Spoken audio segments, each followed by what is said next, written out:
You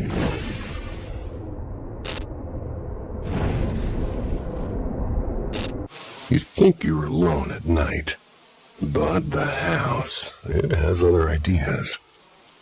This is Paranormal M. Subscribe and hear what your walls have to say. Don't be embarrassed. The Haunted House. I once lived in an ancient Victorian house on the edge of Lancaster, Pennsylvania. It was built back in 1910. It had weathered more than a century of storms and stories. My husband bought it when he was barely 21, years before we ever met. And he always spoke of strange happenings inside those walls. I loved his passion for the place, but part of me dismissed the tales. I just dismissed them as old house creaks and drafts. Then the house decided to introduce itself to me. At first, the oddities were almost playful. A rocking horse in my daughter's room began to sway by itself on quiet nights. Battery-powered toys would burst into life long after their switches were off. I recorded some of it on my phone, half amused, half uneasy. Still, I found ways to rationalize everything. Old wiring and temperature shifts. Imagination. Until the afternoon, the house lost its patience. I was blow-drying my hair. I was in the upstairs bathroom. That's when I brushed the frayed plug against the socket. A sharp electrical shock. It shot right through my arm, almost like an invisible claw.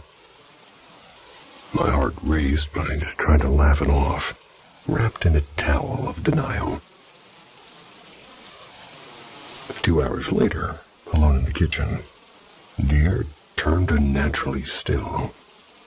Then came the unmistakable sensation, an icy skeletal hand, one on each shoulder, pressing down hard. But I couldn't scream. It shoved me across the linoleum with such force that I nearly fell face first. There was no one else inside. My husband was working in the garden. I bolted out of the house screaming like someone else's voice was coming out of me. He listened quietly. Then, only he said, "I told you that house has a mind of its own." And the next day, my body betrayed me. Out of nowhere, I collapsed with violent chills and a fever that spiked to delirium. Doctors diagnosed an extreme case of pneumonia, one so severe they doubted I would live. And I don't smoke. I have no asthma. I've never had pneumonia in my life. Yet there I lay for 9 long days, drowning in air I just couldn't seem to breathe. When I finally returned home, I couldn't bear to cross the threshold of that house again. I now rent a small apartment, barely a mile away. My husband still keeps the old place, stubborn as ever. Keeps insisting. It's alive, you just have to respect it. But I know what I felt. The shock had been more than electrical. It was the whole door. Something used that moment to reach me, and from the bony grip on my shoulders, I'm certain it was female, fiercely attached to my husband and furious at me for intruding. Was the shock a conduit, a charge that bridged the world of the living and the dead? I don't know. I only know the truth of cold hands, and a sickness that almost took me. The house still stands, silent and waiting, and I will never set foot in it again. I'll take a shoulder massage from anybody, no matter how bony the hands are. Linoleum floor part, not as much. Nah, it's fine.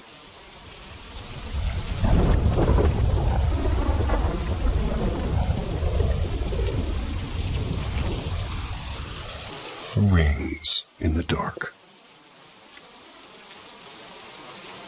So, my neighbor and closest friend, Mara, they were killed by her estranged husband on the curb outside her apartment. Maybe that's why, even a year later, I just couldn't bring myself to erase her name from my phone. Every time I cleaned out old contacts, people I barely remembered or never needed to call again, I'd hover over hers and freeze. And deleting her felt like erasing the last thread that tied her to this world. So, one gray afternoon, while scrolling for someone else's number, my thumb stopped on Mara. I don't know why, maybe boredom or impulsive grief, but I tapped call. The line rang twice. Then click. Hello.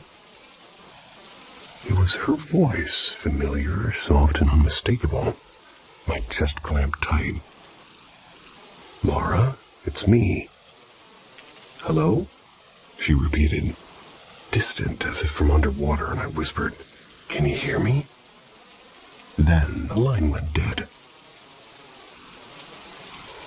And I sat frozen, phone shaking in my hand, and almost called her mutual friend Jenna to tell her.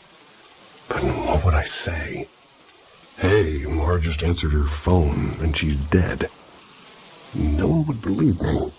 Maybe I didn't even believe me. The next day, I called again. She picked up again. Same soft hello, but nothing more. I called 5, 6, maybe 10 times over the week. At first she answered, and then silence, straight to voicemail.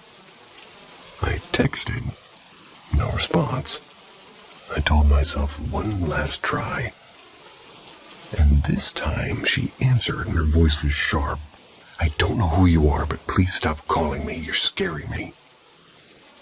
I nearly dropped the phone. My stomach turned cold. Mara's final living moments had been spent in terror, because a man wouldn't leave her alone. And now I was the voice haunting her peace. I never called again. I stopped texting.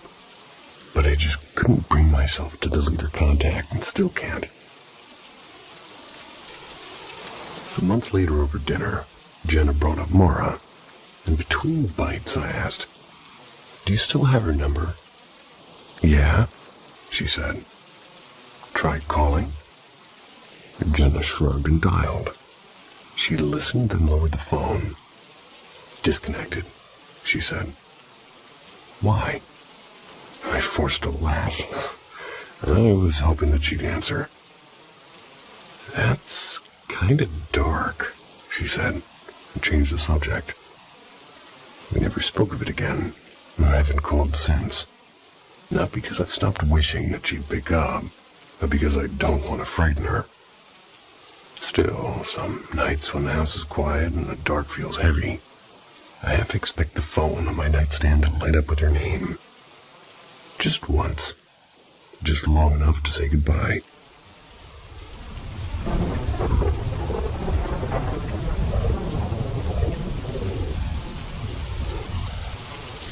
The apartment that stayed behind. Today I want to share a story.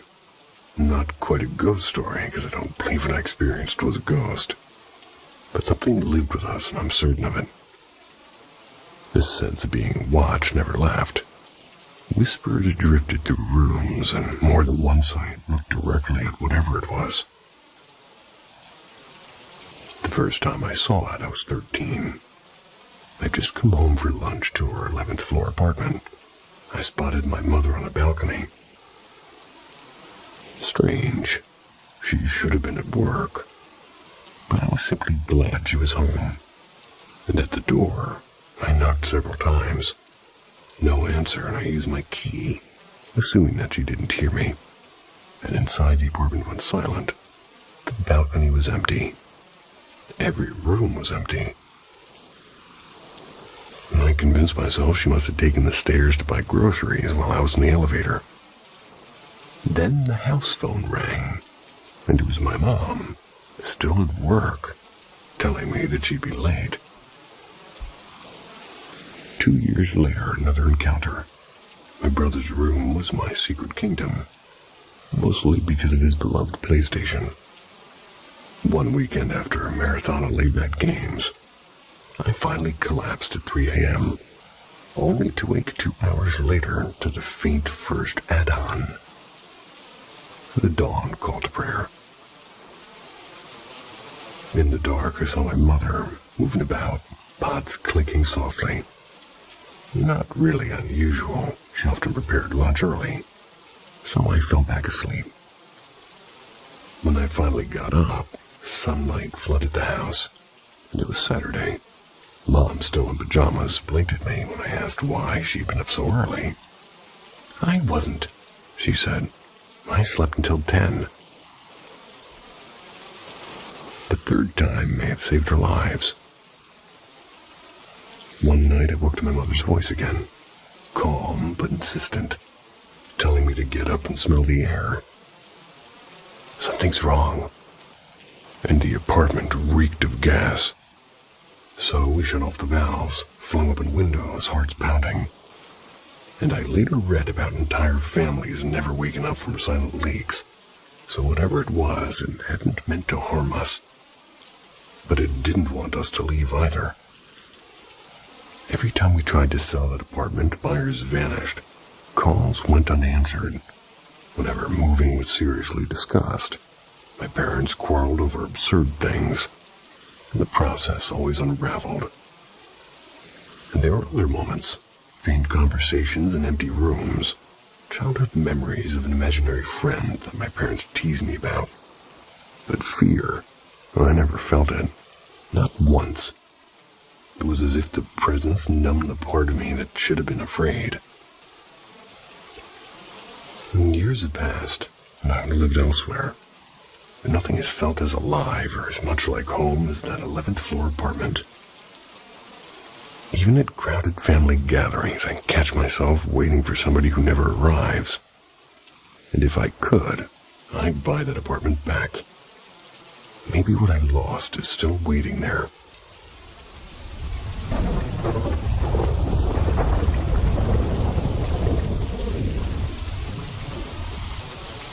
Silent signals. This might run a bit long, but if you're looking for something gentle and quietly heartwarming, it's worth the read. No jump scares, just the kind of moments that stay with you. After nearly 3 years of fighting leukemia, my mom passed away in February of 2019. The whole family was devastated. But in those final weeks, she was only a shadow of her vibrant self, and I truly believe she finally found peace. She slipped away late at night. After the, hospital stillness, there really wasn't anything left to do. Maybe go home and try to rest myself. And the next morning, I woke to the sound of muffled sobs. My dad was sitting at the bathroom floor, head in his hands, and her master bathroom has 2 sinks and a row of 4 vanity lights, 2 above each side.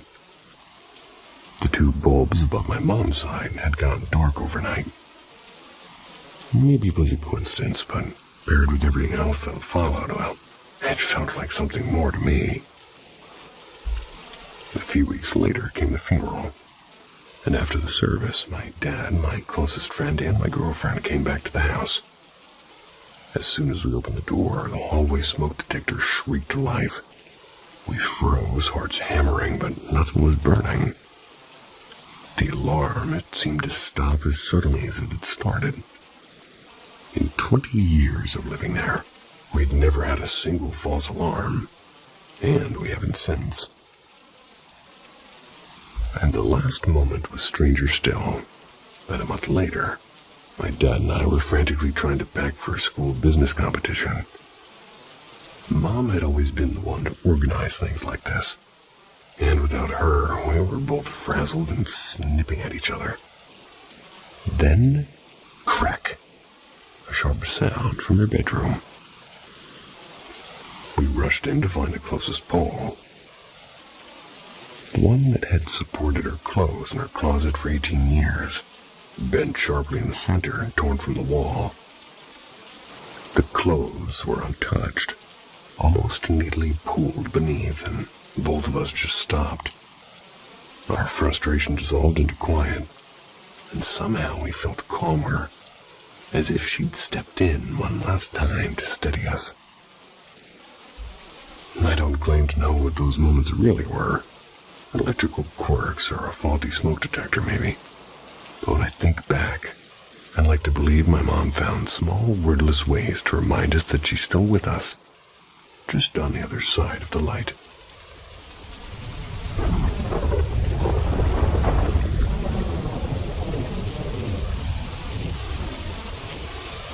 The visitor in the old house. When I was 16, about 8 years ago, my world turned upside down. My father was diagnosed with stage 4 lung cancer, and the disease had already spread to his brain. We lived in a creaky, century-old farmhouse on the edge of town, the kind of place where even strangers would pause and say, "Something about this house feels different." My friends almost never slept over. They said it felt like somebody else was always watching them. One winter night, I dozed off on the living room sofa. That was while Dad napped across from me. Sometime after midnight, a heavy silence pressed on me like a weight. I awoke with a jolt, and I instantly knew I wasn't alone. Across the dimly lit room stood an elderly woman, bent slightly, her eyes fixed on me while leaning over my sleeping father. Her skin was so pale it was nearly see-through, and her outline, it shimmered as though she were made of mist. Terror took over. I ran upstairs and I curled up in my sister's bed. I was whispering an apology in my head. "Sorry, Dad. You're on your own with the ghost tonight." I said nothing the next morning, until my mom casually mentioned that she thought she'd seen a ghost. And my heart skipped. Without prompting, she described an old woman with cropped dark curls, a thin frame, and a face drained of color.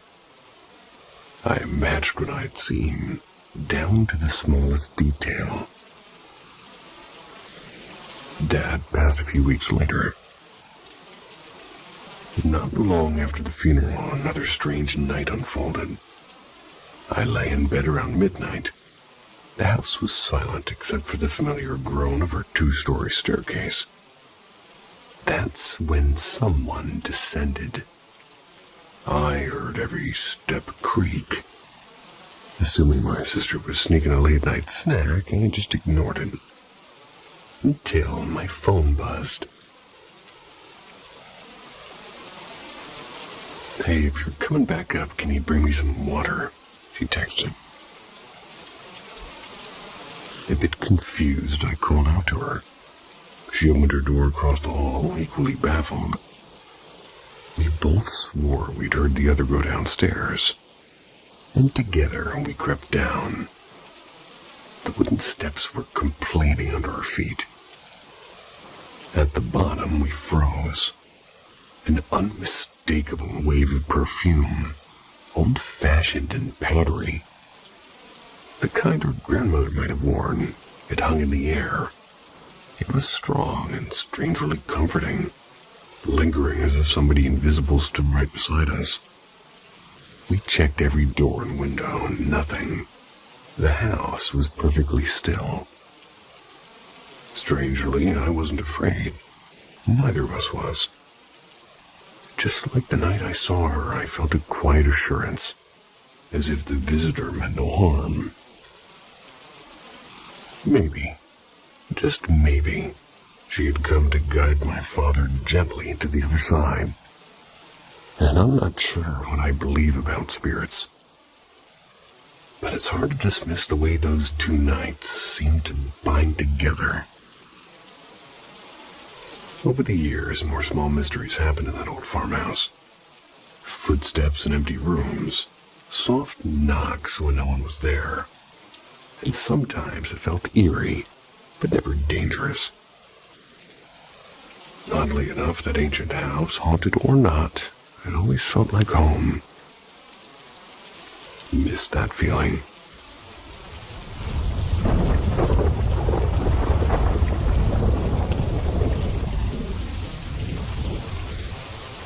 The girl in the white dress. It was about 7 years ago. It's when I was working at a huge retail store that everybody swore was haunted. I'd heard the rumors for months, but nothing strange had ever happened to me until one late evening. My job was simple: unload the truck and stock the shelves.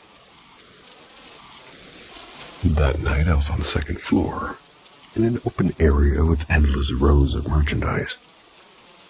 The nearest coworker was at least 100 feet away from me. I was crouched down, lining up coffee mugs. That's when something flickered at the edge of my vision. A quick, dark movement, like a shadow slipping past. I straightened instantly with my heart pounding. Nothing. The floor around me was silent and empty. There were no corners to hide behind, no carts rolling, no footsteps. I even waved my arms, half laughing at myself, to see if I could recreate the shadow, and there was nothing. Shaken, but stubborn, I pushed it out of my mind. I just kept working. 1 hour later, heading back from my break, I passed a row of shelving lined with shiny plastic panels that reflected like mirrors.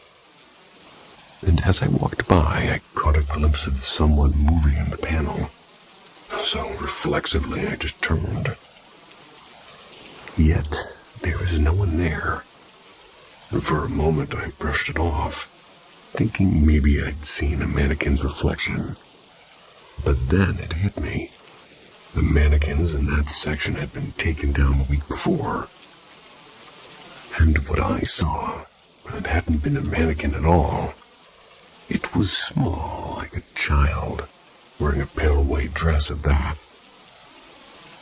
I tried to forget about it, but a few days later I told a coworker, and her eyes widened before I even finished. She said that just a few weeks earlier, she and another employee were heading toward the office. That's when they heard the sound of a child laughing, coming from the emergency stairwell. The same stairwell that was alarmed and locked, where no one could go without triggering a deafening alarm. No work orders, no maintenance, nothing. I don't work at that location anymore. It transferred to another store in a different state. People here whisper about ghosts too. But so far, I haven't seen a thing. And yet, every time I pass a reflective panel, or if I hear faint laughter in the distance, I remember that fleeting white dress, and I wonder if it followed me after all.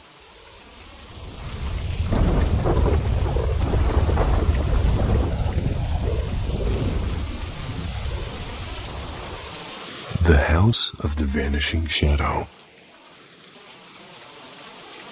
When we bought our house in the summer of 2024, we invited a pastor to bless it. No holy water, no incense, just simple prayers echoing through empty rooms, still smelling of paint. We felt safe, or, well, so we thought. Months later, our life just turned upside down. Finances bled dry from sudden repairs and medical bills. We hadn't changed our lifestyle, yet money kept slipping through invisible cracks. And at night, odd things stirred. Towels floated in midair. Soft footsteps crossed empty halls. Whispered voices laced the silence. Closet doors clicked open on their own. Dreams grew heavy and strange. Whether on the living room couch or in the kids' bedroom, we would wake up shivering. One night, testing the children's room, I dreamt a closet door creaked wide. A tall shadow placed a cold hand on my knee. Instinctively, I set my own hand over it. I felt the solid weight. I jerked away because the figure seemed to melt into the dark. By spring, the house no longer felt like ours. On August 2nd, 2025, we finally called a medium. She asked for unusual offerings. Candies and biscuits and incense, gin, cigarettes, and candles. She set 6 candles on a plate, planted the cigarettes upright in a bowl of rice, raw and garlic. Then she began chanting while every door stood wide open. And at her request, we plugged in a microphone so her prayers would reach every corner. Midway through, she asked if we kept a crucifix or a saint statue. We hesitated because a tiny saint figure still boxed near the stairs. It hardly seemed to count. As she invoked the spirits, one candle flared and burnt out in 6 minutes. A restless one leaving, she said. 2 cigarettes hissed as if somebody smoked them fast, and the flames on the rest stood unnervingly still and tall. The speaker crackled. Voices faded in and out, and we heard faint thuds from upstairs. A metallic clatter from the garage. The medium stumbled over our names, complaining of unseen distractions. And when she asked the spirits to move the candle flames, they did as if they understood, and the fire obeyed. A chill passed through all of us.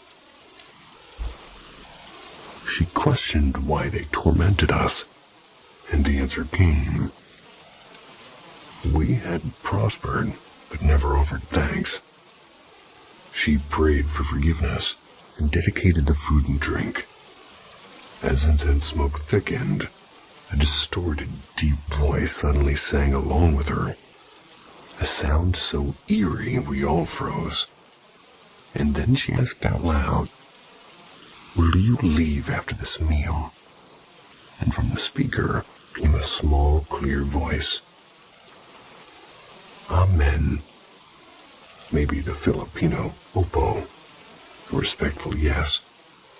And one of my relatives wept. The medium sprinkled holy water into every corner, while we trailed behind, fuming the rooms with incense. And halfway down the stairs, she stopped near the tiny saint statue still sealed in plastic. "It wants to be free," she whispered. And at that moment, the microphone's voice shifted. It shifted into a high pitch and childlike. And when the session ended, she described what she'd seen. A Capri, the giant tree-dwelling spirit crouching inside the children's closet. A child roaming the upstairs hallway. A shadow seated on a living room couch. The very source of our sleep paralysis. And she added that one child in our family carried an open third eye, attracting spirits eager to play when she sat alone. And even now, at the house ritually cleansed, we sometimes sense unseen eyes watching. And perhaps awareness itself is the final haunting. Well, we had sought a home, and instead we found a mystery that refuses to fade.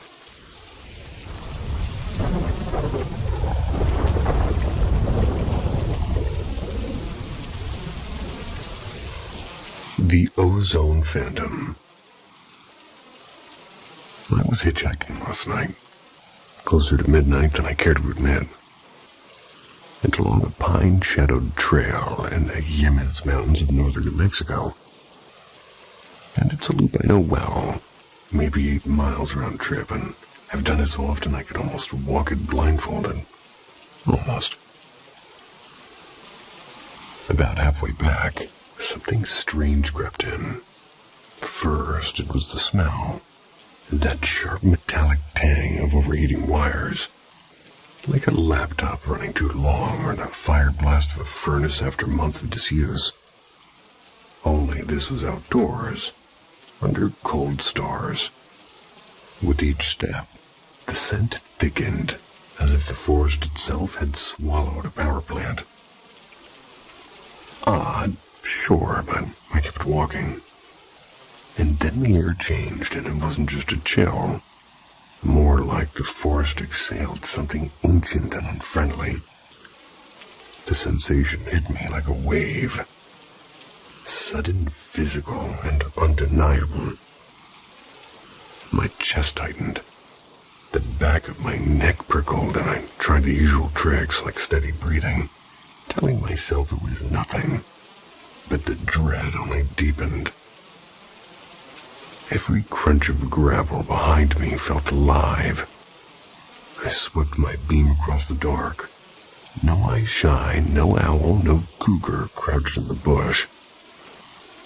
I even sang a verse or two of an old blues tune, the way I usually do to warn off bears. The light on my headlamp burned like a miniature sun. Yet, the feeling of being watched thickened until silence itself seemed to press on me. By the time the trail had appeared, I was running. A 6'4", 270-pound freight train of panic, lungs burning in high-altitude air. The instant my boots hit the gravel lot, the weight lifted like a flip, like a switch flipped. And the strange smell lingered faintly, but the invisible presence was gone. And I'm not one for ghost stories, because Sunday school prayers have gathered dust in my memory for decades. But they came tumbling out of me on that trail without thought. And even now, typing this, my stomach knots. Maybe there's a tidy explanation. Ozone from a distant lightning strike. A shorted transformer. Maybe a predator's musk. I'd like to believe that. I really would. But something up there last night wanted me gone. For a few long miles, I didn't need to be told twice.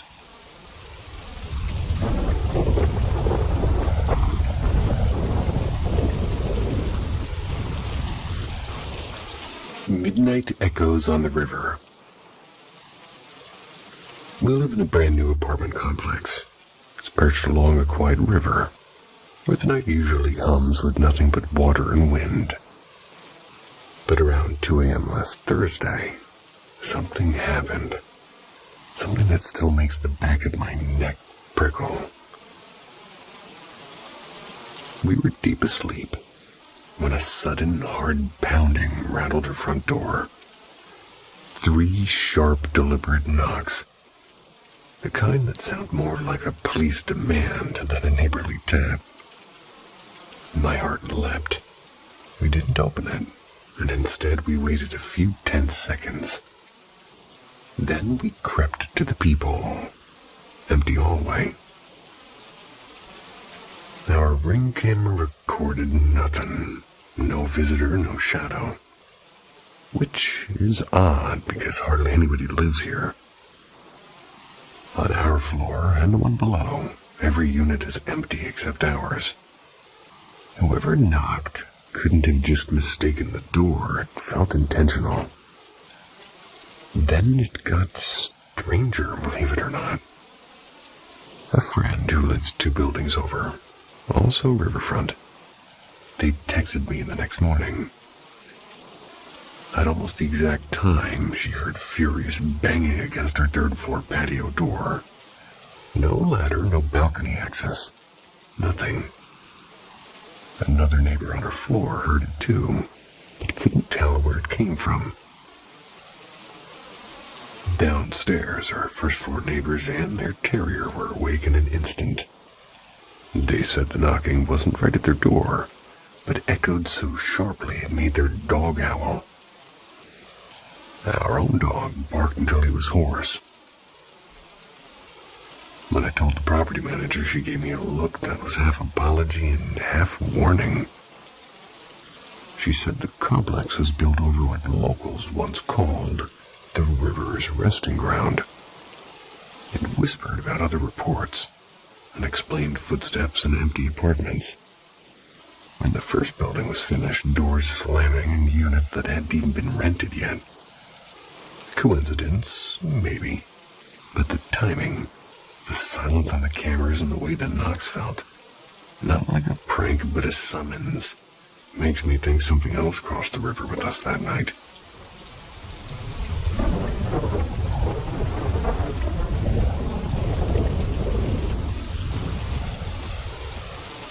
The Watcher in the Concrete Room.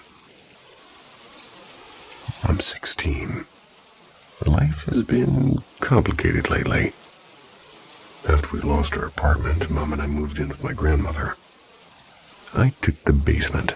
It's massive, with a half-finished bathroom and 2 entrances that lead to a maze of raw concrete pipes and the washer and dryer. At first, it felt like a new start.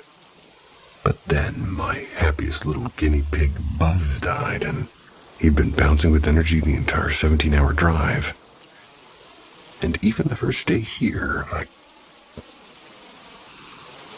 it changed on day 2. He stopped eating and drinking, then quietly faded in my arms.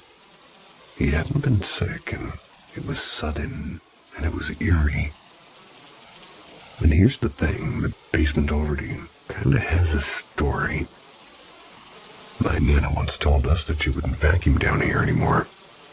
And that was because the people in the basement hated when I vacuum, as she would say.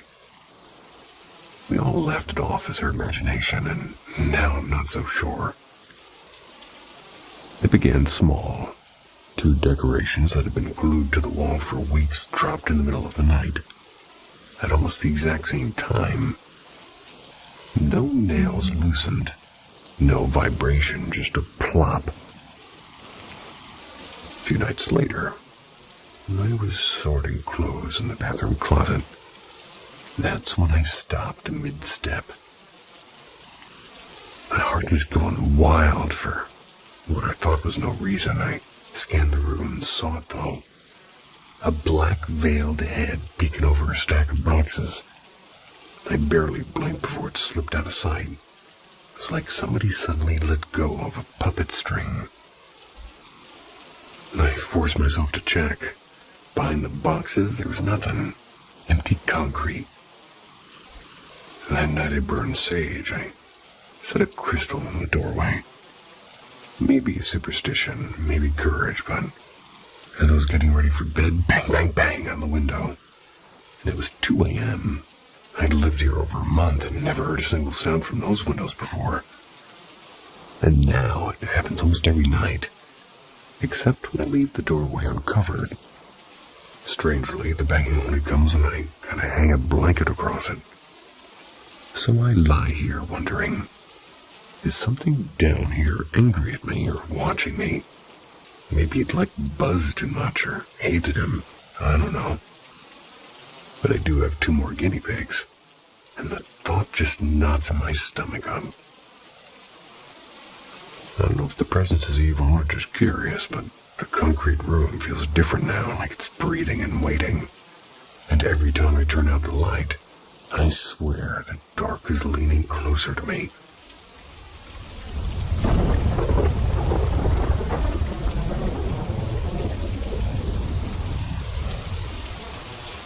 The salt in the sand.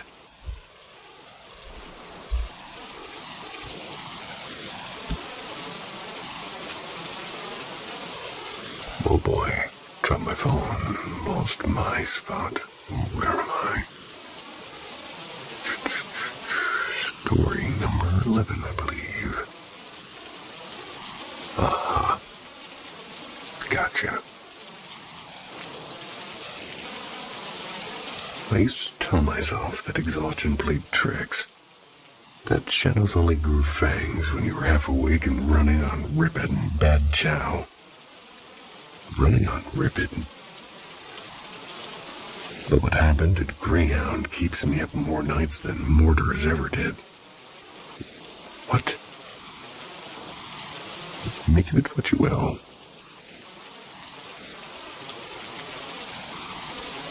Oh, okay.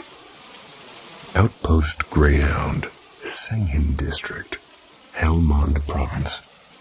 Late September 2011. Gotcha. Greyhound was much of a base, more like a forgotten scar. 4 walls of Hesco, 2 plywood boxes that we called hooches, and a half-collapsed Soviet fighting pit we repurposed into a radio shack. Our platoon, 30-plus combat engineers, we shared the place with a squad of Georgians and 1 Afghan Terp, Shams who chain-smoked and cursed in 3 languages. We cleared Route 16 by day, dodging pressure plates and potholes. And by night, we told ourselves the scratching in the walls was just the rats and not something else. Week 1. 3rd night on watch, Lance Corporal Ortiz and I pulled mid-shift. The moon looked like rust, throwing light so sharp you expected every shadow to move. And around 0200, Ortiz froze. You see that? Through the NVGs, a lone figure maybe 60 meters out drifting parallel to the wire. No gear, no weapon. Just walking like he had all the time in the world. And what hit me was the uniform. Washed out Soviet camo. Soviet. Sleeves rolled in one of those old turtle shell helmets you'd only seen in a museum. Ortiz lased him with IR. No reaction. And then, as if somebody cut the feed, the shape blinked out. Thermal scope showed nothing, just sand bleeding heat into the night. So we reported. Sergeant of the guard shrugged. Some farmer, probably. Easy answer. We went back to staring at shadows. Week 2. The strangeness stacked up. The radio cracked with Russian bursts that lasted half a second before dissolving into static. Shams swore it wasn't Pashto, Dari, or Uzbek. And one morning he found a Soviet boot tread under Ortiz's tower. The print was pointing inward. Our lights blew at 2100 every night. Brand new bulbs. Electrician tore the lines apart, no shorts, no surges. At the time, we blamed the generator and we learned to stop asking. Week 3. The patrol. On the 27th of September, we dismounted to clear a culvert flagged as a possible IED site. I swept point with the detector. Solid tone. Under the dirt, a rusted Soviet mine. Fuse long gone. And beneath it lay a corroded dog tag. Cyrillic, nearly eaten away. Then the wind shifted and the air smelled like salt water mixed with burnt diesel. Impossible. We were 30 miles from anything wetter than a canal. Ortiz whispered, "Smells like Norfolk Harbor." Though he'd grown up in Virginia and hadn't seen the ocean in years, the smell disappeared like it had never been there. Half an hour later, Ortiz stepped on a plate. The blast painted the sky bright orange, and I reached him in seconds, and he was alive and screaming, asking if the tide was coming in. He'd died before the bird even cleared the wadi. Week 4, the bunker. 3 nights after Ortiz's ramp ceremony, I drew solo radio watch. At 0109, the 117 squawked, and it was Russian again. Low grinding like gravel dragging over grass. Then in English, a whisper. Don't touch the salt. Then it died. I stepped outside for a smoke, hand shaking. The figure stood 10 feet away, inside the wire, moonlight watching over the Soviet blouse. The helmet basically was hiding everything but the hollows where the eyes should have been. He raised an arm, pointed south, toward the culvert where Ortiz had gone down, then turned, walking into the shattered Soviet bunker. I followed because Marines never learn. Inside, the air turned refrigerator cold. Moonlight lit fresh gouges in the concrete floor, like somebody had pried it open. Beneath, a stash wrapped in burlap. 6 more mines and a homemade charge wired to a fertilizer jug. The transmitter sat waiting. It was keyed to our patrol frequency. One wrong click, and Greyhound would have been a crater. EOD ripped it all out at sunrise. Aftermath. Command said it was Taliban using Soviet leftovers. Ortiz's death went down as bad luck. A plate in the wrong patch of sand. Neat, tidy. But no reports explain why the boot print faced in and why the air smelled like the sea. Why the radio spoke in a dead tongue. Or why every man who walked into that bunker felt the temperature crash. On the 3rd of October, the generator shack caught fire. Flames jumped the HESCO, chewed the bunker down to ash. We evacuated north, and the Greyhound never got rebuilt. I tell myself it was stress or bad wiring, tricks of the dark. But when I dream, I smell diesel and brine. And I see Ortiz, standing on the deck of a ship no one sails anymore, waving me off with a grin, both legs gone. Well, if ghosts wear uniforms, some of them are still digging through Hellman's dust, searching for salt where no ocean belongs. And sometimes, if you're lucky, they look up and notice you. Lieutenant Dan.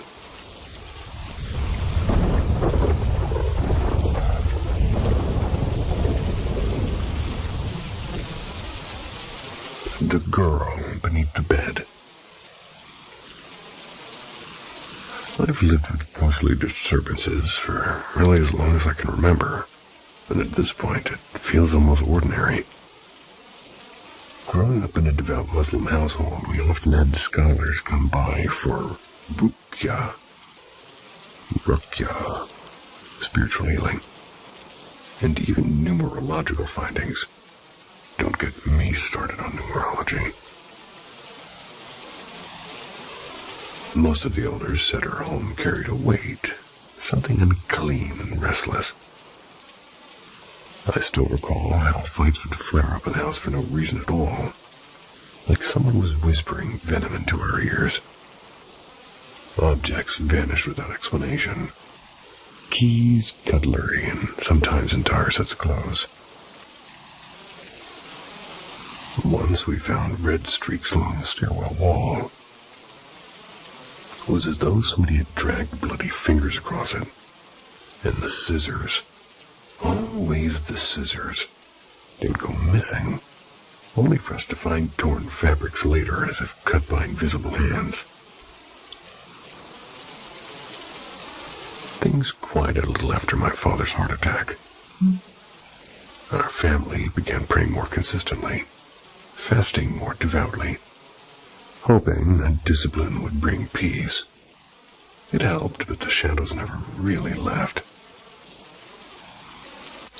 When my father passed away, my younger brother moved into his room, and 2 nights later he burst into mine, pale and trembling, swearing that he had seen winged shadows flying near the ceiling. From then on, my mother and I made it a ritual to recite the Quran in that room every evening. One summer Ramadan, I had just finished suhoor, the pre-dawn meal, and I made ablution. Forgive me, because I do not know these terms. Or the language.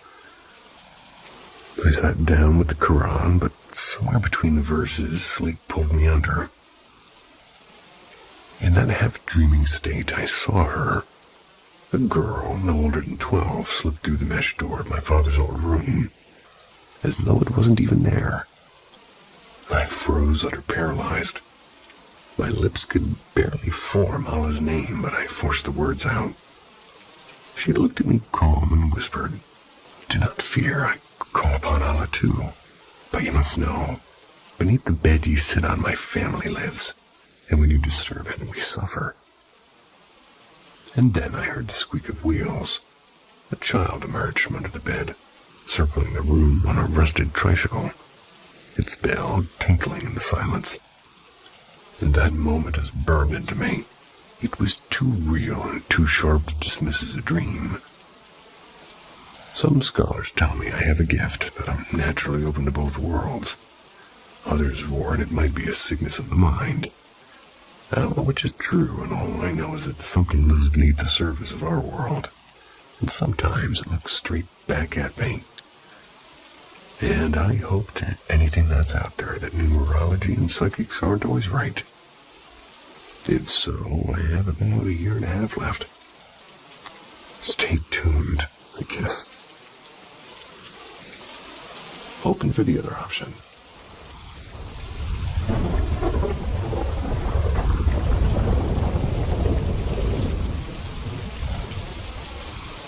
The woman on the road. A little over a month ago, my fiancé and I were heading to his place. He lives almost 2 hours away from me. I was the one driving, and for some reason the GPS took us a way that we'd never gone before, and well, I always keep it on. Even when I know the route, really, because I just get distracted easily. Except for my daily work drive, but anyway. This time it decided to lead us through some unfamiliar back roads. At the time, we had been having a nice talk about our engagement plans before he dozed off. And the second I turned down this unlit gravel road, though, I felt wrong. Not anxious, not spooked, just wrong. I've always thought I was sensitive to paranormal stuff. Maybe because of what happened when I was younger. I technically died for a bit. But this wasn't like the usual heaviness I feel when something's near. This was different. We were surrounded by trees. No lights, no houses, nothing but dust and shadows. My fiancé woke up, looked around, and said that he felt weird too. Before he even mentioned anything, that road, it's never shown up on the GPS again. Once we got off of it, it felt lighter, but not normal, and something stayed with us. Exactly a week later, I was driving back alone after dropping him off. Mid-call with him, my phone cut out. Then all of the light in my car died. Dashboard, headlights, and everything. Not even my hazard lights worked. Then, just as suddenly, everything came back on like nothing happened. He told me later he'd felt something then, like a shift. In that same week, he finally saw the thing I'd been sensing since childhood. I'd given him vague descriptions before, but he described it back to me in detail. Way too much detail. But life went on, and I started getting my old fear of the dark again. Sometimes, electronics flickered, and I would just tell myself it was bad wiring or something wrong with the house. Then one night, he confessed a dream. He was at the mall, but replayed that car ride when he'd fallen asleep. Except this time, something tall and broken bone came running at him with its jaw unhinged, screaming. And that's when he finally admitted the truth about that gravel road. He had seen someone, a woman, classic horror cliche white dress, long black hair. And every time we rounded a corner, she was closer, and sometimes switching sides of the road until finally she appeared directly in front of the car.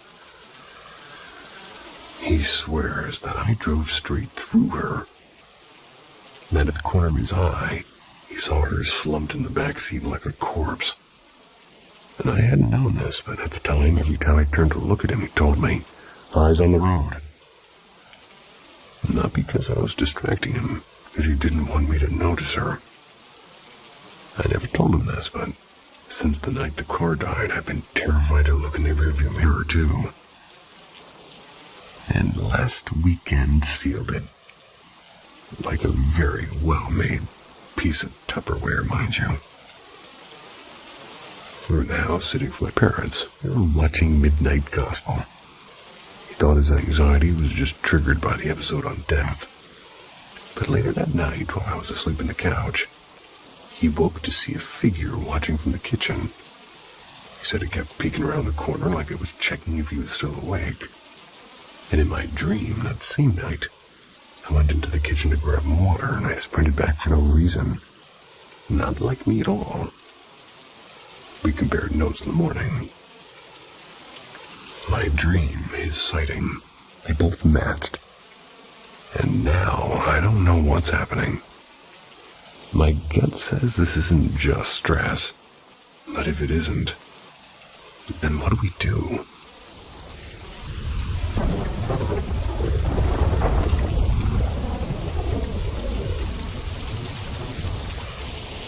The water that wasn't there. This isn't something that just happened.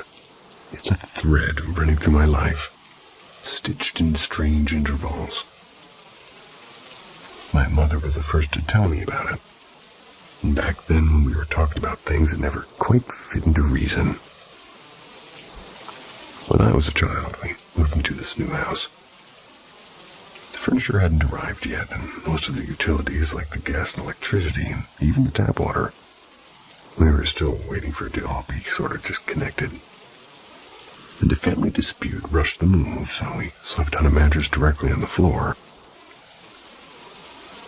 Poor baby. My mother said that when we woke the next morning, the whole room was wet.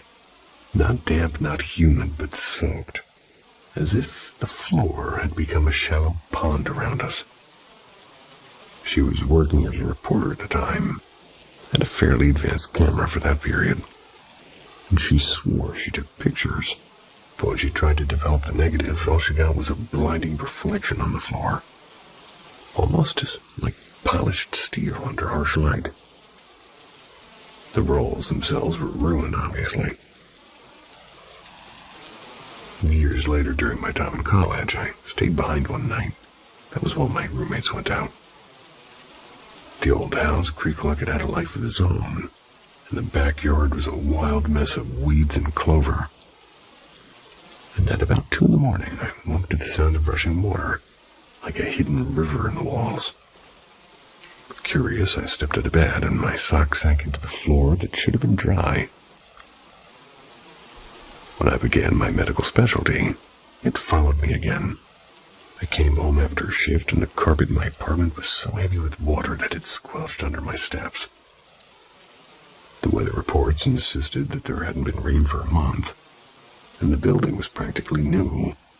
No leaks, no pipes bursting, but the air smelled faintly metallic like wet coins. Later, during a rotation in Mexico City, I rented a room in a decaying old mansion. And that time, I thought I had an explanation, like leaks or broken pipe or bad maintenance.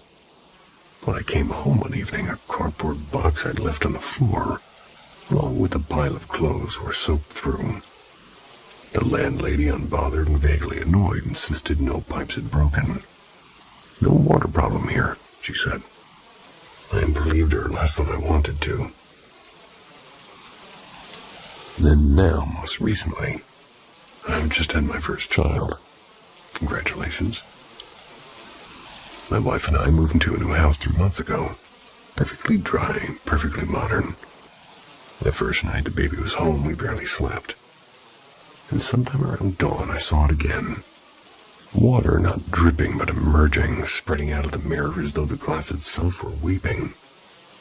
I grabbed my phone, but the camera froze. By the time the light was on, the floor was bone dry. My wife doesn't believe me. She won't let me take down the mirror, no matter what I've told her.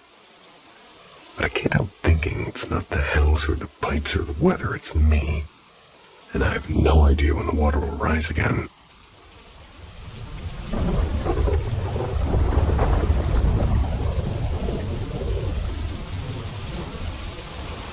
The evening visitor.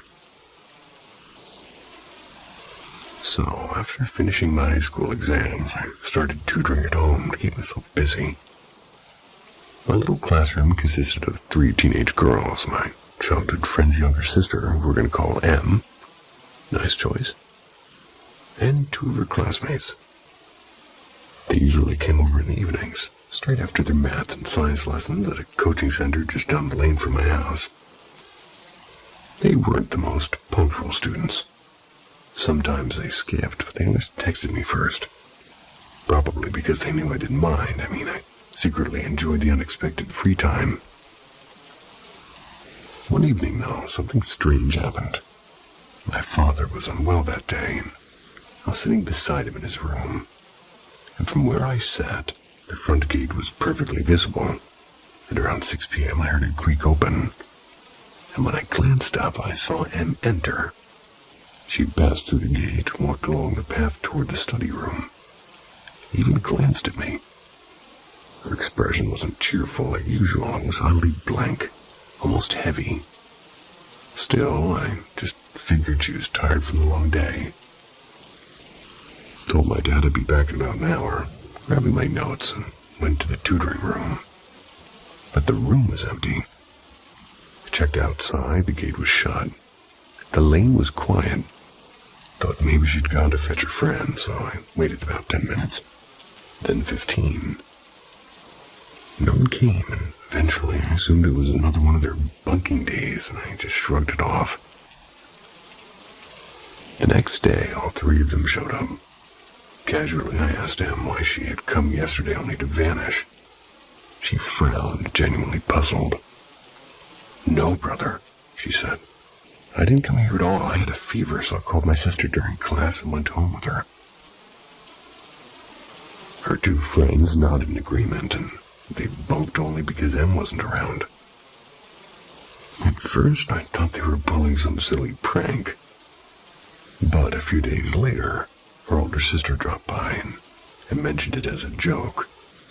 She looked at me strangely and confirmed the same story. Em had phoned her, and they had gone straight home from a coaching center.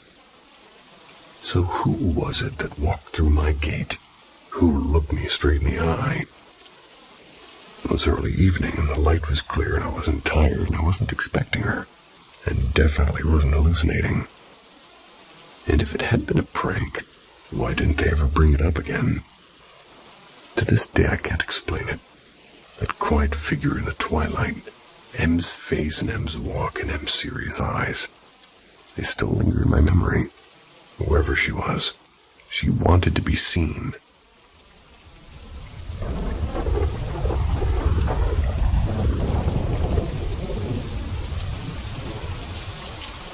When the phone rings twice. So my neighbor, her name is Cindy, and my closest friend since middle school. They were killed by I didn't know him that well, but her ex-boyfriend was right on the sidewalk in front of her little brick house. Maybe it was because she'd been my best friend for so long, but I couldn't bring myself to delete her contact from my phone. Years slipped by. Every time I cleaned up my contacts, deleted old coworkers and people I barely remembered, numbers that no longer mattered, I'd hover over Cindy's name. I couldn't swipe it away. Deleting her felt like erasing someone bigger than a name. One gray evening, while scrolling for a coworker's number, my thumb passed over hers and the narrator had wicked deja vu. The phone rang once, twice, and she answered. For a second, I couldn't breathe. Is that you? It's me, can you hear me? Hello? They said it's me again. She hung up and the narrator's deja vu got even stronger. I almost told her friends, but the thought of sounding like I'd completely lost it and the possibility of reopening everyone's grief kept me quiet. The next day I called again and she answered again. Same distant hello, almost like it was being told a second time. Like she was standing at the bottom of a well from a story told earlier. I called 8, maybe 10 times over the week. Eventually, the calls went straight to voicemail. Voicemail in the past, which was already full. So I kept texting and my thumbs kept getting all weird and red. And finally I told myself, one last try. My second last try. And she picked up and a soft, tense voice said, I don't know who this is. Please stop. You're scaring me. Yeah. The words hit like a punch. A sucker punch. Claire's final moments alive had been filled with fear of a man who wouldn't leave her alone. And now for a second time I'd become that voice in the dark. I wanted to apologize, but to do that I'd have to dial again. Not the soap kind. Put the phone down and I never pressed call. I didn't even press the subject. Still couldn't delete her though. I still can't. I don't even think I know how. Weeks later over dinner, our friend Margot mentioned Cindy. I asked if she still had their number and she nodded and I said, call it. I said that trying to sound casual. Call it. Margot gave me a puzzled look, but she dialed the number. She held the phone to her ear and waited and finally said, disconnected. What did you expect? I gave a thin laugh instead of a weighty one. I was hoping she might answer. That's kind of messed up, she said. We let the subject drop, and we never brought it up again. Haven't called since. I don't want to frighten her, because wherever she is... Oh, don't want to frighten her wherever she is. But every now and then, my phone lights up in the dark, and I still wish it was her name on the screen. Round 2.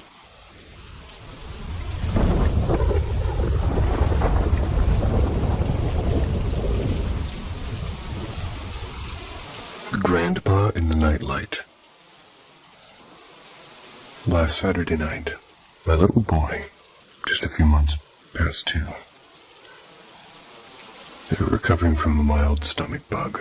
And to keep watch after bedtime, I set up the video monitor so I could check for any sudden sickness.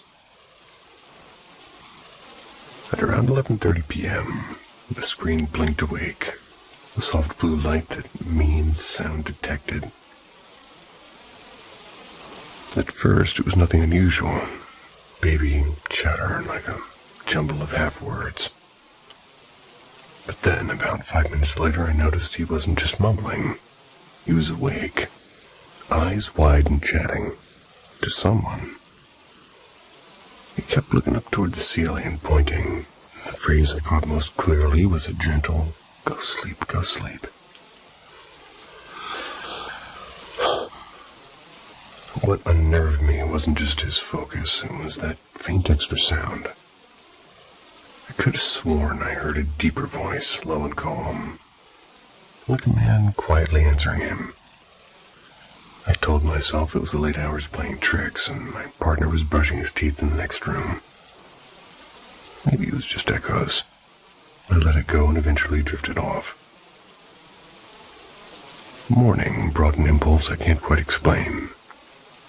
My grandfather passed away 5 years ago, long before my son was born. We were close, but I'd never shown my boy a single photo. Still, I fetched an old framed picture and casually asked, "Do you know who this is?" Without hesitation, he said, "Grandpa." I froze, thinking I misheard, and I asked again. Same small, certain voice. "Grandpa." "Where is he?" I asked. He looked upstairs. "Up there." I carried him up and asked again. He toddled straight into his room, pointed at his crib and said, "He'd gone now." I stood there a little breathless. Tears welled, not from fear, but something warmer. Felt like a quiet assurance that my grandfather, whom my children will never meet in the ordinary way, still drifts nearby, watching, maybe even whispering good night when they need it most.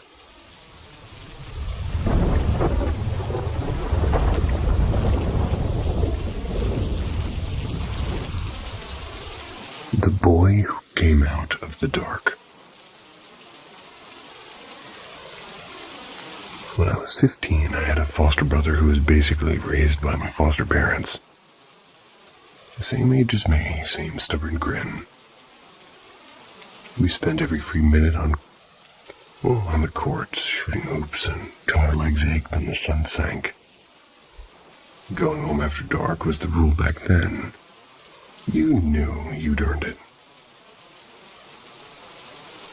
One Saturday I left earlier than usual, baked and beat from a full day in the sun. My brother stayed out with his friends. He liked hanging out at their place, sometimes getting dropped off pretty late. His dad popped his head into my room that evening and said, casually, that my brother had called and was waiting for me at the park, and I figured he'd been there a while, so I dragged myself back out. The court was empty. The streetlight nearby gave the asphalt a weak glow, but the rest of the park fell into a kind of hungry shadow. I walked deeper in, calling his name, and every few steps a flock of birds would explode out of the grass. It was sharp, and there were surprised cries. Made the hair on my arms stand up, and the farther I went, the harder it was to see. Trees became one dark shape, the path a suggestion. I had that stupid, jittery thought that someone or something could slip up behind me. I wouldn't notice until it was too close.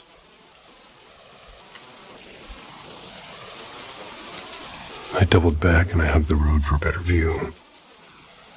I called his name twice more, and louder this time. There was nothing.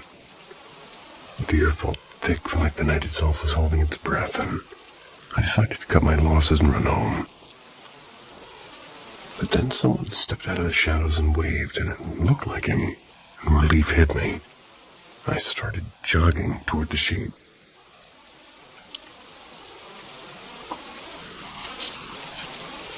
As I closed the distance, it turned away and walked toward the tree line. I kept after it with my eyes locked, and a few meters before it reached it, the figure simply vanished. I swear I felt my ribs stomp for at least one beat, and I jumped and bolted. Full sprint, heart slamming in my throat all the way home without looking back. A few days later, after school, I came into an empty house, and my brother's at the park again. Something called my name from just outside my bedroom door, quiet like somebody playing hide and seek, and I froze. The voice called again, louder this time, and I don't know what possessed me, but I climbed out of my window and I left through the yard instead of opening that door. After that, I stopped being casual about the house. I'd crash at a friend's place until my parents came home. When I finally told my brother what I'd heard, he shrugged it off, skeptical, like brothers always are. Not long after, I was adopted and moved away. He stayed behind in that house. Now I'm 31, and When I asked him recently about those nights, he got quiet. He admitted in a half-joked, half-serious breath that weird things started happening after I left.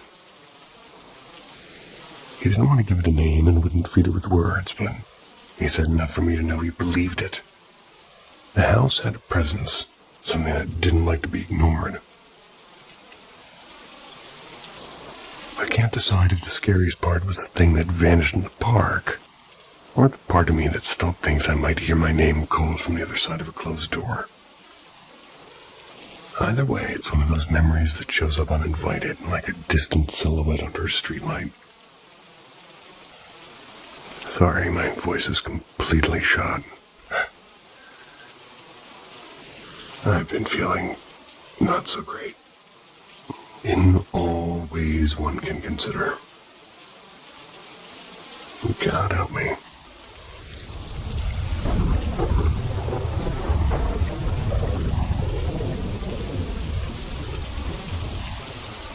The foot at the threshold. This actually happened when I was 11. About 6 months earlier, we'd moved into a creaky old 2-story house in tiny Ohio. The kind of place where every floorboard has its opinion and layout matters. Because that's what made the whole thing feel so huge and lonely that night. When you came in the front door, you saw the staircase. Little landing halfway up, and it turned left and continued to the second floor with a dozen stubbornly squeaky steps. At the top, my room was to the right, my older brother's room to the left, and a single bathroom sat dead ahead over the landing. On the first floor, my parents' room, which might once have been a parlor, was to the left, full of old glass-paned doors with a short hall that led around to the living room directly beneath the stairs. And off the living room was a big dining room, and past that the kitchen. That evening, Mom and Dad were out at the movies. And yet, it was just me and my brother, and it wasn't quite dark yet, though. We were parked in the living room watching whatever MTV was playing. It was sprawled in the recliner, and I was on the couch, thinking I could hear the house breathing. Then I had to pee badly. The idea of running up the stairwell alone made my stomach flip. I asked him to come with me. He laughed and called me a baby. I begged and he said, "Shut up." Finally, I made him promise not to hide and jump out at me. He threw a pillow at me like a peace treaty and mumbled a promise. I bolted up the stairs faster than my 11-year-old legs had any right to move. It still wasn't fully dark outside, which helped, and I slammed into the bathroom, shut the door, and hopped up on the seat. The door had no lock, which was great, but there was a 4-inch gap under it so you could see if anybody stood there. Halfway through, the stairs creaked. My heart kicked. I started scolding my brother through the door, telling him I'd tell Mom and Dad when they got back. He peered down at the gap and I froze. There were bare feet planted right in front of the door, as if whoever stood there had their forehead pressed to the wood. My stomach dropped. He'd forgotten about the gap, and he'd promised. Idiot. In a flash, I flushed, yanked the door open, and sprinted down the stairs, hoping to beat him to the living room. And I was small, but I was fast. I skidded to a stop in the doorway. He was still in the recliner, remote in his hand, looking like he'd never moved. My breath hitched. Then I looked down at his feet. Fuzzy slippers. He was wearing slippers. I hadn't seen him move, and panic flooded me. Someone's in the house. We bolted up, grabbed the aluminum baseball bat that we kept by the coat rack, and we searched every room until our legs burned. Basement, attic, closets. Nothing. No sign of anyone, no prints on the porch, no shadows in the home. Just the same old house, creaking and indifferent. To this day, I still get a cold, sudden chill thinking about those bare feet on the threshold. and how close I came to running into something or someone that wasn't my brother.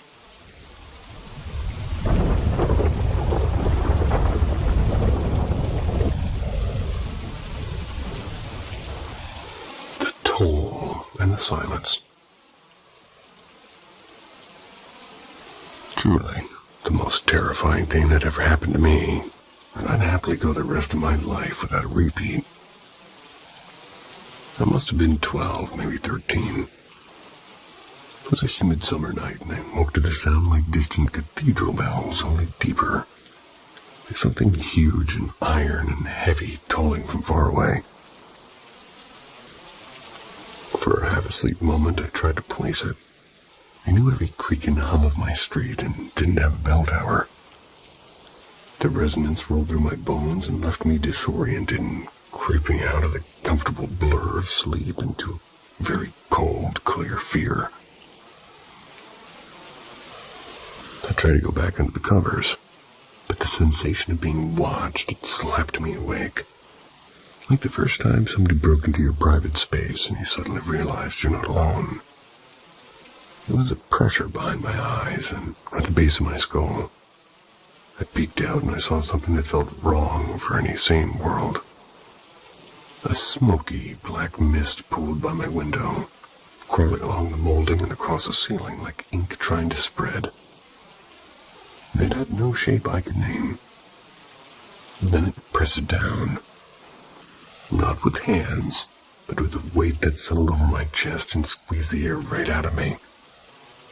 My throat closed tighter and tighter, and I could feel the panic. The scraping of breath that wouldn't come. It wasn't fingers on my neck, nothing physical, but the sensation was brutally real.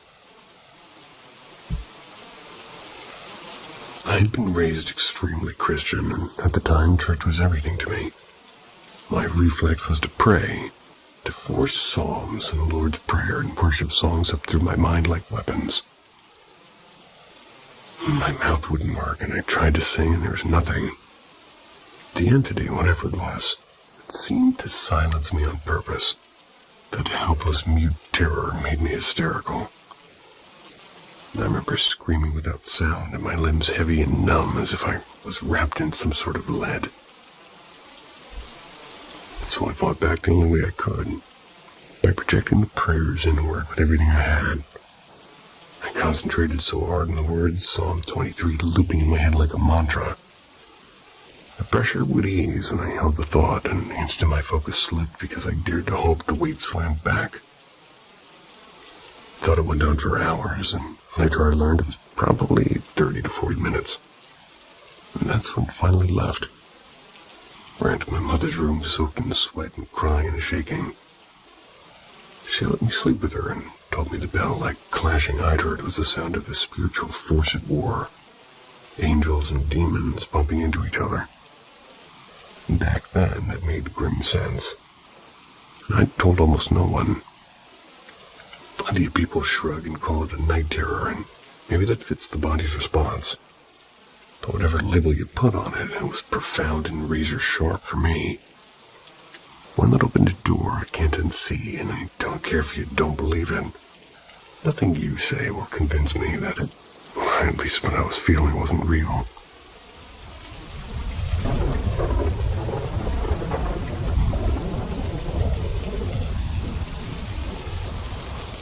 The doll in the quiet room. A year after Nana passed away, she left us 2 porcelain dolls. I got a brunette in a silver dress, fragile, eyes like polished glass. My sister took a freckled redhead in a navy frock. They sat on a high bookshelf collecting dust like small patient statues. And I've always been into the paranormal, so one late evening in 2023 I decided to test them. I downloaded like this EVP app. It was nothing fancy, just white noise and a digital spirit box. Placed my phone between the dolls, and the house was quiet except the old clock ticking. The moment I switched the app on, 2 thin female voices whispered together with a deeper male voice rumbling behind them. When asked a simple question, one of the women started to answer, but the man cut in, odd syllables that slipped between Latin and broken English. Everything fell silent. The woman returned, the hairs on my arms stood up, and I swallowed and asked, "Is anyone with these dolls or in this room? And if so, give a name." The male voice came through, clear and amused. "Lucifer." Then it laughed, a small, pleased sound like somebody enjoying a private joke. I told it wasn't welcome, and the laugh turned into a soft, cruel chuckle. I hit the app stop button before I could lift my hand away. 3 tiny voices, children's voices. They chimed together in one short, plaintive chorus. Lie. That single word terrified me more than a name ever could. I closed the app and deleted it and shoved the dolls back on the shelf. Sometimes at night, I still wonder, did I close the door or did I wake something that was waiting?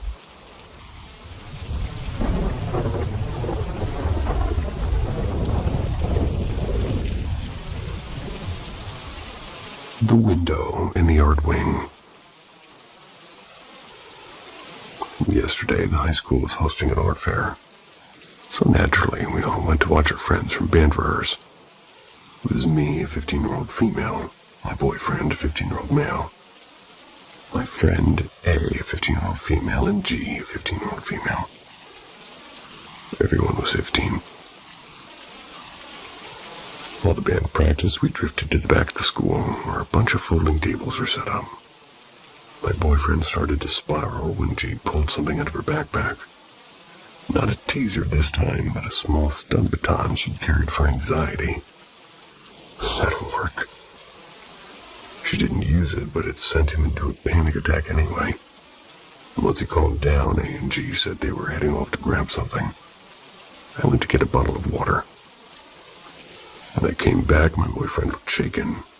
He said he'd seen something with a painfully long, sort of stringy hair, like someone from a faded photograph peeking around the corner of the wing. He followed it at a distance until it led to a dead end, and there was nothing there. We turned toward a nearby window and froze. A pale, pressed face stared back at us from the glass, eyes too still. A and G came back and we told them. Both of them saw it too. G sprinted up to the window and shouted at it, and her face blinked once and vanished so fast my stomach dropped. A bolted off, and I don't know where she went, but G stayed behind, jeering at nothing, and then she started coughing. Not blood, but violently enough to scare us. Her hands trembled as she kept pounding on the glass. For the next few minutes, the window slammed of their own accord, and the lights in the corridor began to flicker. That long-haired silhouette darted between reflections like a broken film. G finally ran. We all split and went home. The weird weight of being watched clinging to us like damp cloths. This morning I checked on everyone. We're all exhausted in a way sleep doesn't explain. Our muscles ache like we ran a marathon. And none of us stayed out late. We were home by 11, in fact. Every one of us, except my boyfriend, had the same kind of dream. Someone very close died in an unbearably real way. My boyfriend's dream was different, and he was back in that hallway, and the long-haired thing stood just beyond the doorway staring at him. Then the window face whispered that it would come for him. The first figure looked like a blur, like a holy portrait, long hanging over his face, or long hair. It had a hollow, bonneted look of an old portrait, like a caretaker from a different century, and I don't buy coincidences. We feel watched, and we look pale and jittery. If it followed us home, I don't know, I'm just scared. Later, school staff checked the room, and the face had been pressed against, and it's an office. The teacher who uses it has been out for medical leave for weeks, and janitors haven't been in there. Only admins and counselors have access. My boyfriend and the counselor went to look, and the window was empty. No one can explain how the face appeared and who or what was watching us from the other side.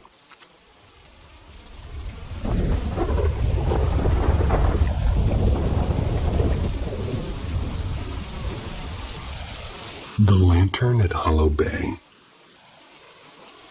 When my parents were dating in the early 90s, they sneaked off for a weekend at an old lakeside inn in Nova Scotia.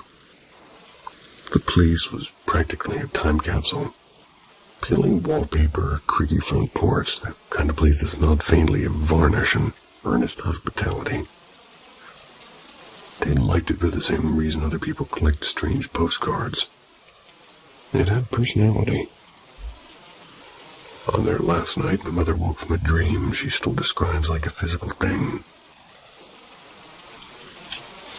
In the dream, a little girl stood before her, silent, eyes pleading. Her hair and dress were plastered to her skin, and if she just climbed out of the water. The girl didn't speak, but the urgency in her face landed in my mom's chest like a hand. My mother woke up with that pressure still there, then noticed my father wasn't beside her. She went looking and found him at the French doors that opened toward the lake. He'd already slipped his feet into shoes, standing barefoot in the threshold as he slipped his feet into shoes and then stood barefoot. Huh? When my mom called his name, he didn't answer, and he had to be gently shaken. My dad, who'd never sleepwalked before or since, blinked awake and mumbled about a vivid dream, one where he felt compelled to check the shoreline. They later joked it was synchronicity, and I always thought it sounded like something stranger. At checkout, they asked the innkeeper about the building's past. The woman behind the desk exchanged a look and told them the place had a reputation. Guests sometimes spoke of odd lights in the water and other unaccountable things. Locals called it Hollow Bay's Phantom Schooner, a pale light that drifted across the inlet at night, sometimes resolving into a faint outline of a boat and then simply vanishing as it drew near. I still wonder about the girl in my mother's dream. Was she a warning or a memory or someone who'd never quite found the shore? Either way, the lantern on Hollow Bay keeps its secrets.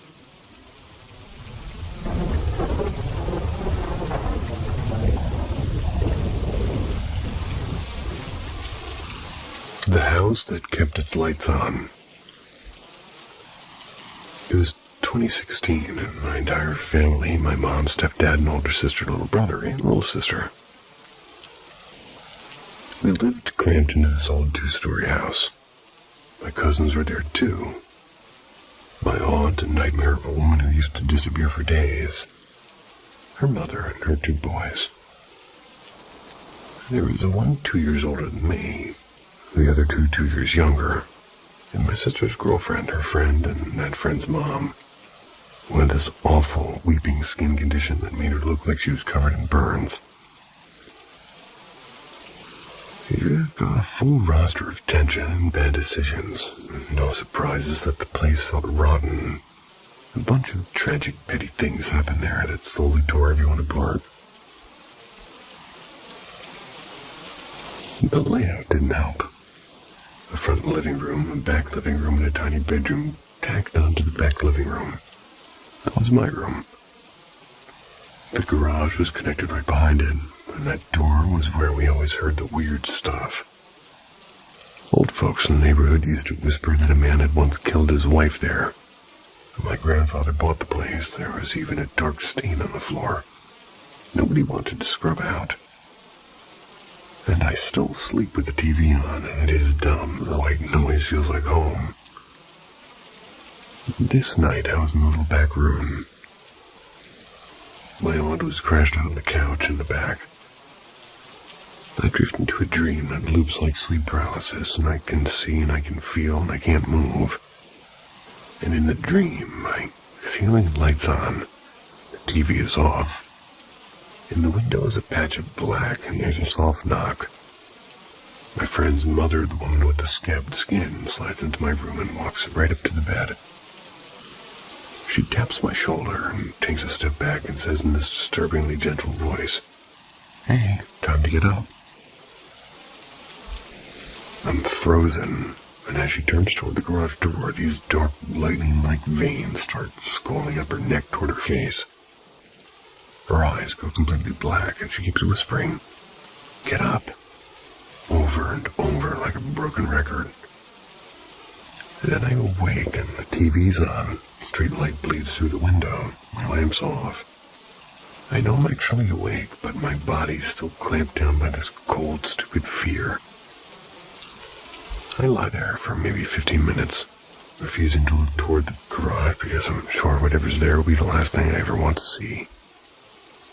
Then a scream rips through the house from the back living room. Blood-curdling animal. I crawl to the front of my bed and flip my light on and open the door. Miles on the couch, eyes wide, flailing like something invisible has got her in some sort of a chokehold. "Auntie, what the hell are you doing?" I shout. She keeps thrashing until finally she snaps her head in my direction. A voice raw and panicked says, "They're touching me all over and I can't get them off me." Young coward that I was, I slammed the door and crawled back into bed. I didn't sleep much that night. That house kept giving us moments like that. Small, insane incidents that made sense only in nightmares. People say half the world brushes up against the paranormal, and the other half never does. And I don't know if my family tracks it or if we're just unlucky. I've moved around a lot. 20 houses by the time. Voices from the walls. Scratches without cause. These aren't just stories. They're warnings. Welcome to Paranormal M. And if you can for me, let me know what brought you here. Let me know what you want to see more of, or exactly what makes you tick about this channel. We'll do more of it. So, subscribe. The Night of the Vanishing Head. I grew up among tombstones. Maybe that's why, strange things keep finding me. I've been pronounced dead twice. Yeah, twice. Creepy stuff seems to follow me like a bad shadow. But let's start with a story that's on the easier-to-tell side.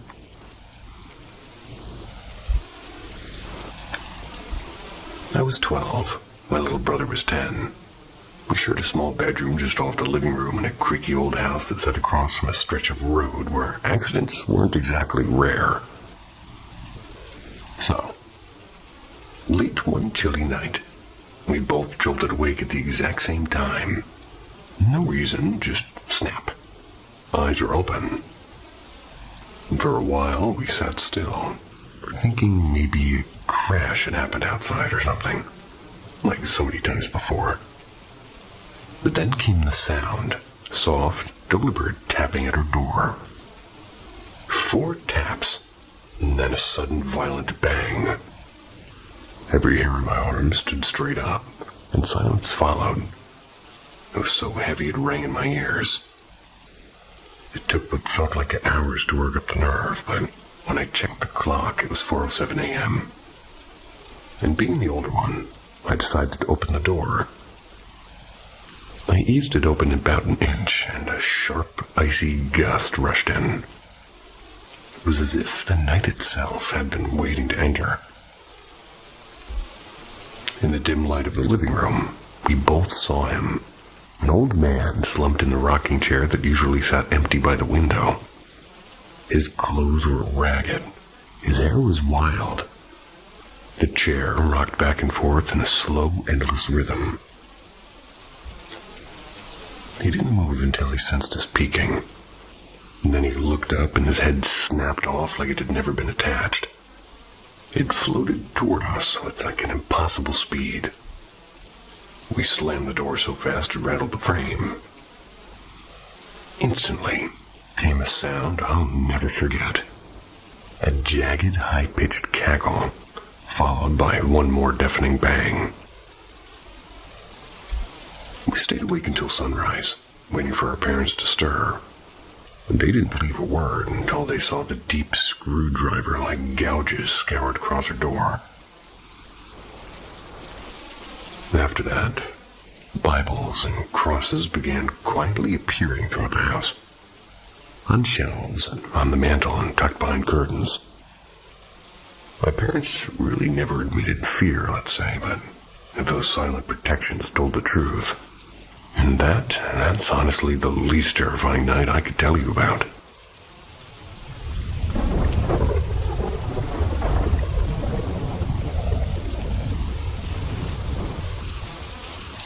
The Basement Curse.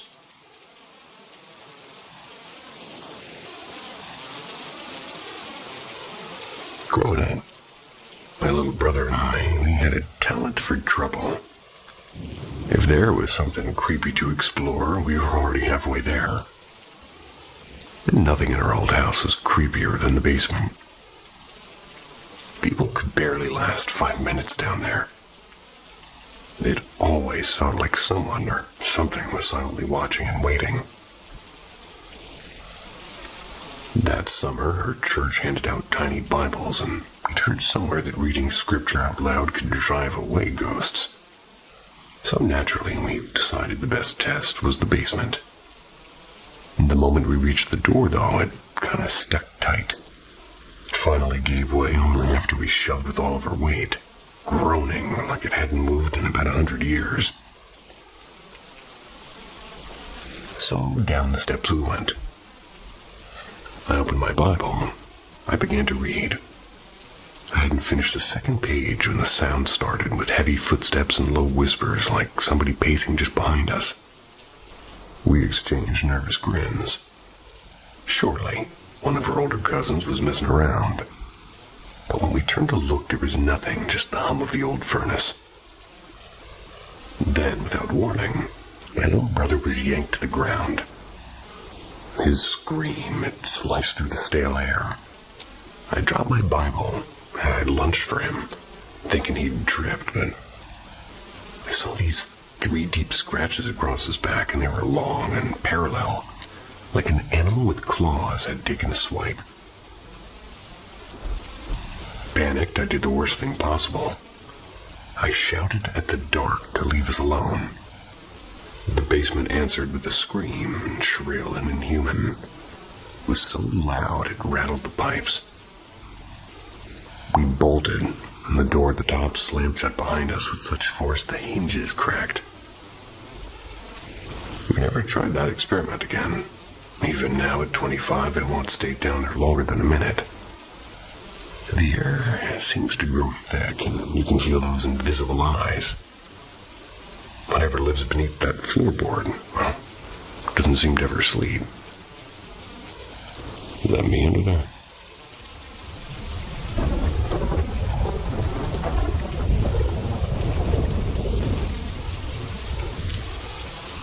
The White One Returns. Late summer, leaning into hard and autumn, well, the kind of evening where the air nips at your fingertips, but the stars burn bright enough to map the sky without even having a flashlight. My little brother and I, we sprawled out on the faded trampoline behind the garage, letting the cool fabric press into our backs while we traced Orion and Cassiopeia overhead, which is also an awesome Japanese band. Neither of us spoke, and the silence felt like part of the night itself. Then came the sound. A shrill, frantic chorus. Our ducks this time, not the chickens. The duck pen sat a bit farther than the old chicken shed, about 30 yards off maybe. It's cobbled together from salvaged pallets and chicken wire. We'd gotten lazy about locking the gate lately, trusting the rural quiet a little bit too much. Well, that night we just hadn't bothered. Both of us propped up our elbows. Our eyes were straining toward the dark line of maples beyond the yard. And that's when something moved, something that didn't fit. It stood taller than the duck pen, a massive silhouette brushed in moonlight. Shaggy, luminous white hair, seemed to ripple in the mist. It wasn't lumbering like a bear. It was having movements that I'd say were more sudden and mechanical. Like a hunter's jerks and pauses. Its long arm swung nearly to its knees, and its head tilted sharply in listening. With a single deliberate paw, it peeled the gate's wire back as though it were wet cardboard. One brave duck, our old drake, Pepper flat forward with a burst of quacks and fury. A streak of mottled feathers, all bluster and loyalty. He never touched the thing. The creature caught him mid-flight, straight into its fall, bone pale. Without a flick of hesitation, snapped his neck in a single motion. The crack carried all the way to us. No. Sorry, I like ducks. Calm as a man hanging a coat, it bent the wire back into place, tucked Pepper's limp body beneath one arm, and vanished into the trees. No rush, no stumble, just purpose. Not a bear, not a person in a costume. And Michigan doesn't breed yetis. But we knew. An albino Bigfoot.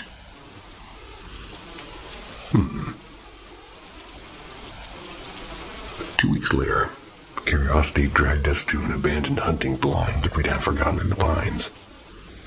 20 feet up, the platform sagged, but it seemed to hold, and inside waited something deliberate, like a bedding of wet boughs.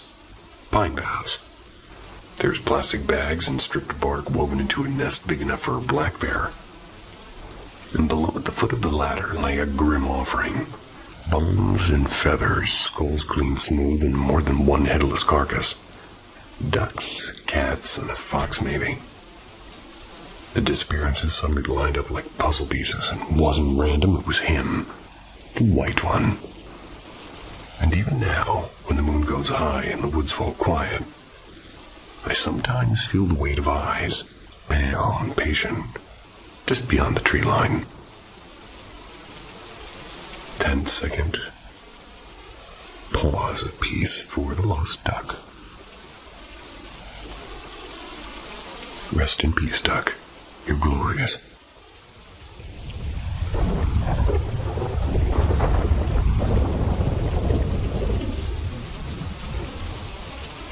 Shadows between waking and dream.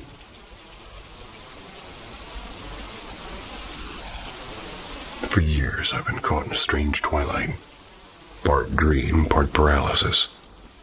It's where the borders of sleep feel thin and hostile. The visions come in shifting patterns like 3 dark rivers feeding the same sea. The unfinished exorcisms. I often find myself in houses I've never seen before. They're usually dim and echoing. Someone inside needs to be freed, or so I believe. I begin to pray, but the words seem to crumble in my throat, and the fear locks my jaw completely. And the person before me starts to contort, not into a monster, but into something almost worse, a human shape twisted with intent. Once when I faltered, a woman stepped out of a doorway. She looked almost ordinary and yet luminous. Her eyes sharp as glass. "You belong here," she said softly. "They don't. Send them back." And I woke up before I could move or speak. The hunters. Other nights I'm running. My pursuers are not beasts or demons. Only people with blank, calm faces. And they want me dead. Sometimes to kill or sometimes to eat. And their silence is worse than any roar. I sprint through alleys, abandoned train stations, and strange cities where the streetlights flicker like dying stars. No matter how far I run, I feel their breath on my neck. the weight in the room. And then there's the paralysis. I wake up, eyes open, but body stone heavy. A pressure seems to fill the air, thick and black and almost visible. Shapes lurk at the edges of the room, and I try to scream, nothing comes. Only the silent rhythm of prayer keeps me from sinking under the weight of it all. I was raised Catholic in name, but not practice. My family never prayed together, but secrets lived in the quiet corners.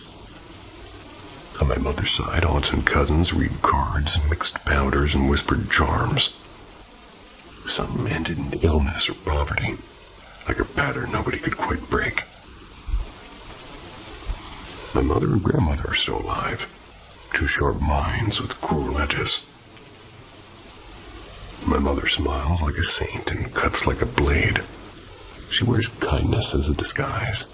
Her moods swing from ice to fire. And one dream brought them back to me in a way I can't forget. They beckoned me into a narrow room where a man or something wearing a man's outline waited. His skin was pale gray-blue and his eyelids fused shut as if welded. He pressed me down, not with strength, but with something deeper, like a spiritual gravity. I clawed at his face and I whispered, "Christ is with me, Christ is with me." But my voice, it seemed to dissolve into silence, and I woke with my heart hammering like a trapped bird. And my brothers dream too. They speak the words I can't finish. So for months, the nights went quiet. Maybe it was my cat, a small, stubborn sentinel, who kept kind of waking me to demand food even when the bowl was full. And somehow that simple interruption scattered the dark. But this morning, the pattern shifted again. I woke to a thin black river of ants pouring from a crack in the fourth floor floorboards. They were heading straight for the cat's untouched food. No plants, no open windows, no reason. The sight pulled me back to this time where it was like illness and nightmares first kind of braided themselves together. Now the dreams have returned, and with them a slow echo in my body, like something waiting patiently and unseen, just beyond the reach of the morning light. Hey, well, if the cat's not gonna eat it.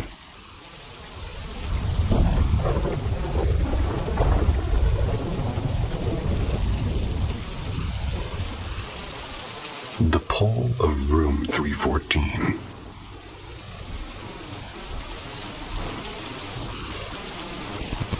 I grew up in the thin air of Colorado, where third grade science meant a quick skim of the gold rush before we talked about igneous rocks. And one afternoon, my teacher mentioned Estes Park, and almost as an afterthought, the grand old Stanley Hotel, one of the first buildings in the valley. Something in me locked onto that name like a magnet. Every year, my family drove up to Estes for hiking and taffy. Yummy. And every year, we drove right past the Stanley. I'd crane my neck from the backseat, begging for a closer look, and my parents would brush it off with a casual, "It's supposed to be haunted, but it's just stories." I half believed them until middle school, when my sister started devouring The Shining, far too intense a book for a 12-year-old. But also a little bit badass. She'd read passages aloud, her eyes wide, and the one day she dropped the bomb. Stephen King's Nightmare Hotel was based on the Stanley. By high school, with unlimited internet at my fingertips, I was deep down the rabbit hole. I learned about King's blizzard-bound stay, the phantom piano music, and the infamous Room 217. So I rewatched Kubrick's Shining obsessively, even after I discovered, to my annoyance, that the movie wasn't filmed there. Then a revelation from my parents. They'd spent part of their honeymoon at the Stanley. My jaw practically hit the floor, and after years of shrugging, they finally admitted they'd checked out early because of odd noises and somebody watching us. But they insisted it wasn't ghosts, Probably some pranksters or tweakers, they said. For my 21st birthday, they finally relented. 2 nights at the Stanley, plus a haunted tour, wrapped up like a late but perfect gift. Months later, I sped up the mountain with the shining soundtrack still ringing in my head, and the hotel loomed through the scaffolding. It was under renovation. But the moment I stepped inside, the scent of old wood and cold mountain air seemed to steal my breath. A man leaning by the doorway caught my audible gasp and grinned. Yeah, gets everyone. Check-in gave me room 314, directly above the novel's notorious room. Perfect. The wallpaper looked tired. The floor tilted just enough to feel wrong, and I roamed endless hallways and narrow staircases, never passing another guest, as if I'd slipped into a pocket of time.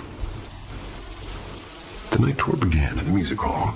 The air thickened as soon as we crossed the threshold. Our guide handed us dum-dum lollipops to entice the spirits of children said to linger there. When my turn came, the candy suddenly shot out of my hand and skittered across the floor, and people behind me backed away fast with their eyes wide. Down in the basement, the guide spoke of 2 spirits, a former maid with a playful streak and a male presence said to hug certain visitors. As you entered the man's room, his chest seemed to constrict. An invisible weight clamped around me, tight enough that I couldn't speak. Only when the guide placed a steady hand on my shoulder did air rush back into my lungs. Later, as I sat in the lobby, I was scrolling through photos of an antique mirror with, faces seemed to be pressing from the inside of the glass. But anyway, the same man from the doorway reappeared, and snow had closed the road to Boulder. He asked if I knew any safe spots for the night. And still unsettled, I impulsively offered the spare side of my queen bed. We stayed up trading stories until exhaustion just kind of pulled us under. He left before dawn. His parting text chilled me more than the mountain air. Fun night. You were sweet. Kept rubbing my back and wrapping your arms around me. Well, I hadn't moved an inch. Back home, odd things seemed to follow. Soft knock, empty rooms, a faint piano melody when I was alone. Friends witnessed flickers of movement over my shoulder. The feeling hasn't left. Something from that basement, whatever gripped me, may have decided it likes to travel. And I can't shake the suspicion that it started long before my 21st birthday. Maybe on my parents' honeymoon when the Stanley first whispered my name. I know I shouldn't make any comments at the end of stories, but I know the guy who shot that scene at the end of the movie with the large vehicle running through the snow. Weird guy.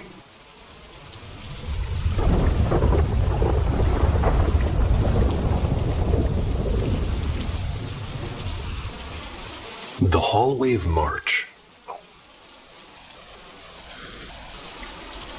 It was a chilly evening in early March of 2018. I was about 13. I was living in my grandparents' house, a pretty quiet place. And that night I stayed up late. I was glued to my tablet watching videos about haunted houses and strange shadows. I do remember the uneasy thrill of it all, and little did I know that this night would mark a sharp divide in my life. The night that my grandfather passed away in his sleep. The days after his passing, they felt unreal. About 9 nights later, sitting in my room with the door half open, I'm watching some random clip. That's when an odd sensation tugged at me. It was like somebody calling silently from the hallway. I turned, and there he was, my grandfather. Calm, almost ordinary, walking toward the bathroom across my door. He'd been gone for more than a week now, and the funeral was already behind us. So my heart froze. I remember staring until the sight dissolved. Then I bolted into the kitchen where my mother and grandmother sat. When I told them, we all just wept. It was the clearest, most direct encounter I've ever had. And after that, the house changed. My bedroom sat just above the basement, which used to be harmless until then.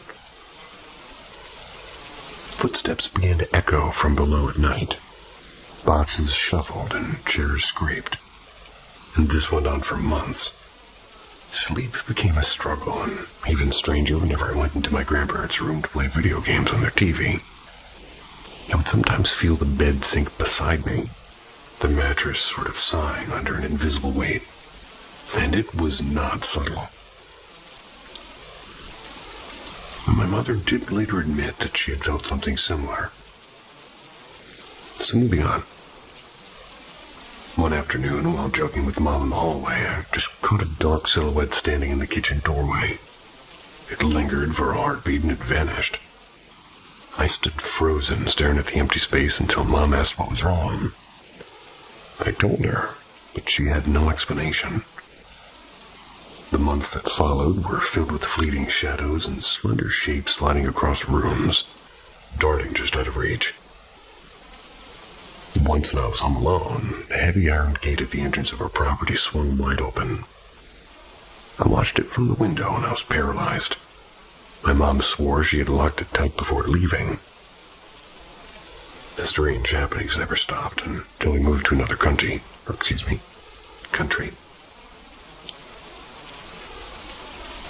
There, everything seemed to go quiet.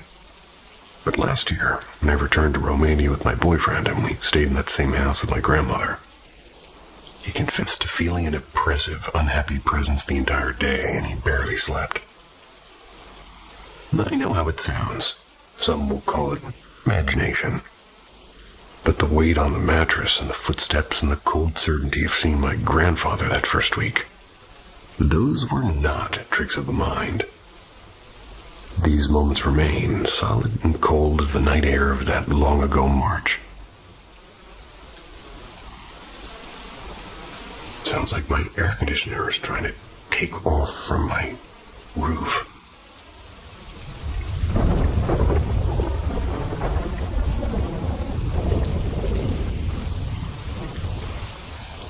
The hallway warning. I'm a 20-year-old woman, and a few nights ago, I had one of the clearest dreams I've ever experienced. And I almost never remember dreams. So this one, it seemed to feel different right from the start. It began inside my grandfather's house. I was curled up in my late grandmother's favorite recliner, the one with the faded blue cushion. On the carpet nearby lay Jasper, my grandfather's golden retriever, quietly dozing. My grandmother strolled past me, jangling a set of car keys, and disappeared toward the garage. My grandfather followed, slipping on his worn leather jacket as he left. The house fell silent until Jasper suddenly sprang up with his hackles raised, staring down the hallway. A low growl was rumbling in his chest, and I stepped beside him and I peered into the dim corridor. At the far end, the attic hatchet seemed to loom. A prickle of dread slid down my spine when two long, inky black hands crawled around the edge of the opening, claws gleaming faintly as if something was climbing out. Jasper lunged forward, barking fiercely at the attic door. And then my grandfather returned through the back entrance, startled by the commotion. As he approached, the dark hand slid back into the ceiling. He checked his study and bedroom but found nothing. While he crouched to calm Jasper, a sudden streak of black, like a living shadow, shot from the attic straight into his chest. He staggered sideways, slamming against the hallway wall. I rushed to him, and his breathing was ragged, sweat beading onto his forehead. "I don't feel right," he said in a strained, almost growling voice. "I'm so angry." I wrapped an arm around him and guided him toward the garage. And just as we reached the door, my grandmother reappeared as if from nowhere, eyes wide with urgency.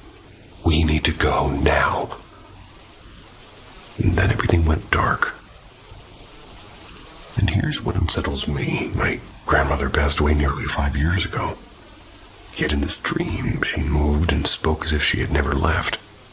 And Jasper, my grandfather, didn't even adopt him until 3 years after her death. I can't shake the feeling that she was warning me or warning us. Paranormal things have brushed our family before. Odd sounds, flickering lights, and that uneasy sense of somebody watching. Nothing dramatic, but always just enough to notice. Now my parents and I are living with my grandfather, and that vivid night keeps replaying in my mind. Was it just a dream or a message that we shouldn't ignore?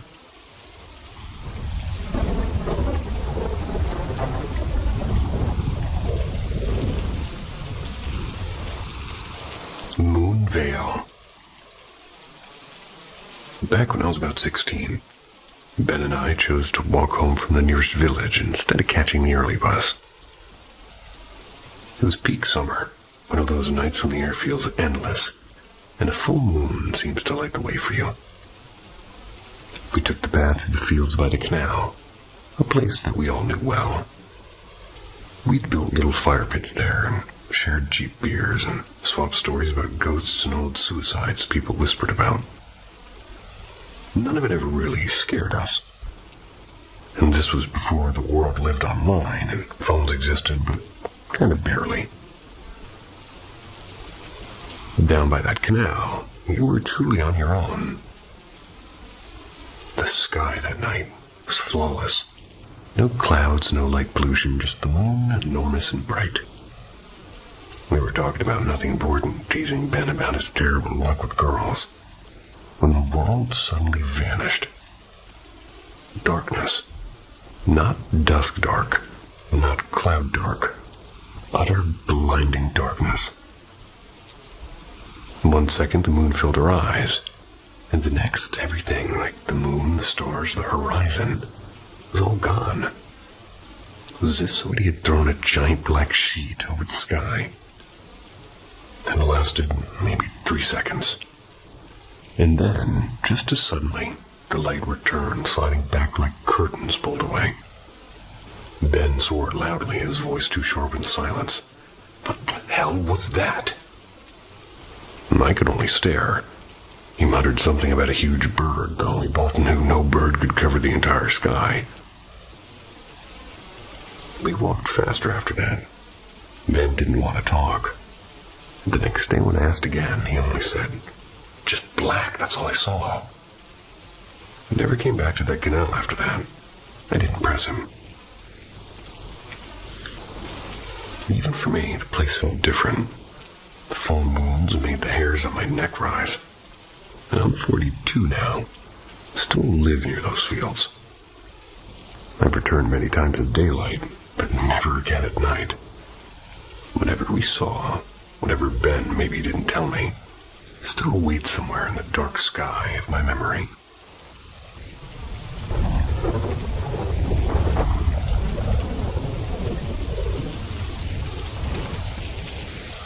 The Floating Clue Game.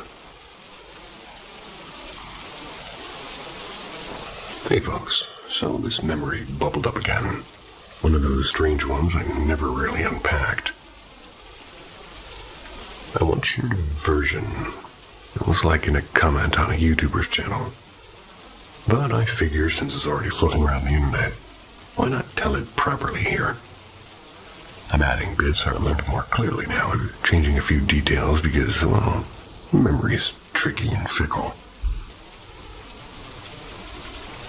When I was younger, I kept having these hyper-real dreams where I couldn't tell if I was asleep or awake. At first, they're just ordinary. I'd be doing normal stuff and brushing my teeth or walking to school or sitting at dinner. And then without a warning, a perfectly mundane scene would twist into something dark. I'd wake up locked in sleep paralysis with my heart hammering. I was certain something was in the room with me. But the strange part, the normal dreams always came first. And then in them, there was always something slightly wrong. Like a spoon balanced perfectly in midair, or my neighbor speaking with my grandmother's voice. And if I spotted the mistake and called it out, I'd snap awake into paralysis. That heavy presence lurking at the edge of my bed, if I missed the glitch, the next dream would be a nightmare. Eventually, I realized that it was a game. Or maybe something told me that. Honestly, I really don't know which came first, the idea or the whisper. But either way, I started to play. I trained myself to notice every inconsistency, the clock jumping backwards or somebody wearing shoes that didn't match their outfit. A door that should creak that's staying silent. Anything that might mean dream instead of reality. Then I got overconfident. One night I'm trying dishes and I turned around and I saw a kitchen chair lazily floating upside down. And instead of panicking, I actually laughed. Too obvious, I said. You're slipping. Snap, awake.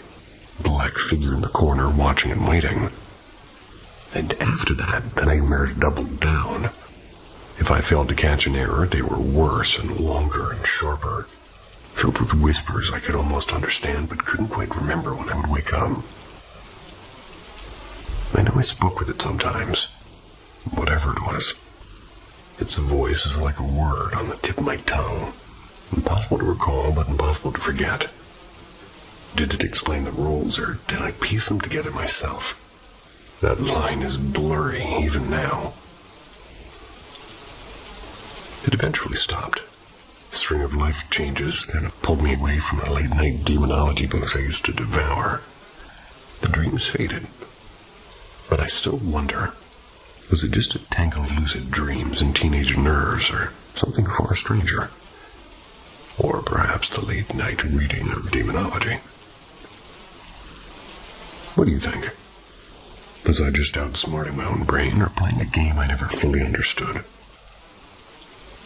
All I can say is, everybody doesn't own more than one pair of shoes, so you can't always match.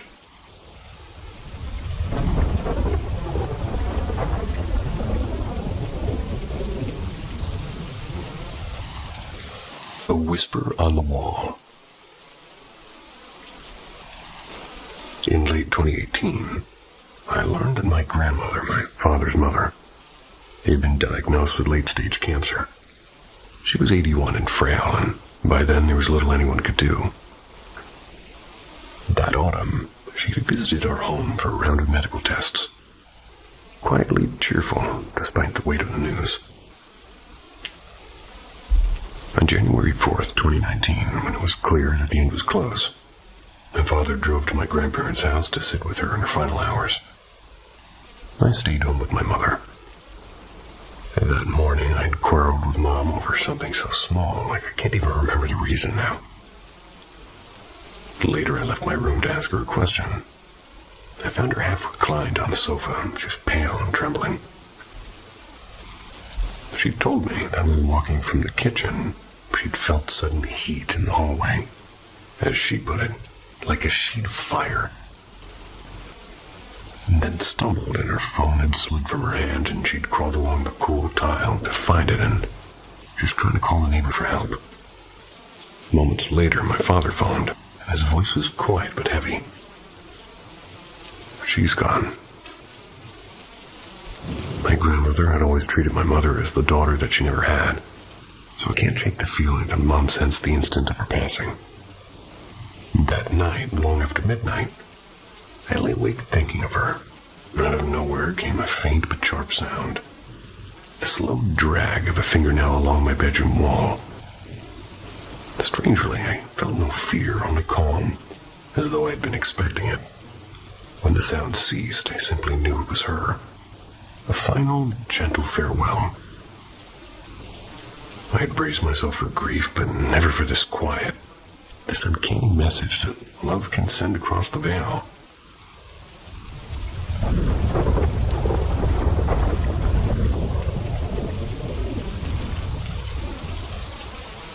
The night of vanishing hours.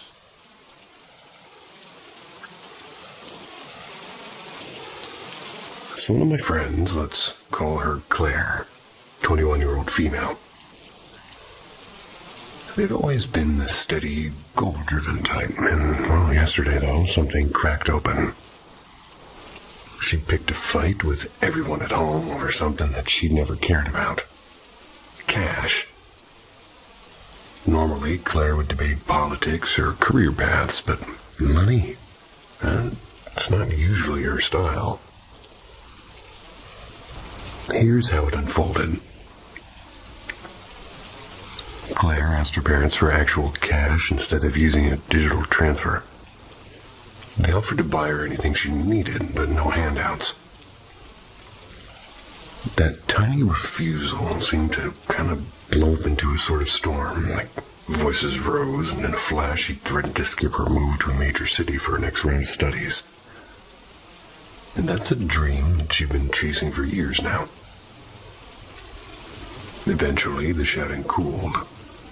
She went to her room and everyone exhaled, and then came the sound of hurried footsteps. Their parents found her on the rooftop clutching a pair of scissors, and her father barked, "How much money do you want?" And Claire, with her voice low, kind of answered like strangely, "Your daughter won't be alive for that." And yeah, she spoke in third person.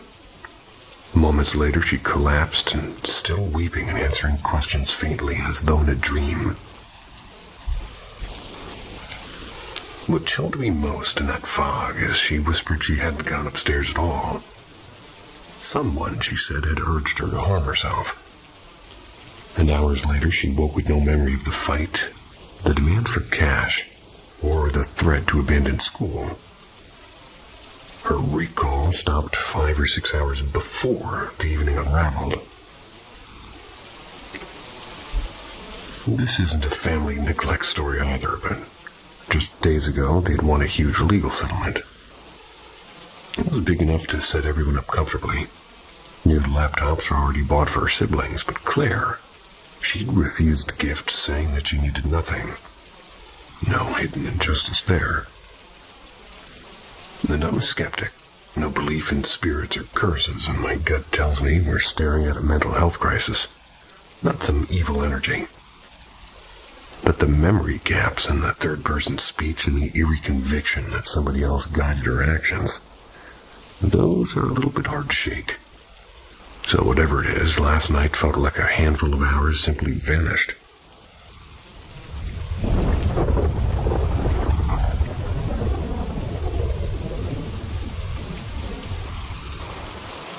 The hour before dawn. When I was 11, my family took what I thought was just a cheerful winter trip to Boston. We were going there to see my Aunt Claire. And they had always been the warmest soul at every family gathering. I thought we were simply escaping the gray January routine for a bit of fun. Only later did I realize the real truth. She was in the late stages of cancer, and we were there to say a quiet sort of goodbye. 2 days after we got back, something happened that still lives in my bones. Around 4:45 a.m., I jolted awake, and I was hanging in the darkness, there was this thing inches away from my face, and it looked like Claire's face. Except it was wrong somehow. Like a photo that had been stretched at the edges. There was a pulse of icy dread, and it was rushing through me. My chest tightened so hard I thought I might choke. Then a sharp ache cut through my skull. I even felt a faint pressure on my skin, as if something unseen was brushing against me. Then just as suddenly it vanished, leaving me trembling in the quiet room. The next morning, my mom sat at the kitchen table. Her coffee was untouched. She told me Aunt Claire had slipped away peacefully in her sleep at around 4 a.m., less than an hour before I woke up. And even now, years later, I replay that pre-dawn moment. I was fully awake, and the hair and the weight on my chest and the distorted face. They were all so real, it's impossible to chalk it up to it being a dream. And yet I don't believe it was really her visiting me. If anything, it felt darker, like something else had borrowed her image. I keep wondering, was it some strange trick of the mind or something that science hasn't named yet?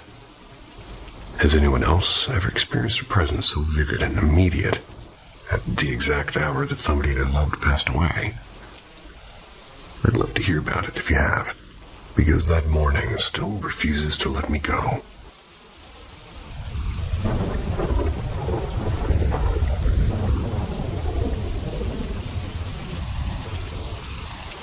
Midnight visitors. I grew up with more than just childhood fears. From the time I could barely walk until I turned about 9, something unseen but very real shared my house. Sometimes it felt like a crowd, like 6, maybe 8 presences, each with its own way of making itself known. Night after night, a figure I called the Hat Man stood in the hallway. He never moved, never spoke, only watched. Once I woke to a chilling sight.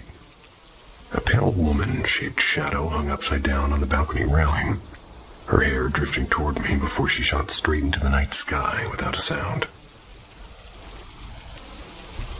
The house spoke in other ways, too. Pots clanged in an empty kitchen. Wooden bunk beds bore 3 deep black gouges no amount of scrubbing could erase. Objects, like a heavy glass music box, would tumble onto my blanket with no one nearby.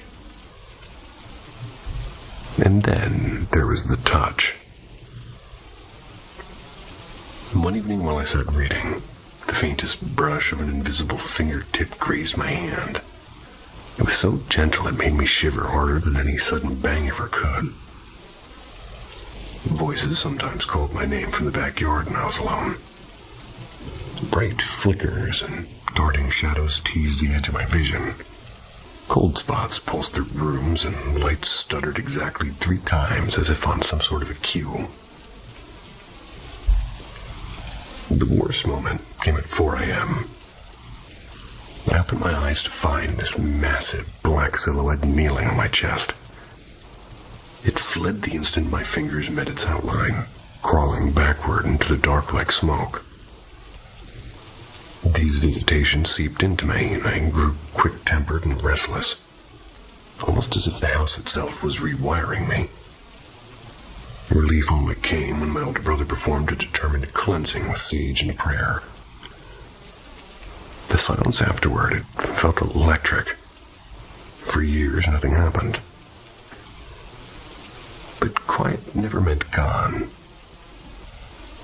A few summers ago, a 3-kilogram elephant statue leapt from its shelf in the middle of the night, then proceeded to shatter on the floor.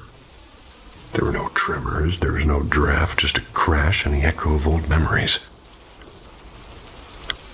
Looking back at it now, I believe I met a mixture of forces, a mischievous poltergeist or two, a wandering shadow figure, maybe something darker.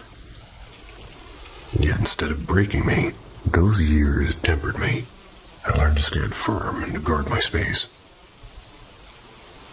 Now when the air chills or a hallway-like flickers, I no longer panic.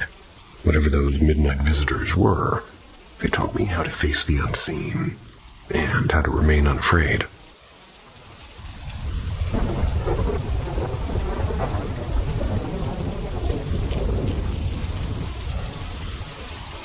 The Hour of Shadows.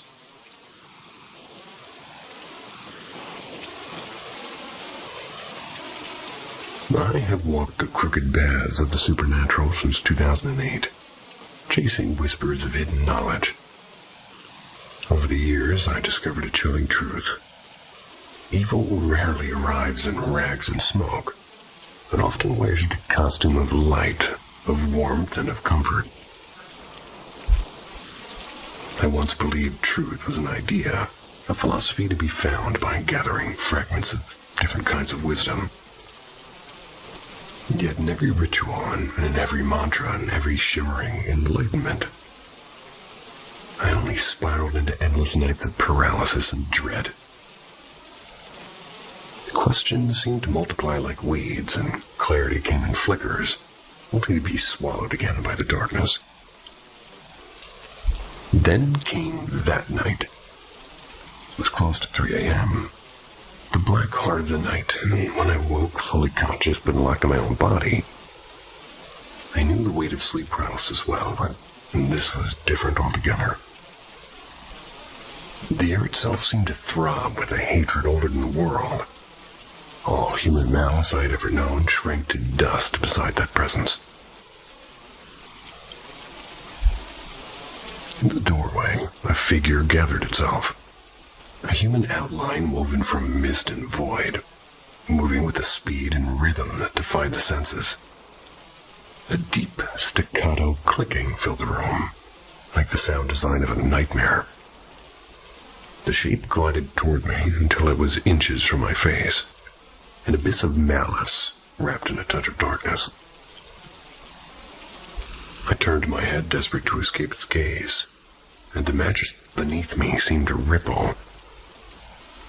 Out of the fabric rose the face of someone I loved, only twisted, eyes alight with mockery and mouth stretched into a grin, his head joined to the writhing body of a serpent. Terror does not begin to name it. My mind scrambled for any sort of defense, and I tried silent affirmations and fragments of ancient prayers. Nothing hauled. Then a half-buried memory surfaced. Someone once spoke of a heavenly protector, Saint Michael. I called his name once, twice, 3 times, and instantly, like a cord snapped, I could move. The darkness shattered and the room was empty. In that moment, it rewrote my understanding of reality. New Age teachings had told me that power rests within. But in that crucible, my own strength meant nothing. A name, Michael, and had done what all my searching could not. I read about the Archangel afterward, commander of heaven's hosts, the warrior who cast down evil. And if Michael answers, what of Jesus, or King of the Angels? The scripture claims that when Jesus shed his blood at 3 p.m., the fate of every demon was sealed. Death itself was apparently defeated, and evil's time began to run out. And what is 3 a.m. but the mocking mirror of that hour? The farthest point from the light of the cross. Perhaps that's why so many are haunted then, and why whispers rise and shadows move. It's the last playground for spirits already condemned, desperate to drag wandering souls into other hopeless chase. 2,000 years ago, the victory was decided, and what remains to evil are really only echoes, the disguises, the lures of midnight. And now I know even a single breath of his name is enough to scatter the darkness.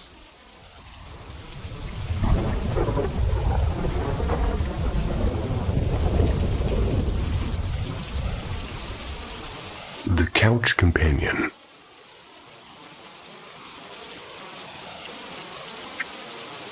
I spent about 2 years working in a sleepy little candle and vape boutique. It smelled like vanilla clouds and old incense. The shop barely had customers. No surprise, it shut down last spring. So most of my shifts were me on a cushy sofa crocheting scarves and binge-watching trashy reality TV. Now and then, overhead lights would flicker. The door chime would kind of tinkle as if somebody had stepped in. Sometimes the TV would stutter into static for a second. I chalked it up to bad wiring and cheap electronics. But gradually, began to feel like someone was quietly sitting beside me. Not menacing, just keeping me company. And oddly enough, I didn't mind. It was almost comforting. It's like the shop had its own invisible regular. When the place just finally closed, my boss let me take home one of the big lounge couches. I didn't think twice about it. I also never said goodbye to my unseen colleague, because honestly, I was distracted.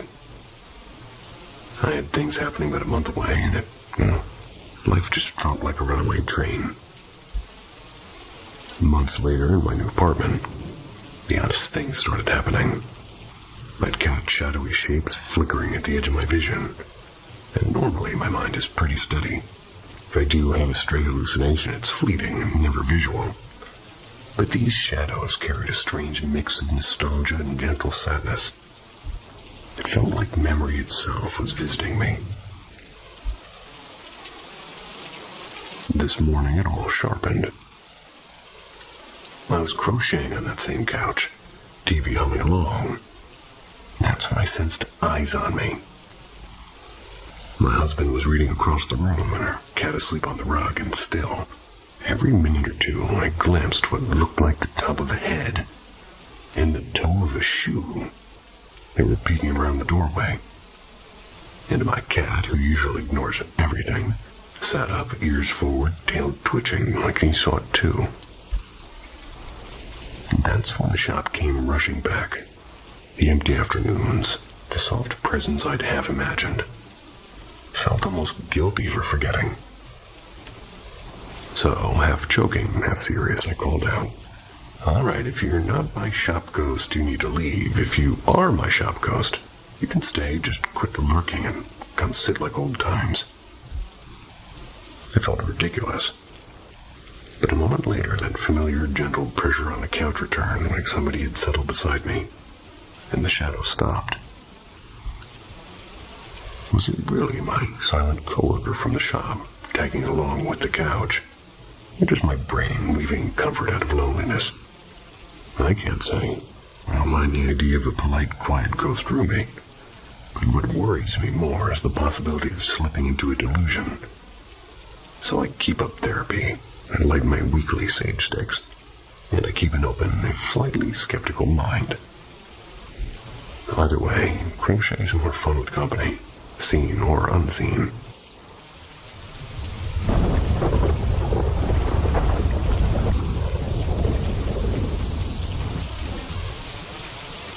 The hat in the corner. I'm a fairly conservative Christian. I don't buy the idea that spirits of the dead roam our world.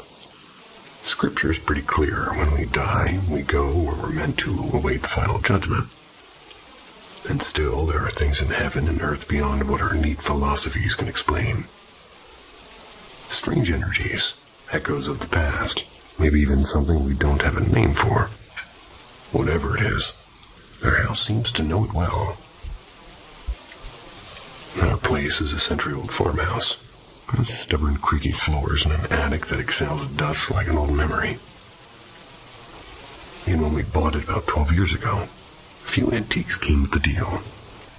My wife and my mother-in-law, they were sorting through a battered oak trunk. That's when they found an old photograph of a solemn young couple. Behind the frame was a yellowed note, folded like a secret. It was a suicide letter, bleak and resigned. And after some quiet inquiries, tiny towns keep long memories. We learned that his son from the original family had indeed taken his own life here. Since then, flickers and half glimpses have been part of life. With 2 kids and a dog, there's plenty of movement to blame. But sometimes, the movements don't line up. Once, while turning into the hallway, I caught the definite swish of a tail, dog-sized and quick. But our dog was asleep in the other room, and my son, now 18, has described the same thing. A flick of fur vanishing just out of reach. Those stories almost make us laugh. Almost. Others are kind of harder to laugh about. One evening, twilight deepened while I sprawled on the couch with my phone. The house had settled into that soft hum of silence, and I felt someone enter the room behind me. The subtle pressure of space displaced. A shift in the air. From the heft of it, I imagined my son, tall and strong, standing there, maybe waiting to startle me. I turned with a half smile, and nothing. The doorway was empty. When I asked him later, he swore he hadn't left his room. Then came the night I won't forget. Just 3 weeks ago, shortly after my father passed away. I woke at 3:40 a.m. to find a figure gliding across the foot of my bed. Not a wall shadow. This was darker than dark, as though smoke had decided to become a person. It was man-shaped, and for a heartbeat I thought I saw the outline of a brimmed hat, like an old railway porter. A strange electric chill raced through me. Not cold air, but something under my skin. I lunged forward with a startled grunt, hands out to grab what had to be real. My arms cut through emptiness, and then it was gone. Bedroom door still latched shut. Since that night, I've slept with a teeny murmuring and a lamp burning low. It feels a little like surrender, and I don't like admitting that. But whatever crossed my room that morning wasn't a dream. It wasn't just grief. There are more things moving in the quiet corners of this old house, especially the one I prepared to believe. And sometimes they wear a hat.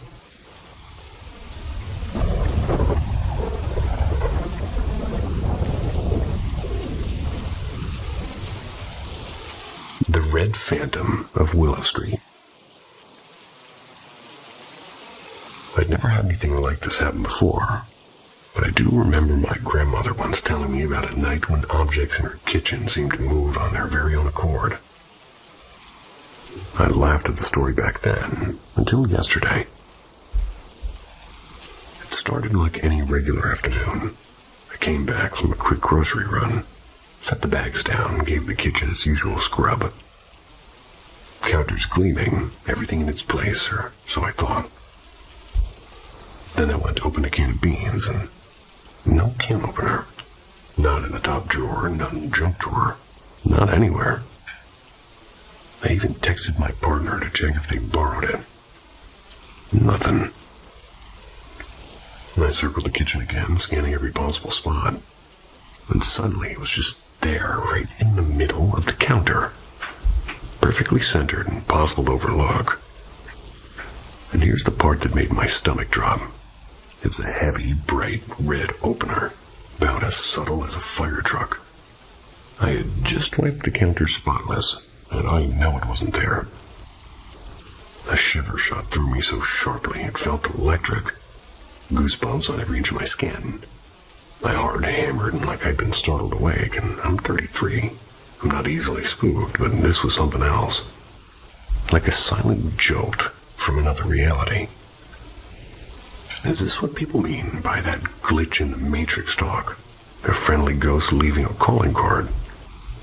And for context, we live in a century-old building and it used to be a textile mill. Lots of history in these bricks. I've always joked that if any place had spirits, it would be here. But in 3 years, I've never felt anything like this. Well, until yesterday, when a bright red can opener decided to materialize out of nowhere.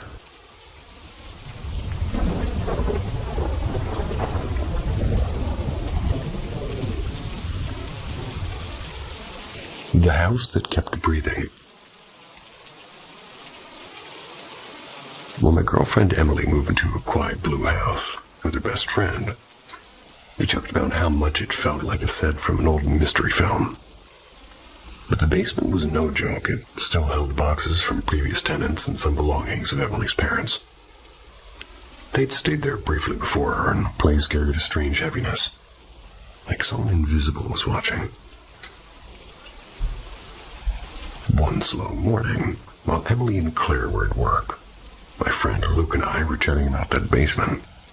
Half as a dare, we pressed our ears to the basement door. And that's when we froze. Soft, deliberate footsteps echoed from the bottom of the stairs. The house had sat empty for a week before Emily moved in. The neighborhood wasn't exactly the safest. So we swung the door open. Nothing. Just a cold draft and some dust. An hour later, as we sat above the basement in the living room, the weirdness deepened. got up to grab my phone charger, but a sharp thud shook the floor beneath me, like something had struck it from below. Almost instantly, there came a slow knock on the basement door. We waited 20 tense minutes before going down. No one. Every window was sealed in cobwebs. Yet on a shelf sat a chipped ceramic mug that we'd never seen, its bottom coated like with something black and fuzzy. Luke, poking through a corner of old belongings, unearthed a black beanie marked with a hand-painted pentagram. We exchanged a look and silently agreed to leave it for another day. But the house didn't leave us alone. A week later, Claire moved out, said that she couldn't sleep well anymore. That very night, the light switch at the top of the basement stairs began to flicker on by itself. And 2 mornings after, I heard my dad call my name from the kitchen. Except my dad lives 2 states away. Has never set foot in that house. The kitchen door sits directly beside the basement door. Last night was the most unnerving update yet. Emily was getting ready for bed and tried to turn off the hallway light by the switch in her room. Just wouldn't budge. She walked to the far end of the hallway to use the other switch. Her cat, usually calm, hissed at the first switch and bolted. As Emily reached for the second switch, she heard a crisp click. The switch by her bedroom flipped itself back on. Now Emily swears that she hears faint breathing near the door when the house goes silent. And that black beanie with the pentagram, well, it's no longer where we left it.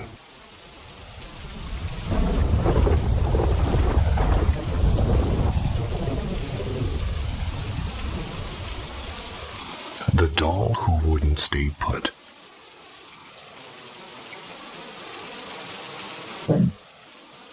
A few months back, my dog barked at something outside. My family, my dad, my mom, my 12-year-old sister, and 18-year-old me took a 7-day mountain trip. On the 6th day, while wandering through a sleepy village path, we stumbled across a crooked little shop with faded blue shutters and a squeaky sign. And the sign read, "Antiquities and Curiosities." Inside, the air smelled like cedar and rain-soaked stone.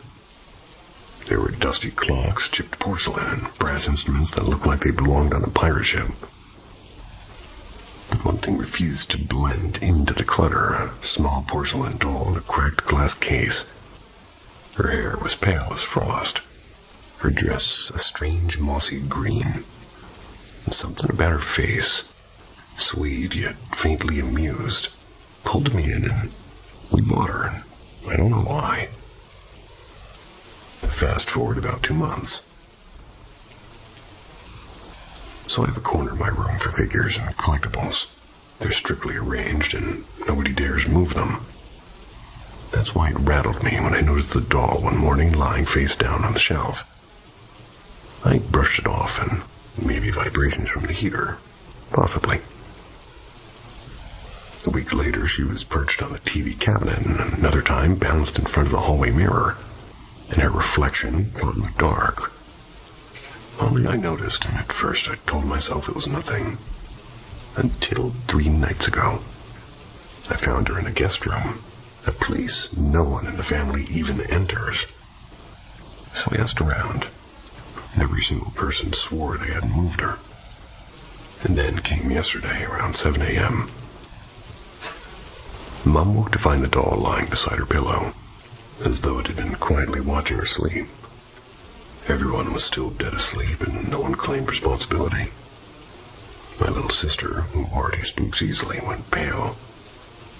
She grabbed the doll and set it in front of a framed picture of our household deity, convinced that sacred company would keep it still. But this morning when I woke, she was not by the picture anymore. She was sitting on my desk, directly in front of my bed, facing me and staring. And here's what really unsettles me. At times, I feel a sudden prickling at the back of my neck, the unmistakable sense of eyes on me. When I turn toward the doll, Her painted irises seem not quite fixed, like they've shifted by a fraction, just enough to follow. And we are a deeply religious family. We swore hand on scripture that none of us moved her, and I need you to believe that. Now I'm left wondering, did we bring home more than an antique that day in the mountains? Or did the antique bring itself?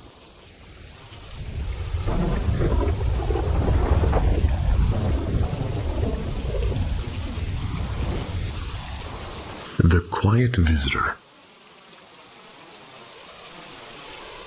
Hi, I'm a woman in my mid-30s. I've been in healthcare since I was barely 17. My faith in Christ and in keeping a heart free of bitterness shapes how I live.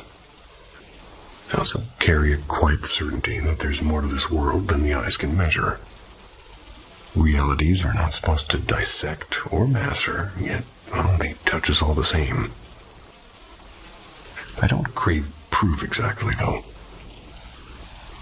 Over the years, life has shown me enough to know that something unseen is present. And last Thursday, for example, that presence made itself felt in a way I can't quite brush aside. I've witnessed many strange moments, especially while sitting with those who are near death, and I've always stayed grounded, but my way of coping is simple. I hold space for people while I'm on duty, then I leave it on the uniform that stays behind in the laundry. That's how I stay whole. I've had odd incidents before, but I usually lock them away and pretend they never happened.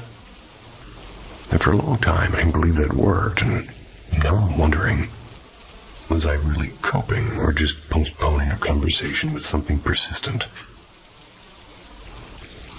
That morning, my assignment was a one-on-one care with a resident battling dementia, deep anxiety, and vivid hallucinations. After a long while, she settled into a sort of rare calm.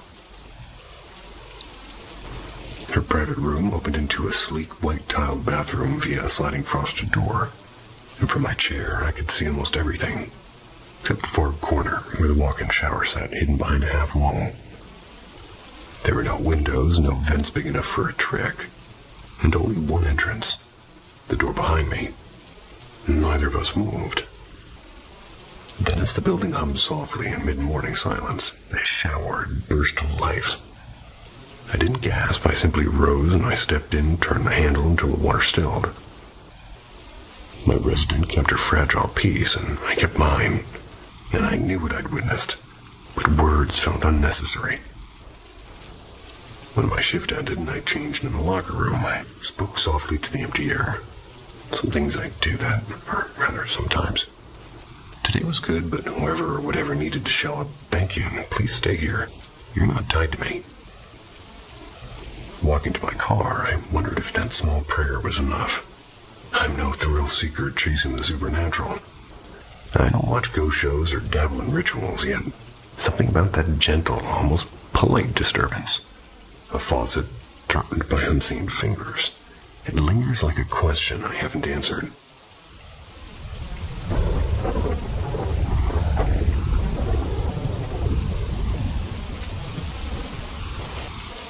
The House That Waits. When I was about 5 years old, my family had to leave our home for major repairs. We ended up renting a peculiar property shared with my uncle's family. On our side, it was me, a 5-year-old female, and my mom, a 28-year-old female, and my dad, a 36-year-old male.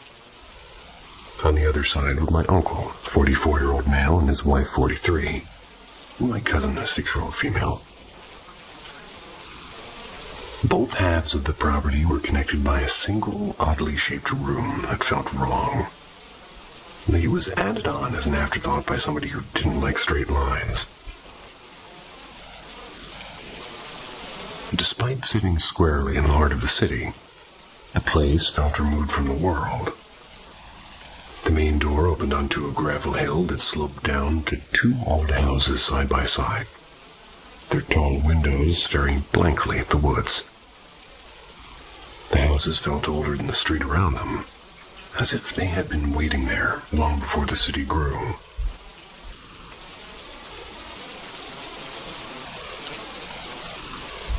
From the first night, unease crept in. We heard slow footsteps pacing across the steep gable roof. A neighbor once called the police after spotting a shadowy figure by the woods, only to see it vanish without a trace. The officers found nothing. We stayed there for almost 4 years, and in that time, each of us had our own encounters. My uncle once saw a shape glide through the hall, and months later my cousin described the same figure, even though he had never told her. My dad swore he felt somebody slip into bed beside him when he was all alone. But it was my mom who bore the worst of it. At first, she had vivid dreams, visions, events that would occur exactly an hour later. Then, when she was alone, picture frames would tumble from the walls with a deliberate thud, and things escalated. And if she left for more than a short errand, strange accidents found my father. He was once shoved so violently while exercising near the basement windows that he tumbled onto the gravel.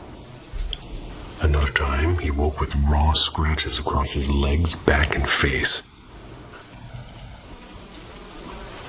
And then, there was my baby brother.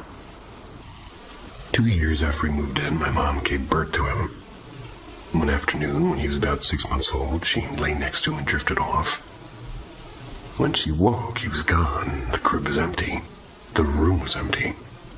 She raced to my uncle's house, but no one was there, so breathless, she ran back and found him lying peacefully on the bed as if he had never left.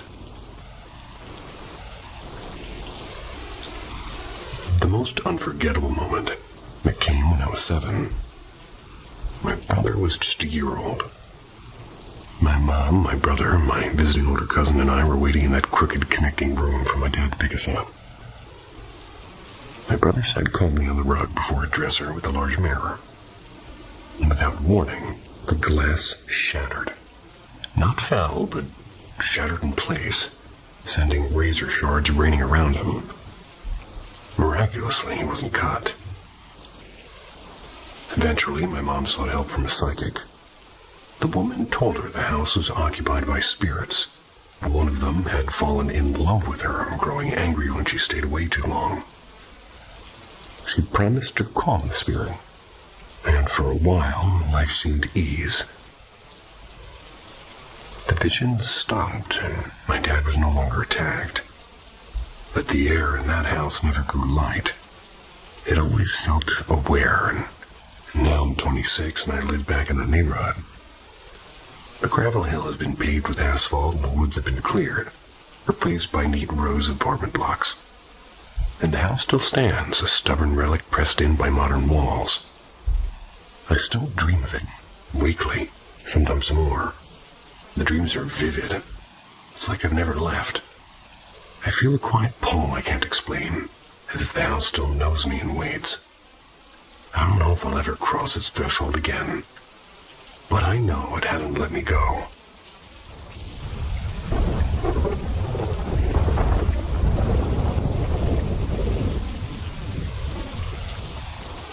Echoes from the attic. My mother fought for years to have a child, enduring more than 20 tubal miscarriages. So, one gray afternoon, she and my grandmother visited a quiet cemetery to tend family graves. Standing among the old stones, my mother whispered a plea into the cool air, asking any soul willing to come back to choose her as a mother. Driving home at dusk, they both saw 3 silent glowing orbs hovering over the tree line. Neither of them were believers in UFOs until that moment. Weeks later, against every medical prediction, she conceived me, this time in the uterus. And from birth, my life hummed with strangeness. The nursery TV hissed to life at night, once even switching from a church broadcast to a disturbing horror film no one had cued. When I was 2, my mother gently asked if I remembered heaven, and I answered. I came from a dark place, crying for my 3 children. She never stopped retelling that moment. Childhood was a theater of nightmares. I woke frozen, and there were shadowy figures circling my bed, unseen voices commanding me to look. And once, a tall figure I called the devil promised that he'd see me soon. And at 4, I dreamed of a cruel man descending attic stairs. Someone I somehow knew had hurt me before. Other nights I screamed as invisible pitchforks were piercing me. At 12, the dreams reached their peak. 2 pale girls. They were waited on a blood-stained cot in the attic. They were forcing me to sign a paper in my own blood. I never forgot that taste of iron and fear. Years passed. I became a mother of 3. Then one night while visiting my mom's house, my oldest, barely 2, woke trembling. Uncle Tenders is upstairs, she whispered, saying a man no one knew. He heard me with a fork in my head. She had never heard my stories. The house itself carries whispers of its past. The former owner, a Freemason, sold it decades ago. Yet his daughter kept circling the property, murmuring the Mother Mary prayer until her death. And growing up, over 15 friends refused sleepovers after hearing footsteps above us, watching toys slide across the attic floor, or finding sinks running with no one nearby. Even after moving and filling my new home with prayer, the presence lingers. Just last year, sleep paralysis pinned me again. A cold reminder that whatever waits in the dark attic corners never truly leaves, at least for me.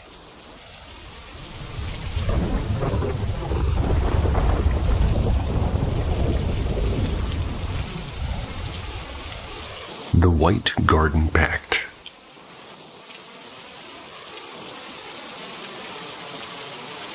There's a girl at my school. We're going to call her Mara. People talk about her like she's some sort of an oracle. They burn herbs under the moon, and they read tarot cards and whisper about energetic gateways. Friends who've gone to see her swear she's a seer. They say the things that she predicts actually happen. I didn't buy it. Magic, omens, and spells, well, just smoke and mirrors to me. Then one afternoon, Mara cornered me after class, and we'd barely spoken before, so I was startled when she confessed that she liked me. I was careful with my words, and she really wasn't my type, and I told her so as gently as I could. She smiled faintly and said friendship's fine. But soon I kept getting messages on Instagram, and at first friendly, and then unmistakably flirty, and I began to pull back, and that's when she sent me a long, trembling message about how she'd never loved anyone like this, and how she'd bind her soul to mine, if that's what it took. I replied firmly, friendship only, nothing more, and she pushed harder. Finally, I snapped and said, there's no world where I'd want to be with you, and hours passed. And at 3 a.m., her next text came. You'll regret speaking to me like that. I laughed it off, but that night something shifted. I couldn't sleep like a silent engine hummed underneath my skin, and at dawn I drifted off and dreamed. Everything was white, sky, ground, and air, except for a single lush garden of impossible flowers. Across it stood Mara, a white camellia tucked behind her ear, smiling sweetly, almost radiantly. I woke after 10 minutes, wide-eyed and uneasy, and it didn't stop. For the next 10 nights, the dream replayed exactly. White place, the garden with Mara smiling. And last night, though, the dream changed. I wasn't in White Garden anymore. I was in my own room. Mar lay beside me, and it was intimate and disarmingly real. I could feel every heartbeat and every breath, and through it all she kept that same calm, luminous smile. I don't know what she's done or if this is just my mind betraying me, but I wake each day more hollow and sleepless, and deep down I can't shake the thought that maybe this isn't only a dream.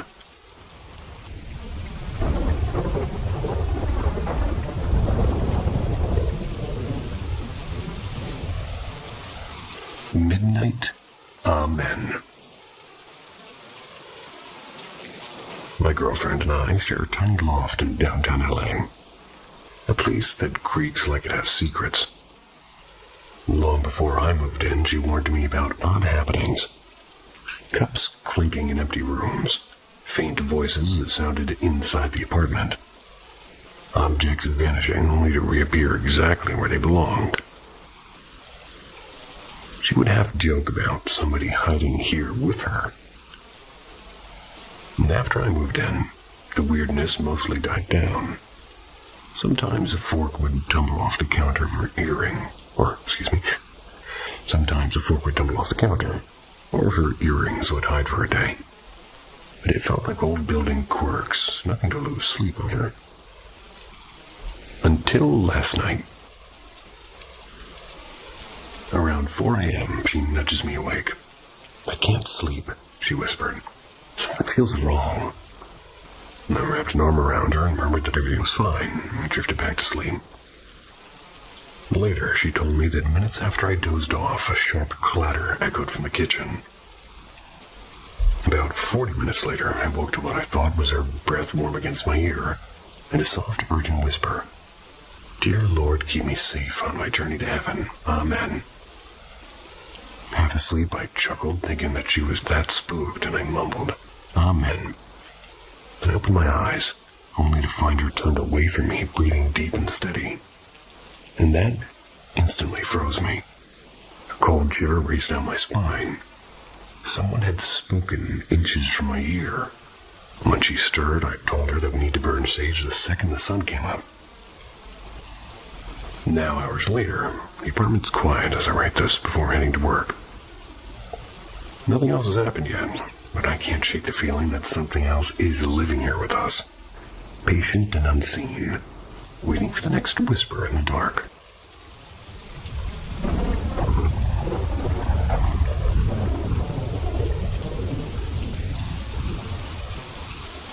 Dug in the dark.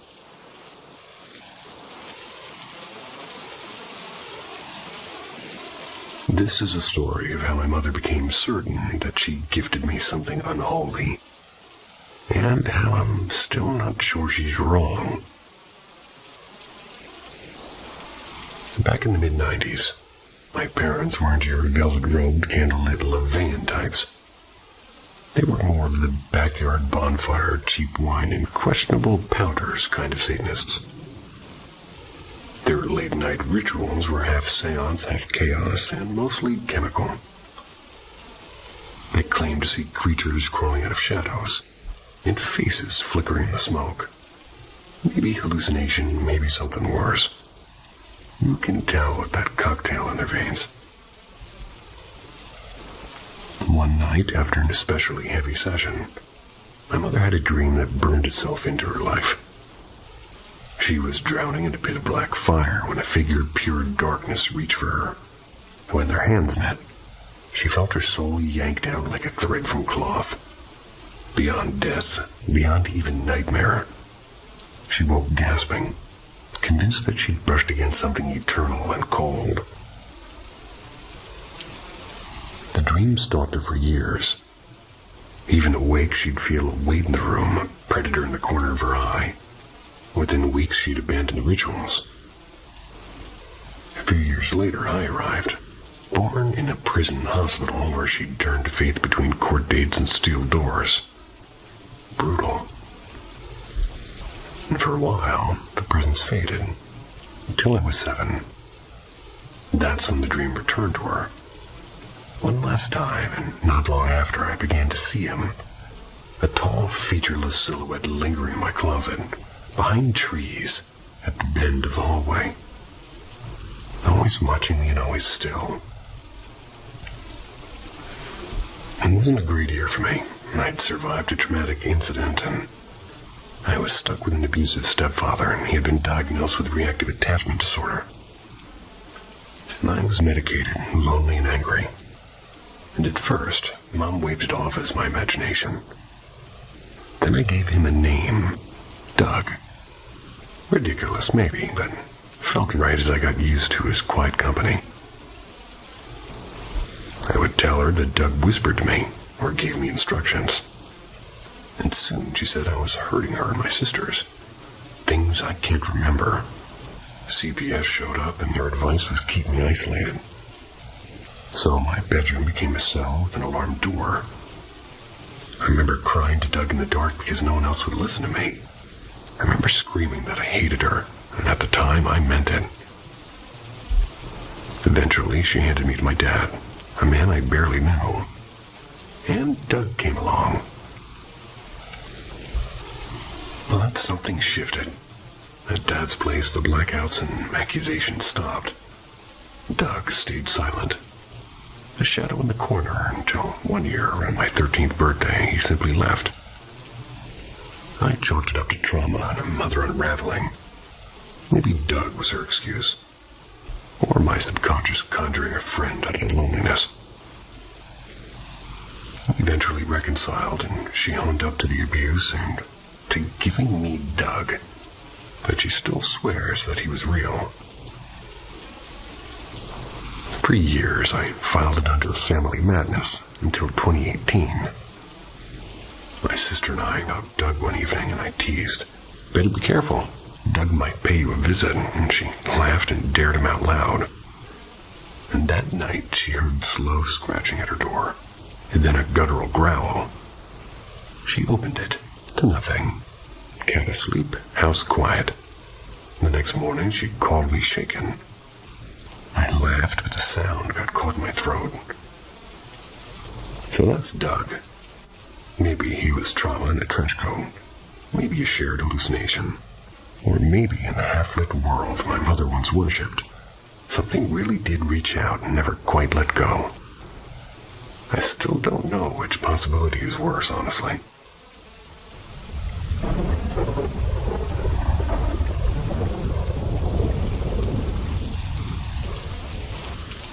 Midnight Echoes.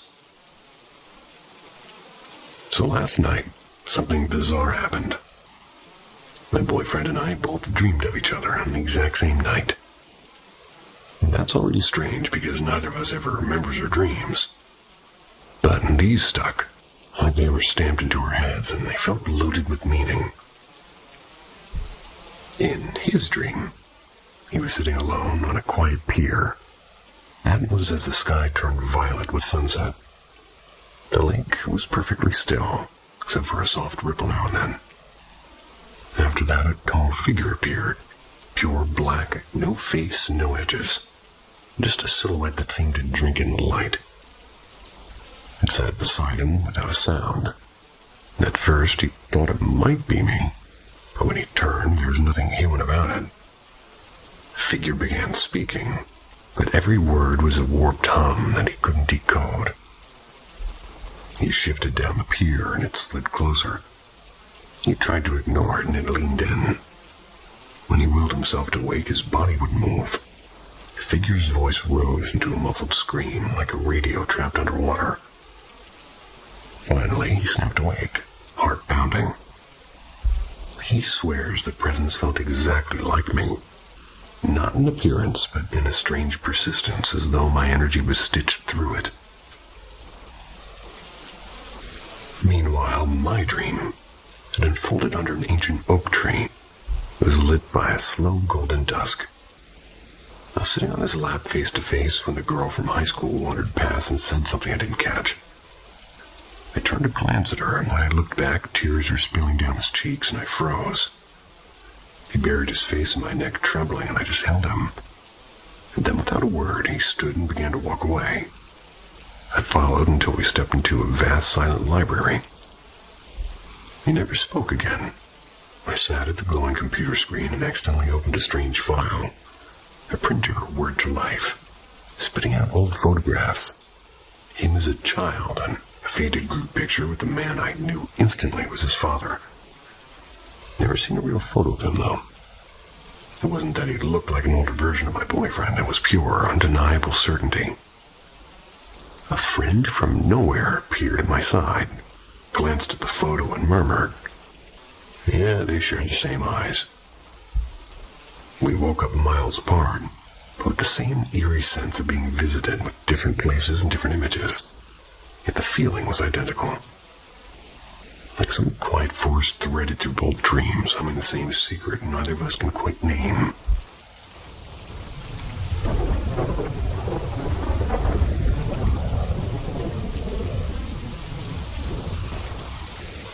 The Soldier on the Stairs.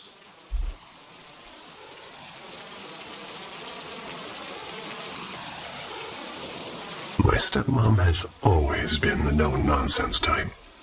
Sharp, practical, and allergic to anything mystical. She's the kind of person who double-checks facts before believing them, which is what I'm about to share. Well, really makes what I'm about to share. It makes me pause every time I think of it. It was the early 1990s. My stepmom and my oldest stepbrother, then just a chubby-cheeked baby, were renting a room in a creaky old house outside Dayton, Ohio. It's not too far from Wright-Patterson Air Force Base. The house's owner, an older woman, lived downstairs. The place smelled faintly of cedar and some kind of old paint that probably had lead in it. One late afternoon, as the sun was burning down into an orange horizon, my stepmom sat on the warm carpet playing peekaboo with the baby. The TV hummed quietly in the background. Out of the corner of her eye, she caught movement on the staircase. She turned, and a young man in a faded olive-green uniform was walking up the stairs, calm and steady. He met her eyes and gave a brief, almost courteous nod before continuing upwards. Nothing about him seemed threatening or strange, just ordinary.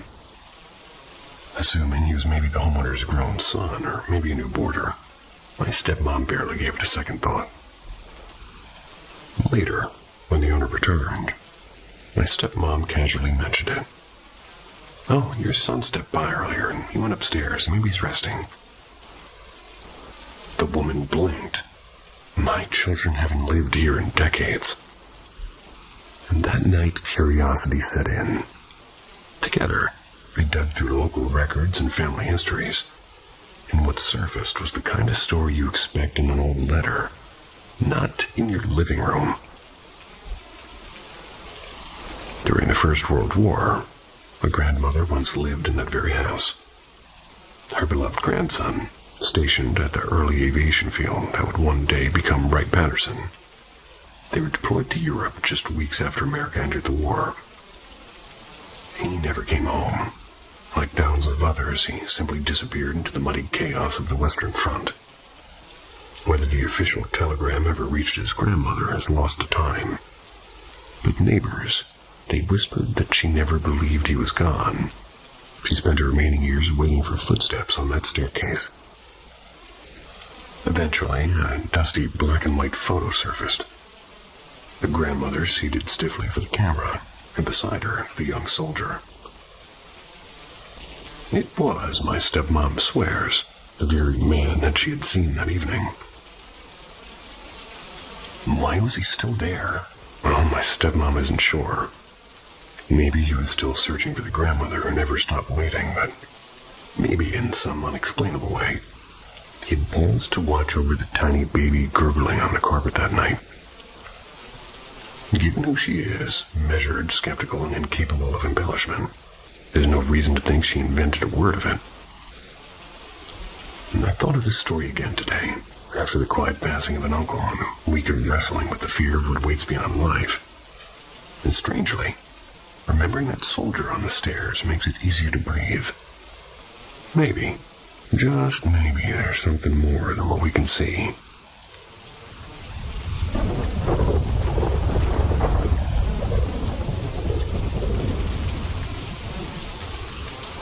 The Ottawa Interview. happened a few winters back. I was walking home from a late movie. Not exactly an alien abduction story, but the person I met, they felt just off. And for me to call someone weird, well, that's saying something. He was a few paces ahead of me, and we approached a quiet bookstore near the park. I heard him murmur something. I couldn't tell if it was me, or maybe it was just the chilly night air. His stride threw me off. Should I pass him? Should I hang back?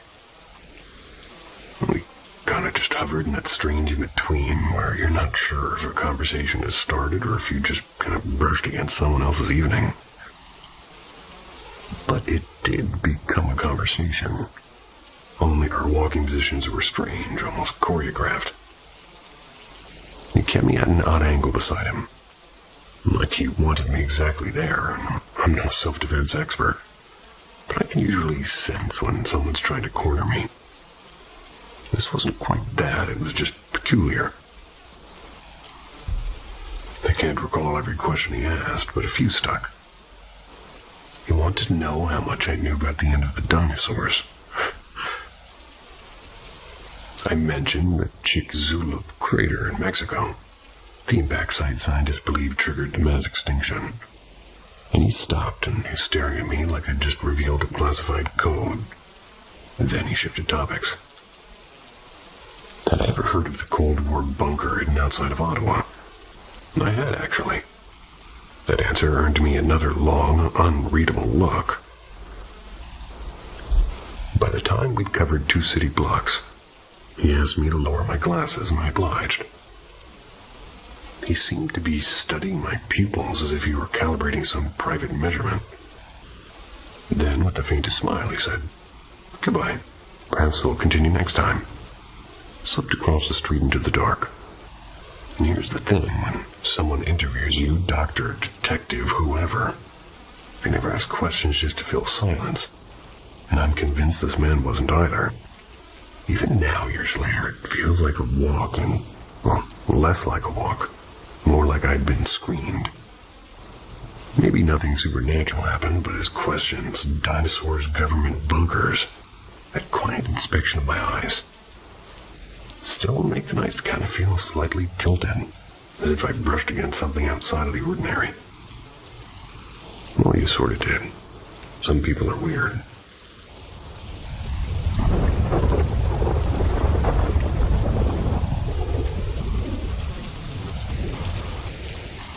The man with the blue bicycle. My older brother is about 5 years ahead of me in age. When he was born, something peculiar began to happen. It started quietly, just soft moments that my parents first brushed off as baby quirks.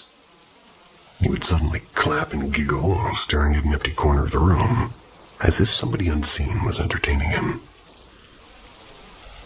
At night, it got stranger. He often woke up laughing as though in mid-game. But when my parents checked on him, he was sound asleep. A few times they woke to his laughter echoing down the hallway, only to find him peacefully dreaming. As soon as he learned to speak, they asked who he was playing with. His answer never changed. The man with the blue bicycle. My parents, a little uneasy now, still chalked it up to an imaginary friend.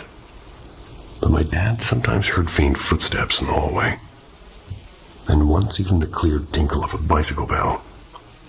By the time my brother turned 5, the nightly game stopped. The man with the blue bicycle was never mentioned again. Then I was born. A few months before my brother's 5th birthday, the pattern began again. This time with me. I was too young to talk, but I'd laugh at nothing, babble to empty corners, and wake up in the dark as if a playmate had just left.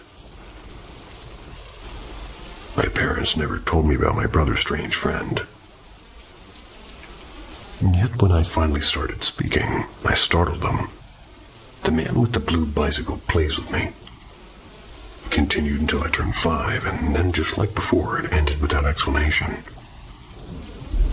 Years later, when my brother and I are swapping ghost stories with their parents, they finally told us everything. We had no idea that we'd both seen or imagined the exact same figure. The man, the blue bicycle, and the laughter. Even the timing of when it all stopped. Identical. You could dismiss it as a coincidence or childhood imagination, but sometimes late at night I can almost hear the faint ring of a bicycle bell. And I wonder, did he ever really leave?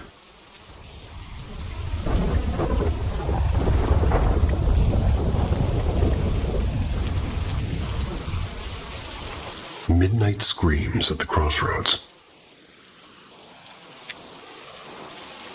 2 nights ago, right around that hazy stretch between 2 and 4 a.m., I, a 36-year-old bartender, finally came home after a long shift. My house was quiet, except for the soft shuffle of the kids waking up when I came in, and living with me are my 16-year-old son, my 13-year-old daughter, and my best friend's 13-year-old boy. I just call him my nephew. About 20 minutes after I'd settled in on the couch, earbuds in, music low, I heard something that made my heart skip. A scream, sharp and high, like glass breaking in the dark. Cut right through the music. I yanked the earbuds out and I froze, and there was silence. Everyone else was in bed, and I told myself maybe it was hidden in the song, and I hit play again. But then another scream. This one seemed to echo inside the earbuds themselves. I pulled them out again, and there was nothing, not even a creak from the house. I finally convinced myself the music was messing with me. Went back to listening. Uneasy, but too tired to move. I forgot about it until the next evening. My daughter quietly asked if I'd heard the 4 loud screams that came after I got home. 4. I'd only heard 2. She said each one sounded like a young girl and seemed to move closer, starting far down the street and ending near the 3-way crossroads just beyond her yard. By the 4th scream, she said her skin prickled with goosebumps. She prayed until the sound stopped. When I asked my son, he admitted he'd heard a single scream near his bedroom window, and to him, it sounded like an older woman in an argument. And since he was half asleep, he assumed it was a neighbor and just drifted off again. My nephew, asleep in the same room as my daughter, heard nothing. Neither did the neighbors, as far as we know. But what chills me most is the detail my daughter shared that I hadn't told her. The feeling that the sound moved, closing in with every cry. I can't shake the question. If the screams weren't in the music, and not everyone in the house heard them, what exactly moved through the night outside her home? And why did it stop only when somebody prayed?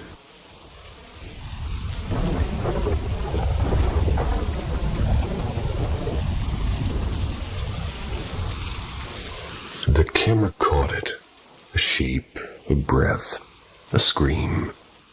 But there was no one there, because at Paranormal M we share the footage the world forgot. Well, I suppose we just read about it, but anyway, subscribe to see it, if you want to. I mean, hear it. Phantom Infestation. It started with a sudden collapse of normal life. One Monday morning, my boss simply vanished. No paycheck, no notice. Nothing. In Germany, of all places, where laws usually click like clockwork, the court still seemed to shrug at my claim, even though others in the same case got their money. Then the world tilted further. Despite a strong resume and a market that should have favored me, every job application vanished. Months passed by. My confidence seemed to thin. By late winter, the oddities sharpened. Bedbugs appeared in my apartment in January, deep winter. That's while I was traveling in Italy. My girlfriend had just entered my life around then, and she swears that she's spotless. Yet the bugs showed up off-season, like an omen that refused logic. Or like possibly something else. Yet, when we finally moved in together, things only deepened. She was a bright, unstoppable 18-year-old, but within weeks her joints betrayed her. First one knee, then the other, and soon her whole body ached without cause. A brief recovery would fade into a new mystery pain like a looping curse. And then came the roaches. Our place is practically surgical. No crumbs, no overflowing trash. And yet those slick brown shadows, they slip across her counters. Other signs seem to pile up. Bathroom mirrors, they fog in random ghostly patches. A damp, moldy scent flares and disappears, and if exhaled by unseen lungs, it would seem at least, but she scrubs until the tiles gleam, using Mr. Clean most normally. The smell, it always seems to ambush us. I tore up the baseboards, I checked every seam. I found only spotless emptiness. We're both pretty tired. Bone-deep tired. Not just sleepy, but drained. I tested a theory by spending 3 days in Hamburg. And there I slept like a child, and I woke pretty early. I worked hard. I partied late. I was buzzing with energy. The very day I returned home, heaviness closed in again. One former tenant, a serious man with no talent for jokes, he admitted that he sometimes found objects in places he'd never left them. Another hinted at quote-unquote something in the apartment. And lately, my girlfriend wakes to faint knocks or the scrape of something shifting in the dark near the kitchen. And sometimes she swears a shadow moves when nothing should be moving. I started this story as a skeptic. Not so sure anymore. Maybe it's some slow, hidden infestation. Maybe something older and stranger. A parasite of the spirit feeding quietly on us both. Better than bedbugs.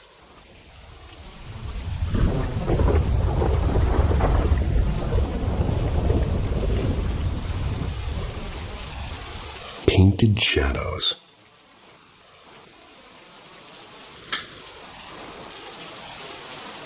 I have a classmate who lives with borderline. Sorry, hitting too close to home for my life. I have a classmate who lives with borderline personality disorder, and once confided in me about her recurring hallucinations. She described seeing things that weren't there. Tiny flickers in the corner of her eye and strange faces in empty rooms. I remember thinking it was unsettling, but it felt like something far from my own reality until a few days ago. It began one quiet evening. I was making brigadeiros. Don't know what that is, but it sounds tasty.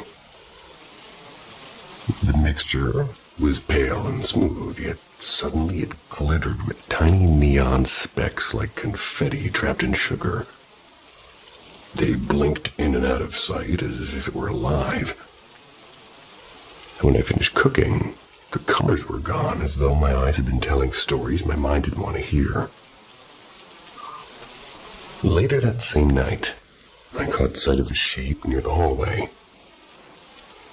A dark silhouette, almost human but off, and its head was perfectly round, its mouth stretched into a grin that didn't belong there. I froze, expecting fear, but instead I felt a deep unease, like something was quietly waiting.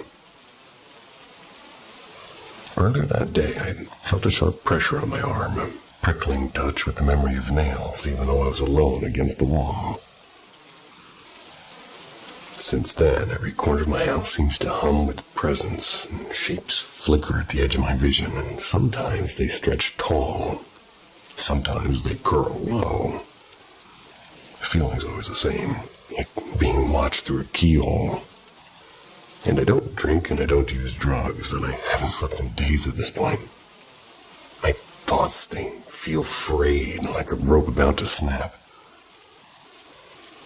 Half of me's wondering, like, is this just exhaustion or stress and my mind turning shadows into monsters?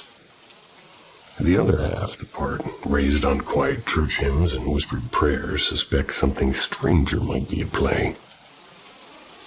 I've considered speaking to my pastor, and I've also kind of bookmarked the number of a psychiatrist whose kindness that I think I trust. I don't know which door I'll really be knocking on first, because all I know is that house is never empty anymore, even when no one is home. And for anybody who's suffering with BPD, I will tell you that it's hard for both parties involved, the person trying to help and the person who hasn't. It's like living hell for everyone. So my love goes out for everybody on every side of it. Anywhere and everywhere. At any time.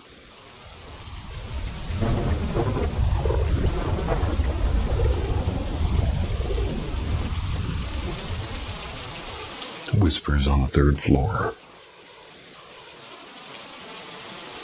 I've always been tuned into the strange and unseen. Cameras in the house catch shimmering orbs, and once or twice the sharp outline of something that shouldn't be there.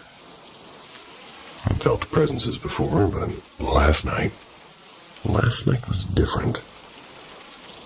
It started in the kitchen, and out of nowhere, a sudden heat bloomed, and it just blew like below my hip. It was like somebody smacked me with 3 fingers. I actually checked to see if I'd cut myself or something, and there's nothing, no mark, and no reason. Half joking and half nervous, I said out loud, "If anyone's here, show me." Instantly, a chill swept over me, exactly like the cold whisper of air-conditioned car seats. But this was inside and only behind me, head to toe. I left and came back a minute later. The same icy caress returned, faint but unmistakable. No windows open, no vents running, just cold. And that was only the beginning. Upstairs on the 3rd floor, that's where my little boy slept. I kept a camera on him so I could smoke outside without worrying, and around 8 my phone reconnected to Wi-Fi and I checked the feed. My heart skipped. His small toddler bed, where he almost never sleeps. It had a laundry bag perched on top of it, and as I watched, the bag rolled off the bed, deliberate and slow, like somebody had nudged it.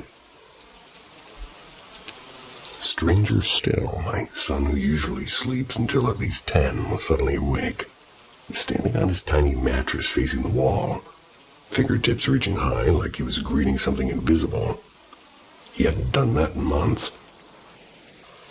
So I hurried up and I coaxed him back into my bed, and because the emotional alerts were going wild, I turned the camera sensors off.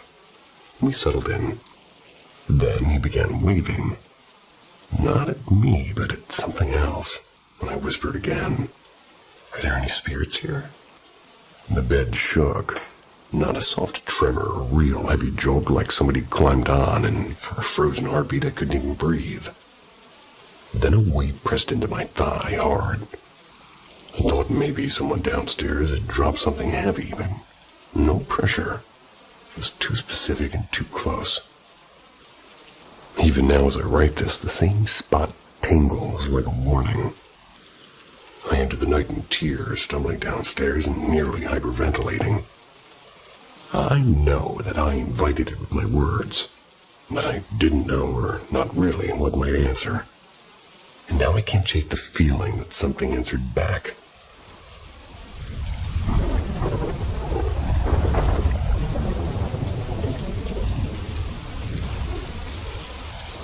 Midnight Visitor.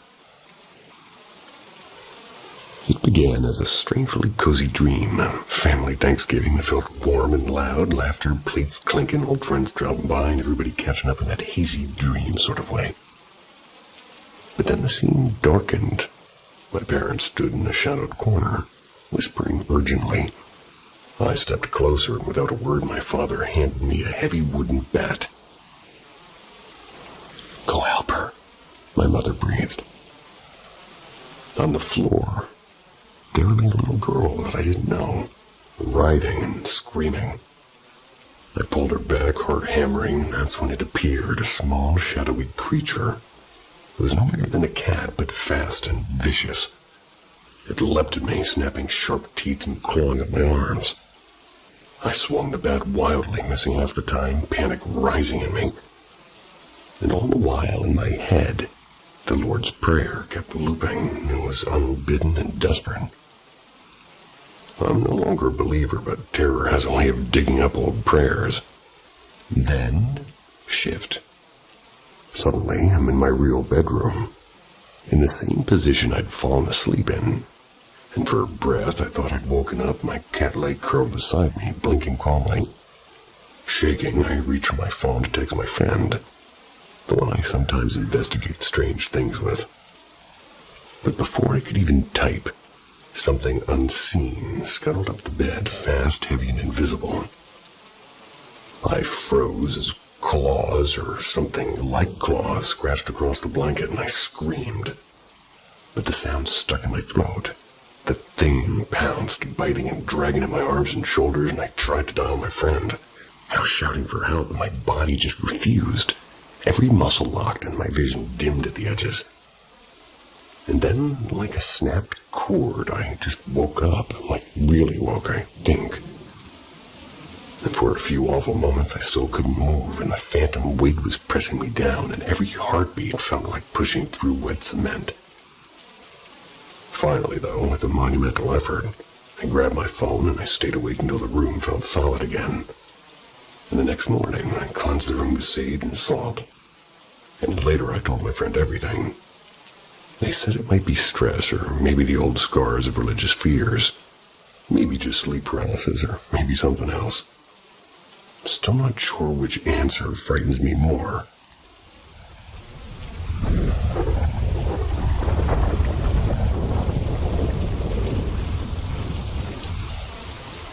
The bowl that blinked back.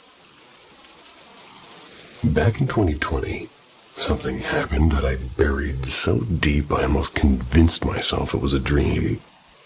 I never told a soul until this week. It's when a friend casually shared a spooky memory of theirs. And that conversation cracked open the vault, and here I am typing this out because my late-night search for similar experiences turned up absolutely nothing. No stories, no folklore, no Reddit threads. Thank God. Just me and this memory. It started on a rainy afternoon. I'm sitting cross-legged on the dining room floor, absently watching my reflection in a large, clear glass salad bowl balanced on a cardboard box. The light from the small lamp behind me made my reflection look like a dark, soft-edged silhouette in a curved surface. And something about it held me, like I was staring at a living photograph. I shifted slightly, testing the shadow, and my mirrored figure followed, of course, until it didn't. And at first, I just tried to blame the weather. Maybe the tree outside was swaying, causing a trick of the light, so I got up, checked the window. No breeze, no movement, and the street beyond was still as a painting. So I sat back down, and this time determined to stay perfectly motionless. And then, unmistakably, my shadow in the bowl twitched. Not a flicker of light, an actual deliberate motion, a tilt of the head, a slow raise of both arms. I froze, breath shallow, my real arm stayed rooted to my sides. But the figure in the bowl finished its own slow, graceful stretch and tilted forward as if peering at me.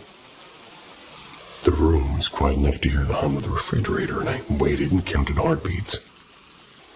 My shadow lowered its arms and tilted its head the other way, almost curiously. The spell broke when a neighbor's car door slammed outside. I jolted as my reflection snapped back to perfect mimicry, as if nothing had ever happened. I've replayed that minute thousands of times. Just been looking for a logical explanation, like sleep deprivation or optical illusions or some weird refraction thing. But nothing fits the absolute stillness of the room and the deliberate way my shadow moved. It wasn't sleep paralysis. I was wide awake sitting upright, and, well, for years I kept the secret because who'd believe it? But here I am wondering if someone somewhere has this kind of moment when their own reflection stopped being theirs, and when it decided to move first, and if the voice that comes after is AI or is me pitched up. I don't know either.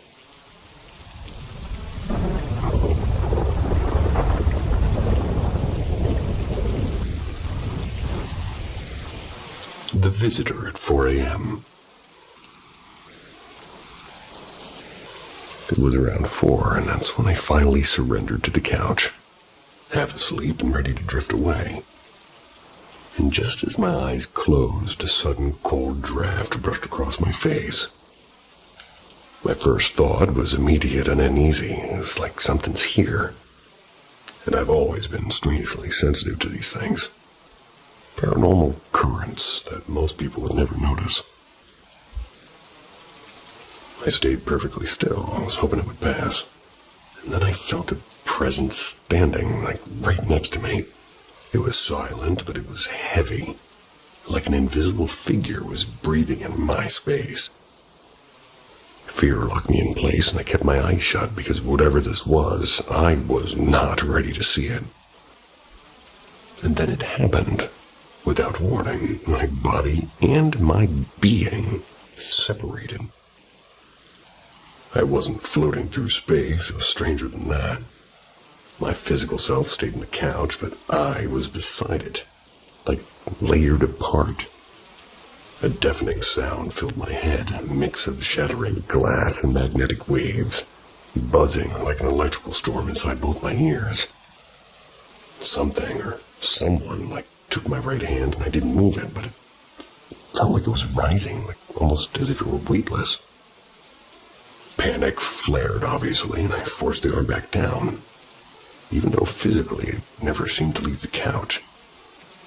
And then the voice came, and it was inside my head and low and mechanical, yet not fully robotic. "Where is a church?" it asked. At first, I barely understood what it was saying, and then the question repeated, deeper and colder. "Where is a church?" The sound was eerily like those ghost hunting recordings where spirits speak through static. And almost without thinking, I raised my arm again and pointed toward a church I know several streets away. "Thanks," the voice said. Simple and final. Instantly, the buzzing stopped and the presence was gone. And just like that, I snapped back into my body. And for a long minute, I lay there, stunned with my heart hammering, and I crossed myself, which is odd for somebody who doesn't really believe, before daring to open my eyes. This wasn't a dream. I know the soft edges of sleep. This was nothing like that. Lately, strange things have been happening more often. Shadowed figures in corners and flickers at the edge of the vision, and I've been dabbling in tarot these past months. Sometimes I wonder if it's all connected. Most nights I tell myself it's just imagination, but not this time. Later on, I told my brother, and he admitted he'd been feeling a strange tingling in his own body around the same hour. Just can't shake that thought that something passed through my living room that night, something that needed directions. And now it knows the way, at least.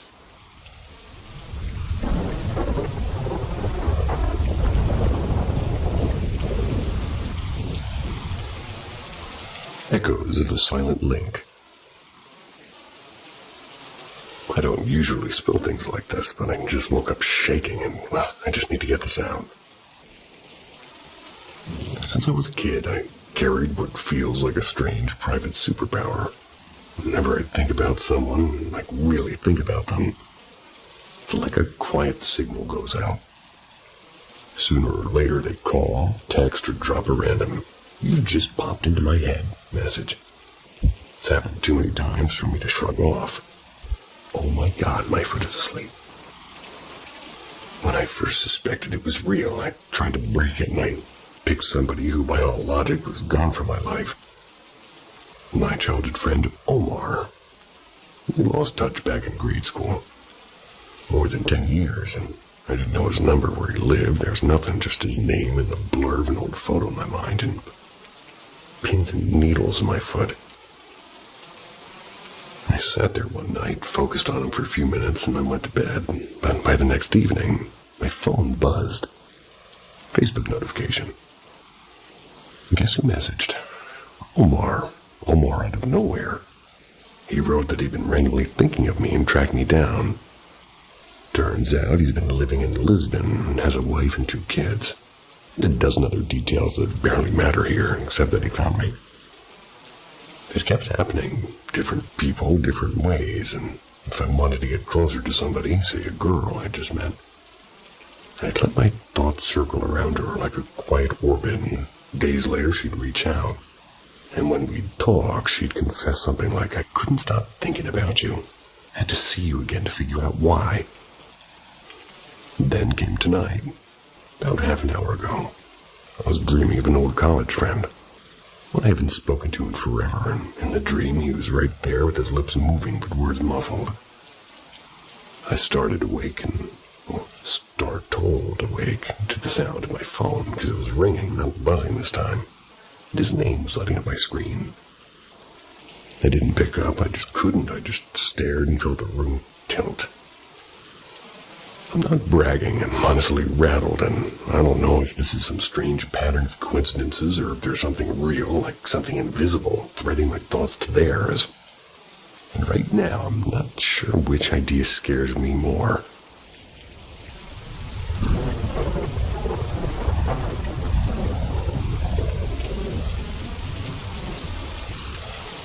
The Midnight Bell and the Vanishing Kisses. This is a story passed down from my dad. So, a few edges you could say might be fuzzy because it's 30-something years of that and I can kind of do a thing to a memory. But here it goes anyway. It all began right after I came home from a hospital. A coworker of Dad's had gifted him a large factory-sealed glass jar of Hershey's Kisses. They were silver and purple foils, and they were glinting like treasure to me at the time. Knowing his own sweet tooth, Dad stashed the jar at the very top shelf of his bookcase.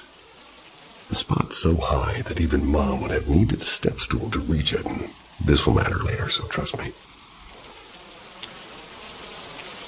Within days of my arrival, strange nights happen.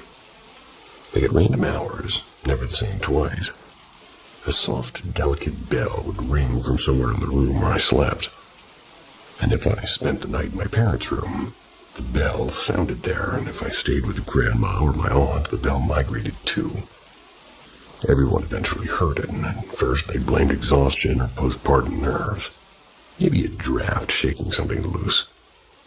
But the bell kept ringing. Weeks later, Dad, ever the neat freak, was rearranging his shelves when he seemed to freeze. The candy jar wasn't as full as before. Not a single foil wrapper was laying around, and the factory seal seemed to still be intact. The jar itself looked untouched and perfectly aligned on the shelf, and the bell and the disappearing chocolates kept pace. When we moved upstairs to a sunnier apartment, the nightly chime followed as though it had backed its own ghostly suitcase. The chocolates kept dwindling, and then as abruptly as it began, it ended. No one can quite agree when, but Mom insists it stopped when I was about 6 months old. Dad swears it coincided with the passing of a distant relative, a reclusive great-uncle with a fondness for bells and sweets, whose story deserves a whole other telling. They've asked friends and family for decades, but no one has heard of anything like it. A tiny midnight bell that follows a newborn while a sealed jar of chocolate quietly empties itself.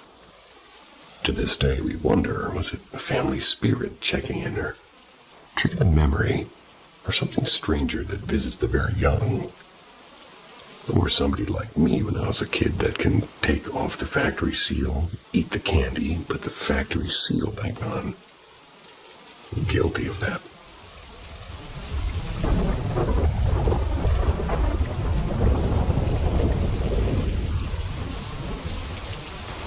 The intercom house. I want to tell you about something that still lingers in my mind. Not because it was terrifying, but because it felt strangely personal. This happened years ago, in the late 70s, the house that my brother and I was renting for a while. The place came with an old intercom system, and there was a main panel in the kitchen, little speakers in every room. And by the time we moved in, it was mostly broken, but every now and then, faint sounds and static and distant whispers, like odd clickings, they'd slip through. At first, it was small oddities, slow, deliberate footsteps in the upstairs hallway. The wooden floors were so creaky that you could tell the difference between a house settling groan and a real stab. Sometimes a cupboard door in the kitchen would just give a sudden metallic rattle, and every so often we'd catch what sounded like faint voices. Never through the speakers, but somewhere inside the house itself. Things shifted after our parents left town unexpectedly for a long legal mess.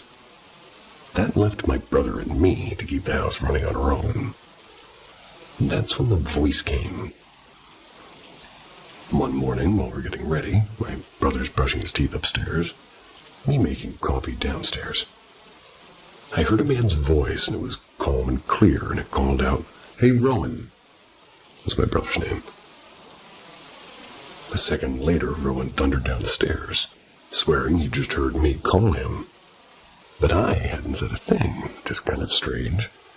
And after that, quiet greetings would sometimes drift from the corner of the room like a soft hello. Almost conversational, but not quite. Never felt threatening, more like somebody politely checking in. We ended up giving him a name, Gavin. Somehow it seemed to fit. Gaz never slammed doors or sent chills down our spines, but he did linger. A presence, and almost like he wanted us to know that we weren't alone in a rough patch. But we did eventually move out, and I've lived in plenty of places since, but nothing has ever been that same quiet, watchful sort of atmosphere. So thanks for letting me share it, and I don't want to talk about it that much, but if you've ever met a spirit that felt more curious than cruel, I'd love to hear your story too.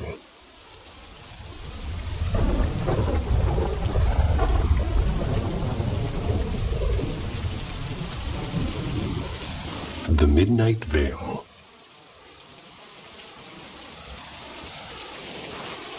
I live in Eastern Europe along a lazy river famous for party rafts and wooden decks that you can rent for 20 or 30 people to float, drink, and laugh until sunrise. And by chance, my house is just a short walk from that stretch of water. First brush. One warm night, we gathered to toast a friend's soon-to-arrive baby. Everyone was happily drunk except me and a girl who couldn't drink because of her meds. When the snacks and beer began to run out, the two of us volunteered to drive the 5 miles to a late-night shop. The ride back was pretty quiet, except for a funny story about her cat's obsession with laundry. Then something cut the night in half. A dark, human-shaped blur leapt across the road, 2 faint amber points like eyes glimmering for an instant. "Did you see that?" I blurted. She didn't even pause her story. I did. She admitted after about a breath or two. I'm not pretending nothing happened because I'd rather not scream right now. It wasn't a trick of headlights or imagination. The figure actually moved, and possibly fast. A living shadow that vaulted the road and vanished toward the river. Second glimpse. Months passed and the memory softened. Till my mother needed late-night company for her doctor-prescribed walk. The moonlight was unusually sharp and silvering the farmland paths behind our houses. Pawsey, the dog, padded behind us. Little on the nose. Out there stands a lone peach tree, oddly alive in a sea of tilled soil.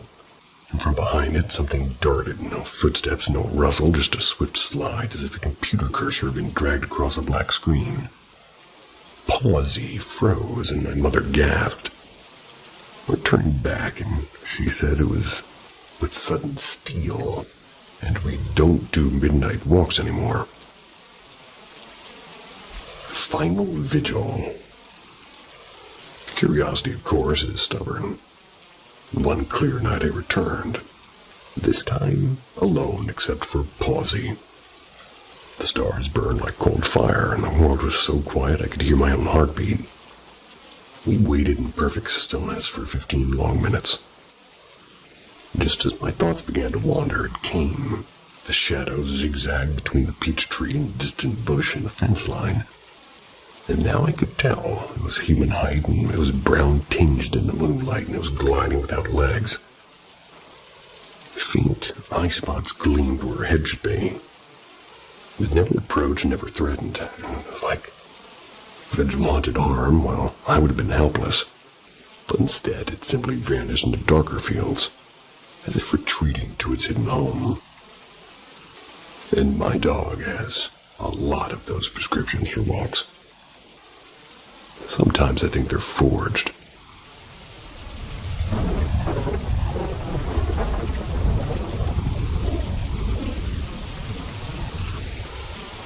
The house that won't stay quiet.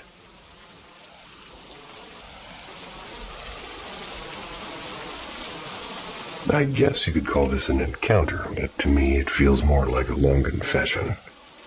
One that's been brewing for years. Our family home has always been strange. 3 floors, we live in the middle one. The bottom floor has been empty since I was little. And the top floor went silent after 2018. From my earliest memories, doors opened or closed with slow, deliberate movements. Nothing like the slam or draft. Just a steady, purposeful motion that no breeze could explain. I heard odd creaks and soft, misplaced sounds. But I only truly began noticing them around 2014 or 15. And being born in 2006, I'd been too young to care until then.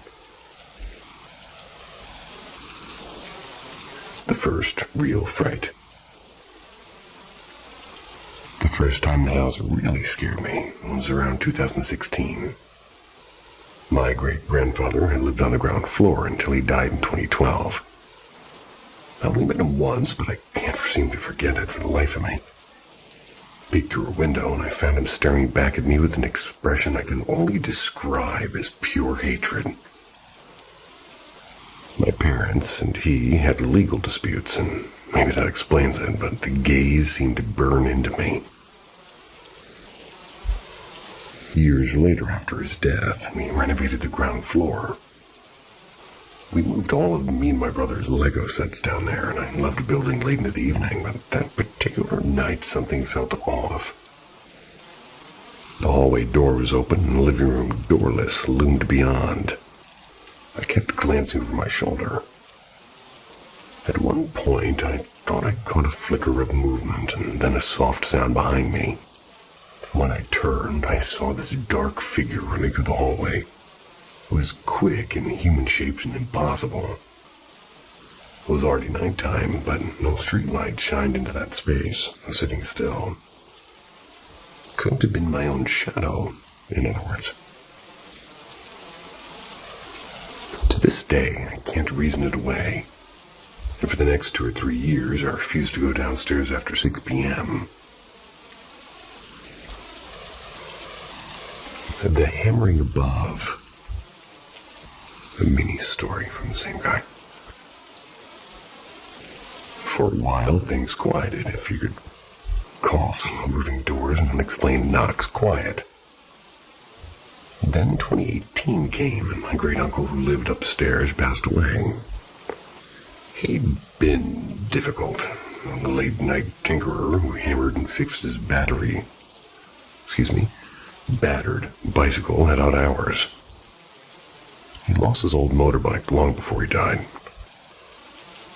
Not long after his funeral, I lay in bed one night and I heard it like hammering and the shuffle of somebody working above me. Out of pure habit, I thought, great, he's at it again. Then I remembered he was dead. And the realization hit so hard I almost screamed. It wasn't a one-off. The sound kept visiting. It was faint but undeniable. For nearly 2 years before fading for good, that is. The present unease. I kept telling myself I was imagining things. Maybe even needing therapy. I'm an atheist, a science first kind of person. I want a logical answer, but nothing seems to fit. And now it's 2025, and two things push me to write this. First, I need to get it out, and talking to my mom is useless, and after every death she's marched around with incense sticks convinced the house is haunted. Secondly, the feeling is back. This time on her own second floor, and the air here has grown heavy again. That same prickling dread I felt the night I saw the hallway shadow has returned, and it's hard to describe how wrong it feels to be uneasy in your own home. Maybe nothing will happen, but maybe something will. And for now, I keep living here and listening and waiting and wondering if the house will ever stay quiet.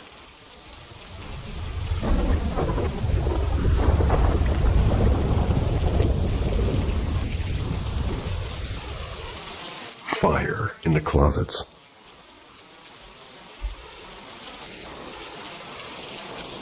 I grew up in a house that was split right down the middle. My mom was a full-on believer in everything supernatural and spiritual, while my dad leaned halfway into atheism and dry jokes, and let's just say it made for some, let's say, colorful dinner conversations. From 2012 to 17, I was basically raised by the internet. Debate groups full of fiery atheists and equally fiery believers, they were sort of my playground. I'd watch endless videos of paranormal evidence, and every comment section would scream fake or photoshopped, and I shrugged and I moved on. And then 2020 arrived. A neighbor friend, we're going to call him Kareem, started acting strangely. We used to share memes and late-night snacks and half-baked business ideas, but suddenly he was distant. For a whole week he brushed me off with excuses like we had a fire at home, and that's a pretty big excuse. I assumed it to be a stove mishap or bad wiring, and I'm not the kind of guy who leaps into rescue mode anyway, so I just left it alone. But a few days later, he mentioned another quote-unquote loss, and something in his voice made me press harder. Finally, he blurted out, "There's black magic on my house." I kind of laughed because I'd heard the phrase 100 times online, but here, with somebody actually knew, well, that was strange. He swore that there were no gas leaks and no faulty wiring. He said jinns were behind it. I told him, "Okay, call me next time something happens, and I'll bring my eyes and my phone." Don't think this is in America. Moving on, but 2 nights later my phone buzzed. I got there, and look, I'm still not sure what I walked into. Every closet door was scarred with this deep, smoky, burn mark looking thing, like the wood had caught fire from inside of it. Clothes were shredded and hanging from the ceiling fan, stuffed into the toilet, even wedged between wall cracks. The house had looked as if somebody had thrown a silent war party while we were out. I filmed everything on Snapchat. Excuse me, my voice broke. Snapchat. I still have the clips. No demons posed for the camera that night, but at least what I saw, it didn't seem to add up, and I tried to stay skeptical, and maybe Kareem trashed the place himself. Perhaps, but why? It was a rented house, and insurance wouldn't cover supernatural vandalism. Bad insurance company. And those burns, they're clean, and they were black rings that looked as if heat had bloomed from the core of the wood, and it didn't match any fire I'd ever seen. Kareem's family, which was 7 or 18 people, moved out soon after. And an imam advised them to relocate, saying the house had been, quote-unquote, and italicized, claimed. They found a new place, and for a moment relief. They cooked a big welcome meal. Then Kareem's sister ran upstairs to grab something and found the entire meal, which are pots and plates and everything. It was all dumped neatly across a bed that she left empty minutes earlier. That was the last. And today, I stand somewhere between my mom's faith and my dad's skepticism, but I tend to lean far closer to her side than I ever imagined. Maybe the Jinn didn't show themselves because they knew I'd have my camera ready. Maybe they wait until no one's looking. Whatever the reason, I can't laugh it off anymore. Science explains a lot, but that night in Kareem's house, well, science hasn't caught up yet.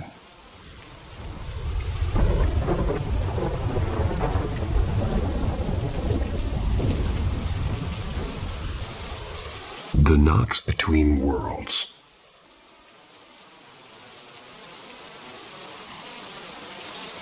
For nearly 3 months, I've been trapped in a strange war between sleep and waking. At first, it was occasional sleep paralysis. The past 2 months have been a labyrinth of dreams within dreams, sometimes 3 layers deep, till I can barely tell where night ends and morning begins. The first descent. It began one ordinary night as I drifted off, and somewhere between thought and darkness, I heard deliberate footsteps in my room. I brushed it off as imagination, but the dream that followed was too sharp to ignore. I was back to my room, and, well, except half of it had kind of melted into a dense black fog. A heavy, electric dread pressed on my chest, and I tried to whisper a prayer, but my voice tangled and blurred, and each word was dissolving. Then I was jerked awake, or so I thought. My body was stone. None of this sounds like what it is, and it's a tall, shifting shadow actually looming beside the bed, and it was silent as I held my breath. I couldn't move, I couldn't scream, and time became a stretched-out eternity until I finally broke free with my heart hammering while this whole thing was happening. The next time is the voice at the window. Weeks later, I made the mistake of sleeping with my window cracked open, and the night air felt pretty alive, like it was watching. I told myself it was nothing, and I slipped under only to jolt awake to a deep thud. Paralysis pinned me again, and this time moonlight spilled across the floor like a pale stage light. And a low, unfamiliar man's voice floated in from the darkness. "Why are you just lying there? I can see you." And panic was clawing at me. I willed my arms to move and my throat to shout, and there was nothing. A silhouette leaned into the window frame. The second I wrestled free, relief barely formed before I collapsed back into sleep and snapped into my paralysis again. The figure now stood inches from my face. My skin burned as if near an invisible fire, and over I repeated in my mind, I reject this presence until the pressure finally cracked. I shot awake for real this time. The little girl. One night, the darkness changed its rules. Instead of shapeless shadows, I dreamt somebody whispered that a spirit had latched onto me. And when I stirred, paralysis took hold. And this time, a small girl in a faded gray dress rested a cold hand on my arm. Their movements were agonizingly slow. She leaned closer, and I tore free and stumbled out of bed. When I glanced back, she was crouched on the window ledge like a silent acrobat. Their eyes were locked on mine, and I fled downstairs, and I found my family gathered in a strange sort of stillness. My brother cradled a baby whose stare felt ancient. Sorry. On the grill sizzled something, but not food, but uprooted plants and scraps of metal. My mother beckoned me to the car, and when I peered inside, blackness swallowed everything, and I woke again paralyzed. A shadow was peering from the closet. The proof that I didn't want. So shaking, I turned on the light and I grabbed my phone. I left a voice recording app running. 2 clean, separate knocks played back, both captured from the direction of the window. No one else in the house had stirred and the dogs hadn't barked. And now every night feels like a negotiation with something unseen. Maybe it's only my mind, but maybe not. And when darkness falls and the walls settle, I can still hear soft and patient the knocks between worlds.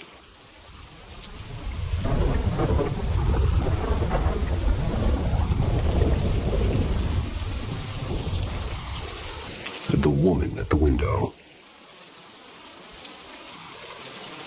Ever since I can remember, odd things have followed me like a quiet shadow. My family came from an old country farm where superstition was a second language. Ghost stories weren't just stories, they were all warnings. One summer, my cousin was almost pulled into something we couldn't see. She sat by the window, chattering with the quote-unquote girl outside that no one else could see. My uncle rushed in, yanked her back, and hid her beneath a quilt. Later that night, I glimpsed that same pale figure at my own window. Long black hair seemed to brush against the glass. I buried my face in my mother's chest, too terrified to even scream. The strange visits, they never really stopped. Friends seem to hate staying over because doors creak when they shouldn't, and lights flicker and the air feels heavy as if it's waiting. But my dreams, they're the worst part. There's even the same woman. Dark hair seems to hang like a curtain and eyes that are basically swallowing the light. And sometimes she whispers in a language I don't understand. Sometimes she presses her hands to my throat until I jolt awake gasping, but when I quote-unquote wake, I'm still in the exact spot where she's there, as though I was only blinking. Once I felt a palm on the back of my head, forcing my face into the pillow. And the only thing that saved me was the absurd thought that this is such a dumb way to die. And for a while, things calmed down after I rearranged my room. I pulled the bed away from the window and the door, but lately, the dreams had turned ritualistic and disturbingly intimate. Once, she slithered across the floor while I was bound, and her cold fingers were tracing my neck and her breath like winter air.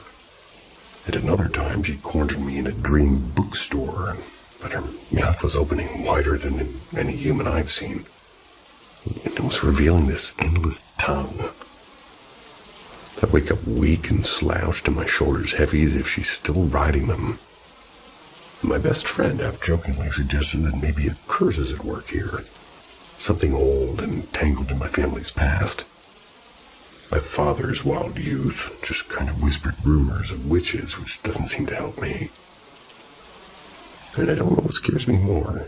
The thought that she isn't real and it's all in my mind, or the possibility that she is, and she's not finished with me.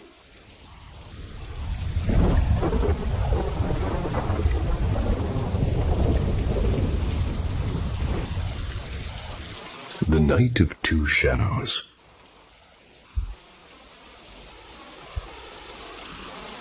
It was one of those nights that never really leave you. I was 18 or 19, and now I'm 34, and both of my great-grandparents have already passed away. I'd gone to stay at my best friend Clara's house for the weekend. That night I dreamed I was back in my great-grandparents' old farmhouse. It's long since been sold. The dream, it seemed to feel razor sharp, like every creak of the floorboard had been waiting for me, and I turned toward the oak kitchen table, and, well, there he was. My great-grandfather, hunched slightly as if caught mid-story. My chest clenched, and I thought, don't blink. Instinct still won, and when my eyes opened again, he was gone. And sitting in his place was my mother, smiling softly. "What's wrong, Pebble?" Her name for me when I was small, which implies you can float. I woke with a start, and I decided I needed the bathroom, and Clara's room was in the attic then, by the way. And as I leaned out of bed, she suddenly shot upright, and something she'd never done in all these years I'd known her. She grabbed my wrist and murmured, "Don't go." "Why?" I whispered. A sleepy frown. "I don't know." And she sank back into her pillow. I stepped into the dim hallway, and at the top of the stairs I froze, because below stood a massive black hound with burning amber eyes and teeth so white they seemed to glow. Yet oddly, no fear rose in me. I just descended calmly. By the time I reached the bottom, the creature dissolved like mist, and there sat only Casey, Clara's sweet little collie, tail thumping against the floor. And I smiled, greeting her, and went to the bathroom. Later, drifting towards sleep again, I heard Clara's half-brother yelling at Casey. The dog liked to nap right in the hallway, and tripping anybody passing by the way, so I thought nothing of it, and I just closed my eyes. Morning shattered quiet. Excuse me. Clara's sobs, they pulled me awake, and Casey had suffered violent convulsions in the night and choked on her food. She was gone before sunrise. Still stunned, I left for my routine blood test. Back then, I was on weekly injections that required constant monitoring, and at the clinic, as soon as the nurse slid the needle in, a sudden weakness swept through me. My vision was swimming, and I'd never fainted before. They pressed a cold back to my neck and handed me orange juice. And then the part that still pins me is when I turned my head, I saw my grandfather, the son of the great-grandfather from my dream, standing in the doorway, calm and almost expectantly. "You okay?" he asked, and kind of managed to yes back at him. But inside, I wasn't sure. 2 visits from the other side in a single night, one fading with a blink and the other arriving just in time, left me wondering where dreams end and something deeper begins.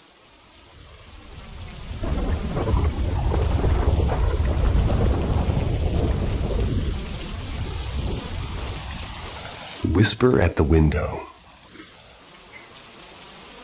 A couple of months ago, I was live streaming a late-night spooky video watch party with my chat. My setup sits right next to a big old window that I usually leave uncovered during the day, so I can spy on my neighbor's golden retriever doing his evening laps. Alrighty then.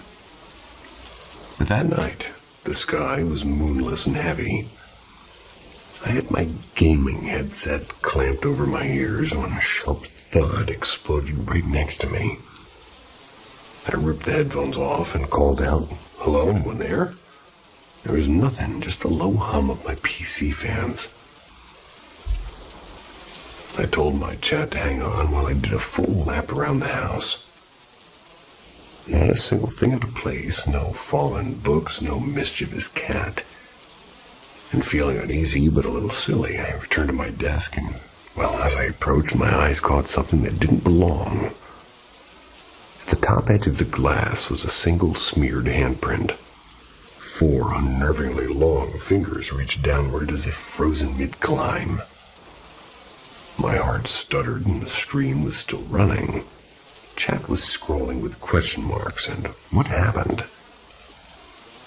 I sat back down, trying to laugh it off, like, okay, how weird, I'm fine, but let's keep watching. I hit play and I pulled the headset on again. That's when the sound changed. There was 3 taps, and then they were soft and fleshy taps, and they were deliberate. It was right against the glass, inches from my head. Not nails, but skin. I really couldn't make myself look. My voice trembles as I told the chat that I basically had to end early. And as I said goodbye, another violent bang cracked through the room. I killed the stream, grabbed my phone, and bolted upstairs to my husband. We sat in bed while he wrapped an arm around me and said it was probably just the wind, a tree branch, or something else ordinary.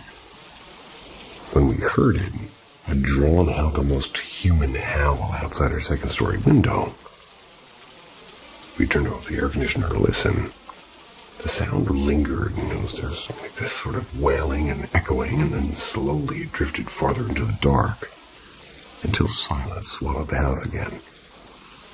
To this day, I keep that window locked tight, and the blinds closed.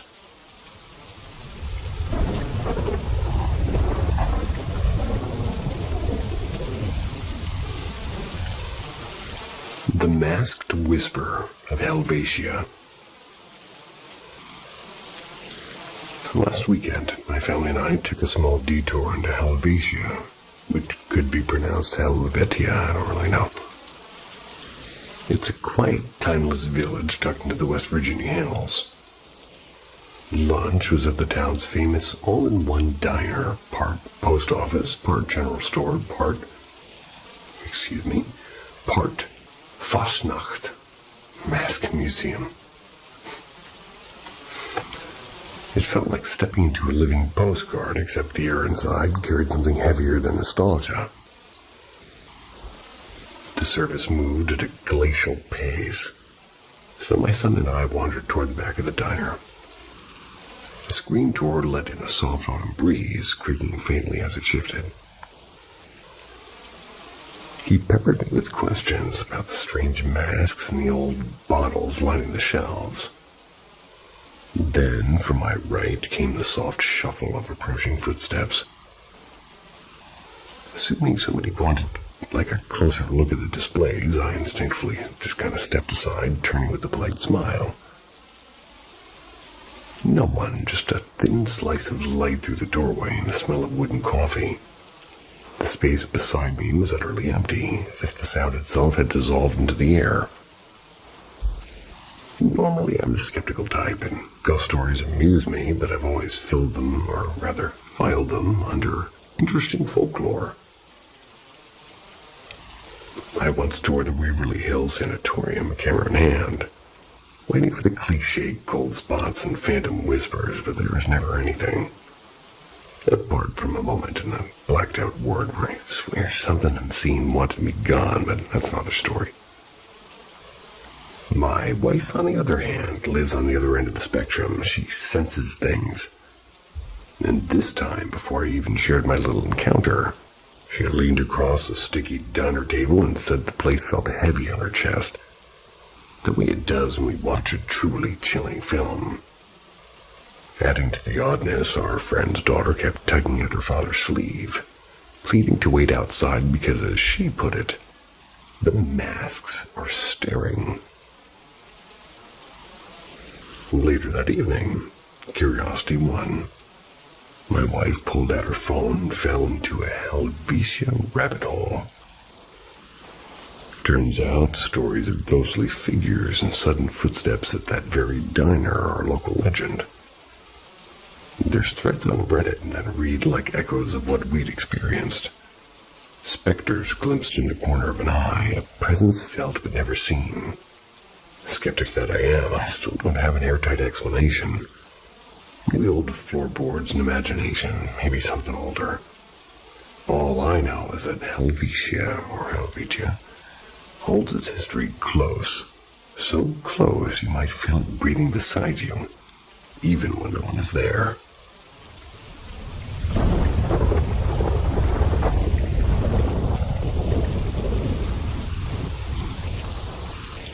The Whispering House.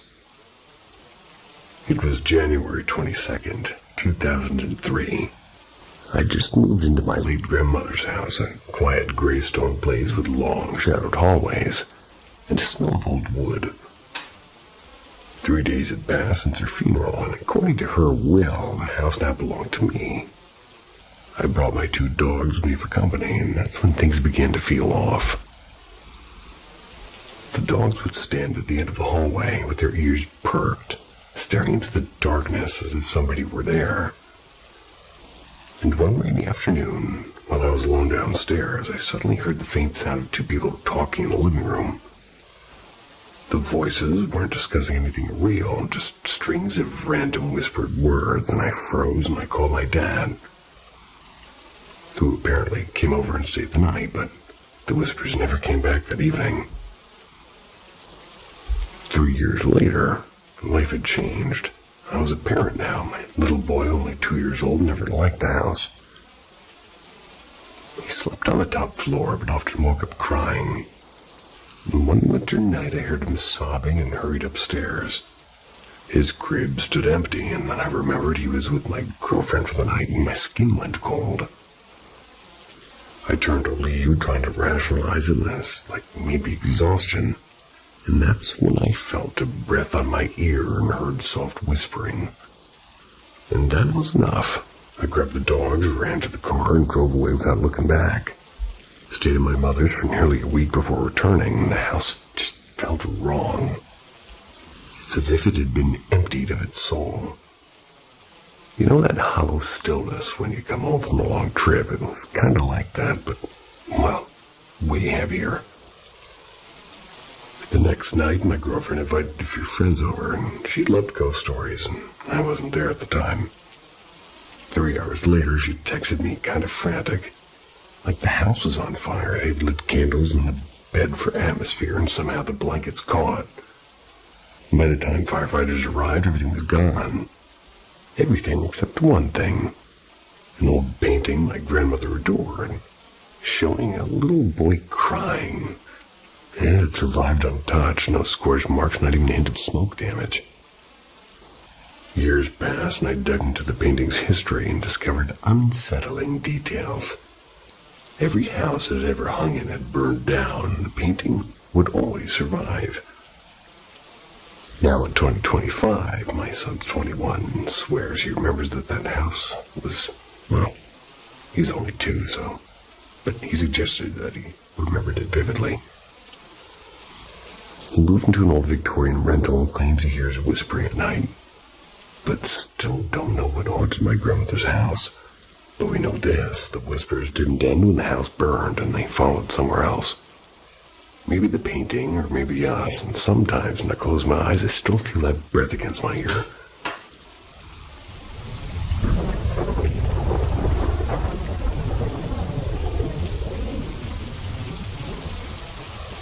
The quiet war in the hallway.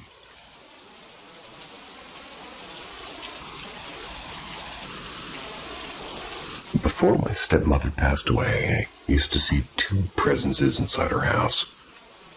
A soft, glowing woman in white and a shifting black figure that never quite held a shape. The woman felt like a gentle sigh, a quiet comfort. The dark thing never touched me, but later I learned it hadn't been so gentle with her. And I was born in Anchorage, Alaska. But the word home was always temporary. My father's Air Force career meant constant moving, and basically moving base to base, year to year, and by the time I could spell my own name, we'd already traded snow for the heavy humid nights of a Carolina summer at the Seymour Johnson Air Force Base. After my parents divorced, I stayed with Dad. And within a year, he remarried. My stepmother, Mary Ann, had a body that seemed too delicate for the world. A thin plastic tube disappeared beneath her collarbone, a permanent reminder that her strength was borrowed. That was when the house began to feel alive, and the first night I saw her, well, the lady in white, was around 2 a.m. At the time, I'd crept downstairs for a drink, and I was kind of padding past the quiet hum of the fridge. I was halfway up the staircase, and a figure drifted from my room toward my sister's. A faint glow followed her like the last night before dawn. There were no words, no sounds, just a presence so calm it almost hushed the air itself. I wanted to scream, but I didn't, because something told me that she wasn't there to harm me. The next morning, Dad brushed it off as a simple dream, and I almost believed him. Almost. Weeks later, she came again, gliding past my door as if she belonged to the house more than we did, and each visit left the hallway scented with something faintly floral and old. Sort of like pages of a forgotten book. Then we moved to Texas for months in their silence. Until one night I woke to a pressure in the room, like the air itself had weight to it. And at the foot of my bed stood a shape. It was blacker than the dark around it, and it was tall. It had edges that were writhing like smoke, but never fading. No glow, no scent, only an oppressive stillness. It lingered until I blinked, then melted into nothing. From that night onward, the pattern changed, and sometimes a lady in white, sometimes the shadow, but never both. As Marianne's health declined, the black figure became bolder, and I'd catch it in the doorways. This silhouette that refused to leave, as if waiting for some sort of permission. And she died when I was 8, and with her, both apparitions seemed to vanish. Years later, my sister confessed that she'd seen it too. The pale guardian, the restless shadow. First in Carolina, then in Texas. And her father, when pressed, admitted that the black shape had haunted Marianne long before he had met her. He spoke quietly of unseen, blows. He spoke quietly of unseen blows, of nights when he woke gasping with bruises no one could explain. The lady in white, he believed, wasn't there for us at all. She was there for Marianne. I sometimes wonder if that dark thing fed on her weakening body, growing stronger as she grew frailer. Maybe it wasn't sickness alone that claimed her. Maybe the shadow was patient. A predator in no rush, waiting until her quiet protector could no longer hold the line. And my sister, by the way, still lives in that Texas house. She says the homes have stayed silent ever since.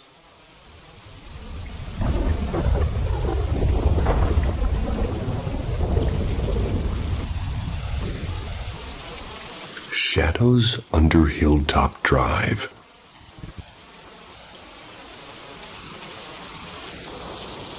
Back in the booming 1980s, Hilltop Drive wasn't just another subdivision sprouting up like mushrooms after rain. Under the neatly drawn plats and cheerful model homes, a darker story stirred. The builders, chasing profits, flattened an old cemetery to make room for dream houses. Bodies were supposed to be moved, but the job was pretty rushed and messy and incomplete. Hollywood eventually caught the scent. Grave Secrets, Legacy of Hilltop Drive hit the screen. It was based on the eerie truth that bones sometimes rest poorly. Fast forward to 2019, and my family stumbled on what seemed like our dream house, tucked just one block inside the same neighborhood. And we already knew the local folklore, like whispers of sickness and strange sounds, financial ruin, that haunted earlier residents, but we reasoned that living near the edge of the development, away from the infamous center, might keep us safe. Pretty classic rookie logic. A month after we unpacked boxes and reality crept in, we learned that the house where remains were literally unearthed was only half a mile away. Worse, the dense woods across from us still hid toppled headstones. A few Newport neighbors even filmed proof and posted it on the Newport Crosby ghost page. My heart sank watching those videos. Silent markers, sort of leaning in the shadows like the dead were still taking attendance. Then the story tightened its grip. When my kids started school, I befriended a longtime resident, and she remembered the man who once cataloged those graves, at least before relocating them. He'd passed on, of course, taking his secrets with him. But she added a chilling detail, because before we moved in, her own son had poked around her yard, searching for a long-lost headstone. She pointed to a spot near the lamppost, and I told her, half joking, that I could stay that it could stay buried. Time skipped again to now, and activity inside her house, is strange knocks and cold drafts, it's only increased. Why? Because developers moved in across the street. Bulldozers cleared the woods in weeks, faster than permits could possibly appear. No sign of careful exhumations and no respectful reburials. 1 month, the forest stood. The next, bare ground stretched where graves once laid. Our slightly crooked but lovable home feels charged, like the earth itself remembers. Maybe those restless spirits never left Hilltop Drive. Maybe you're waiting for somebody to finally listen.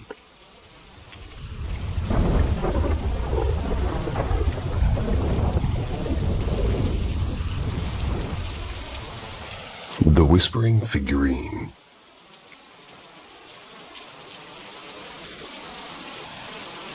I was a freshman in college in the fall of 2019, still adjusting to dorm life and late-night cafeteria runs. My girlfriend at the time, which we're going to call her Lex, lived in the dorm suite right next to mine. Just a single brick wall separated our rooms, and her suite held 4 girls. Lex and her roommate, Lauren, on one side, and 2 others, Anna and Candace, on the other. Anna had just returned from a trip to Chile. It's with her family, and they were carrying stories, souvenirs, and, as it turned out, something else. One night, Anna unveiled what she called a gift for the room. A tall, carved wooden figurine of a man wearing a wide-brimmed hat. It looked old and handcrafted with strange markings I couldn't place.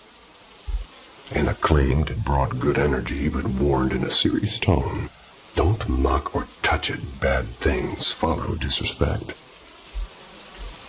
And I was 18, so naturally I brushed against it on purpose. I was joking as I knocked it lightly from the windowsill. Lex and Lauren gasped, but I laughed it off. A few nights passed, and Candace, the other bilingual roommate, they overheard Anna on the phone with her parents. And her Spanish was quick and sharp, but Candace caught enough to translate later. They touch it, they'll pay. And that's when things started to feel different, because whenever I stayed over in Lex's room, I found my eyes drawn to the figurine. It was like a magnetic pull, and subtle but insistent. I told myself it was just in my head. Then small oddities began. One evening in the campus library, the lights flickered in a slow, deliberate rhythm. I chalked it up to closing time, but the feeling of being watched stuck with me. A few mornings later, Lex texted me in a panic, "Come here now." When I arrived, I saw deep black scratches gouged into the white brick wall near the windowsill. They weren't random scuffs, they were claw-like marks, and nobody had heard a sound overnight. That evening, I came armed with holy water from the campus chapel. I placed a small Bible by the window. It was half joke, half insurance, and I stayed over. Around 3 a.m., I woke up, or at least I thought I did, and the room was unnervingly still. At the foot of the bed, something shifted. A translucent shape, tall and faceless like air shimmering over hot pavement, and it drifted forward. I tried to scream, but my voice locked in my throat, and Lex didn't stir. The figure lingered for a breathless few seconds, then simply dissolved. By morning, Lex and Lauren swore they hadn't woken once, and I told them everything. They stared, pale but unconvinced. Campus clergy came the next day. Priests sprinkled holy water, chanting prayers that echoed strangely in the small room, and Anna silently collected the figurine and took it elsewhere. After that, the scratching stopped. The heavy feeling lifted, and I never saw the figure again. Years later, even as I write this, that night stays sharp in my memory, and the stillness and the cold in my chest, and the way the air bent around something I could barely comprehend. Whatever it was, wasn't just in my head.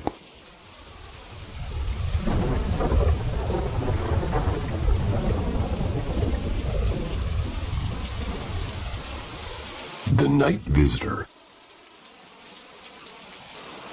For years, a single shadow has stalked my sleep, and last night it leaned so close I could feel his breath. And it began back when I boarded at my grandmother's house in the province. The first time I woke to a tall, pitch-black figure bending over me. It was pressing on my chest. My heart was racing, and I phoned my mom before dawn, stammering through what felt like a nightmare too real to dismiss. Before that, my bad dreams were harmless. Strange images of a stone angel slowly turning its head.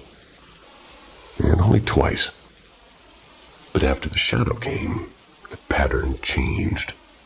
Each time I drifted into deep exhaustion, the same scene replayed with unnerving precision. And over months, I stopped asking if it would come and started wondering only when. I used to think nightmares were rare. I could count them in one hand, and I've lost track now. And for a long time, I never told anyone. When I finally confided my cousin and aunt one rainy evening, their startled faces told me it wasn't as ordinary as I'd convinced myself. And that very night, it escalated. Not 5 minutes after sleeping, the darkness thickened, and there he was, and he was closer, and he was louder.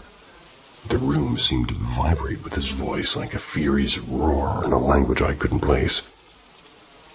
My chest was constricting, and I tried to sleep, but I was wiggling my toes to wake up from the paralysis, and nothing was breaking the spell. I forced my eyes open. My vision snapped to the ceiling, but my limbs stayed heavy as stone. Each time, my eyelids fluttered shut, and he was back, now only inches away, with his eyes burning with a red glint I'd never seen before. I begged God under my breath, and then faintly, my cousin's alarm chimed from the next room. That small sound ripped through the nightmare like light through glass. I shot awake gasping. As I told her everything, the overhead light flickered, once, twice, like a warning I still can't explain. And even now as I write this, I know that it isn't gone. He's only waiting for the next time exhaustion wins.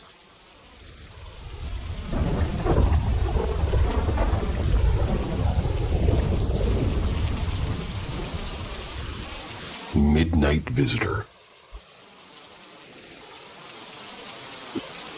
This happened about 2 months back. And even now, it feels like a dream that keeps slipping through my fingers.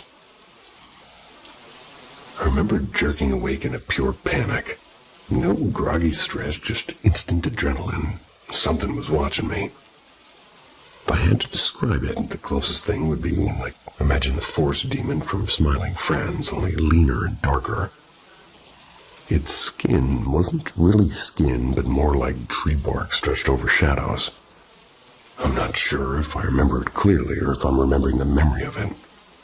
But it stood there, motionless, grinning like it knew exactly what it was going to do to me. So I scrambled for my phone, hit the flashlight. But of course, I fumbled like the idiot who dies first in a horror movie, and the phone clattered to the floor. My brain was pure static, and I half rolled, half fell out of bed, dragging my blanket with me. Eyes locked on the thing. My legs, they refused to cooperate, and I just knelt there on the floor, trembling and shouting at it to stop over and over. And then the door banged open. My dad rushed in, flipping the switch. The room flooded with yellow light. Empty. And just me, tangled in a blanket heap, gasping. He asked if I was okay, in words I barely heard because I couldn't stop staring at the corner where it had been. The part that still freaks me out is before I even screamed, my dad said he heard a noise. Not footsteps, something like a low wail or deep growl.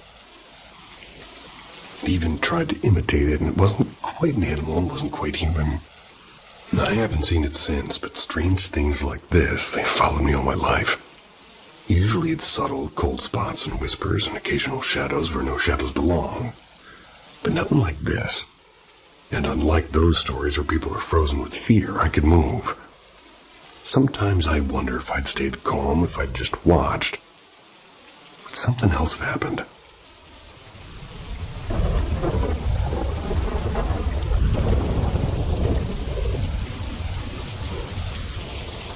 The Hollowed Echo. I have a dear friend who whispers that she wants to end her life. She tells me she cries every night and that sleep flees from her like a frightened bird. And at first I thought she was simply crushed by sadness. But then she said something stranger. She wakes up screaming, sometimes on a train or in the middle of a busy street, and her voice is never quite her own. She began therapy weeks ago, so I asked her when her next appointment was, but she replied tomorrow. We kept texting and her words spilling out like dark water. And then she told me something that chilled me. There's a hollow inside her chest, a pain that isn't her pain. She cries over grief that isn't hers. I froze and I said, "Do you mean something spiritual or something dark?" I asked. She hesitated and said, "I don't know." And that's when everything I thought I understood cracked, because months of messages suddenly felt like riddles. I told her, almost pleading, "Don't share this part with the therapist. We need something deeper. We need God. And I'm terrified for her.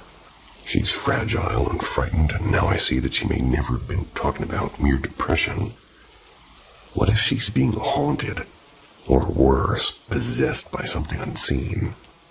She's fought the silent war for 4 years now with no one to confide in, fearing she'd be dismissed as being crazy. I know the world will call it illness and doctors will evaluate and label, but I believe that she's not insane because something evil presses in on her, and I just can't let it win. I pray for her every night, but prayers feel small against this shadow. She needs help, but not the kind that writes prescriptions. We need somebody who knows the hidden battles, a true spiritual guide, maybe a gifted investigator of the unseen, before that darkness convinces her to end a life that isn't entirely hers anymore. So, if you read this, pray with me.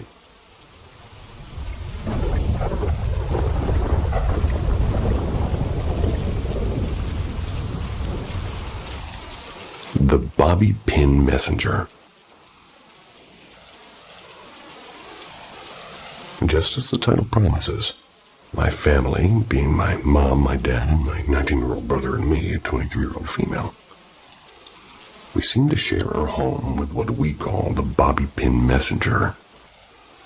We've never called in a medium, never caught anything on camera, and we have zero quote-unquote proof that would convince a skeptic. But to us, she's as real as a creak in an old floorboard, almost like a playful, unseen grandmother keeping watch. Here's a small series of accounts. I call this one House of the Whisper. I grew up in a roomy Victorian on a bustling street built in 1863 and listed as a local landmark. Never labeled it haunted, but definitely had moods. Sometimes the attic light, a dial that he had to twist, would be glowing when we would run errands, and other times he'd watch a phantom drip bead on the ceiling. Oh, a phantom drip bead on the ceiling, without a single pipe leak in sight. Old town records confirmed a woman died there long ago, though the details kind of faded with time. The mystery of the bobby pins. Here's the strange part. Nobody in our house wears bobby pins, ever.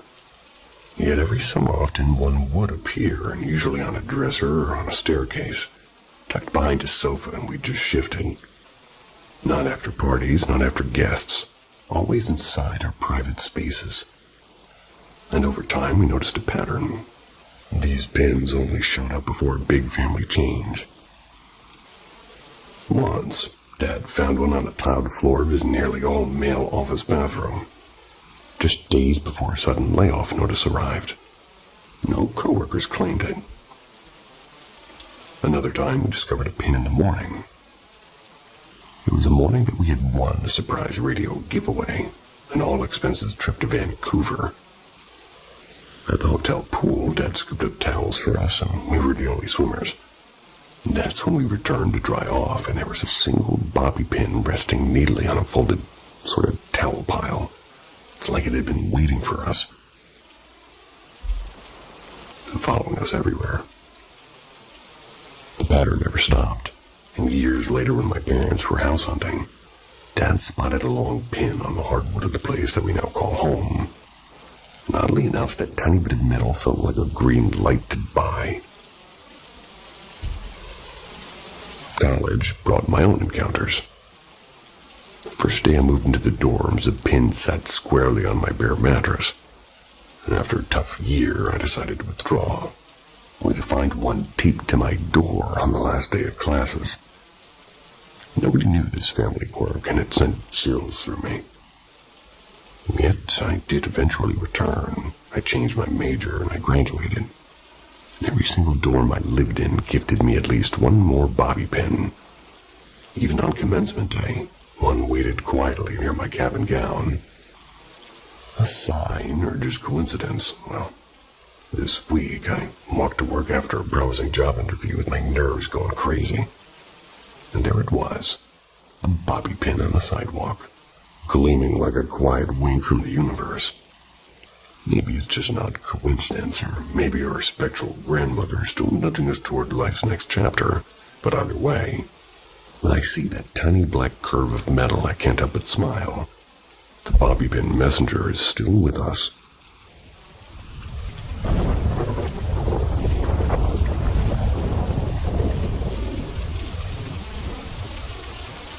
The little room at Hawthorne Lane. When I was 5, my parents moved us into a 1920s semi-detached house on Hawthorne Lane, a quiet tree-lined street in a suburban Birmingham. My baby sister had just turned 1, and at first nothing about the house seemed remarkable, till I started making friends with people no one else could see. I named them, bracing myself for this, Ida and Udamamawi. Names far too peculiar for a child to invent. Udamanawi. I mostly played with them in the attic and the laundry room, in the two darkest corners of the house. And then, just as suddenly as they'd appeared, they'd vanished when I was about 7. Everyone decided it was just a phase, and I tried to believe that too. By 9, the nights turned strange. I'd wake frozen. My eyes would be wide open. I'd be unable to move while something heavy seemed to press down on my chest. The old lamp and record player in the lounge began switching on and off when no one else was home. Shadows pooled in the corner of the room where the light never reached. And I learned only years later that a previous owner had ended his life in that very space. My bedroom at the back of the house, overlooking a long garden with a cherry tree and an old air-raid shelter, was the worst. Objects I carefully placed each night. My hairbrush, the TV remote. They were somewhere else by the morning. The door, which dragged against the carpet, wouldn't shut on its own. I'd feel the duvet being slowly dug away as I lay there, holding it tightly. The desk slid, stiff and hard to move, and would suddenly drop with a bang. One stormy night in my teens, everything erupted at once. First, a crash loud enough to wake the household. Then the loft hatch, heavy and awkward, flung itself open. And moments later, the smoke alarm shrieked, though there was no smoke. And at dawn, we learned my great-grandmother had passed away overnight, and I still wonder if she chose that frightening way to say goodbye.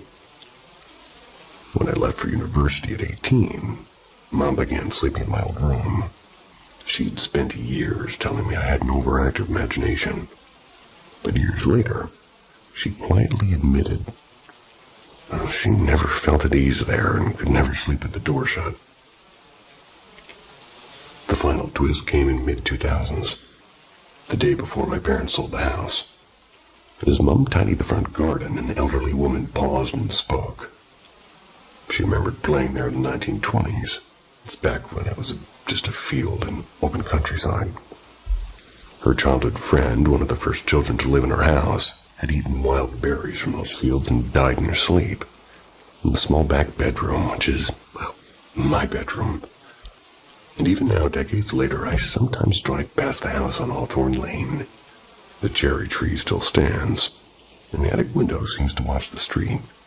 I can't help but feel that the little girl who never woke is still there, quietly keeping the room she once called her own, and probably should have gone for the cherries on the cherry tree.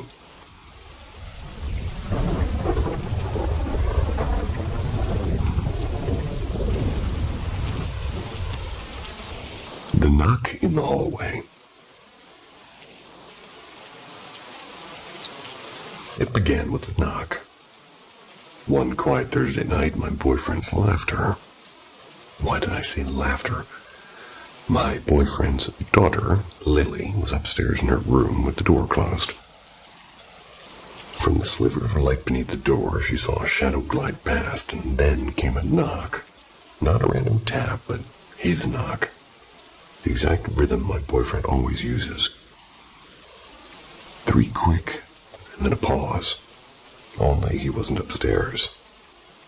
He and I both are on the couch downstairs talking about our weekend plans. So we tried to laugh it off, and maybe she imagined it, and maybe the house creaked just right. But then came the second time. Again, Lily was in her room while we sat downstairs. My boyfriend suddenly glimpsed someone, a dark figure with Lily's build, turning the corner toward the basement door.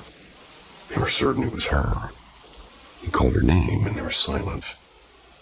Assuming she was teasing him, he followed, calling louder as he descended the steps. The basement lights were already on, and every corner checked, and there was no one. When he finally came back up, puzzled, Lily came walking out from her room upstairs, where she had been the whole time. We tried to forget it until a few nights ago. It was past midnight, and I lay in bed with our 16-month-old daughter asleep beside me. My boyfriend had just stepped back into the room when he froze, and out of the corner of his eye, he saw what looked like a child, small and quick. They darted across the floor and slipped behind the dresser. But our baby was still curled beside me, breathing deeply and completely asleep.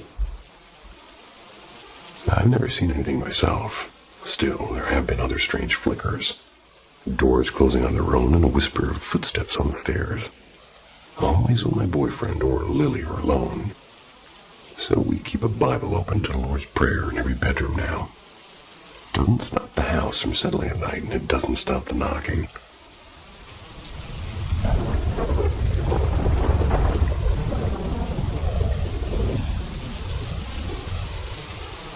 The Blue Glass Intruder. When it was the summer of 2002, when I, a restless teen, spent a week with my family at a friend's coastal retreat in the Yallingup, Western Australia. I'm sure I screwed that up. Yallingup.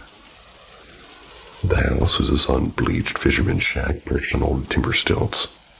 Just a short stroll from a quiet beach.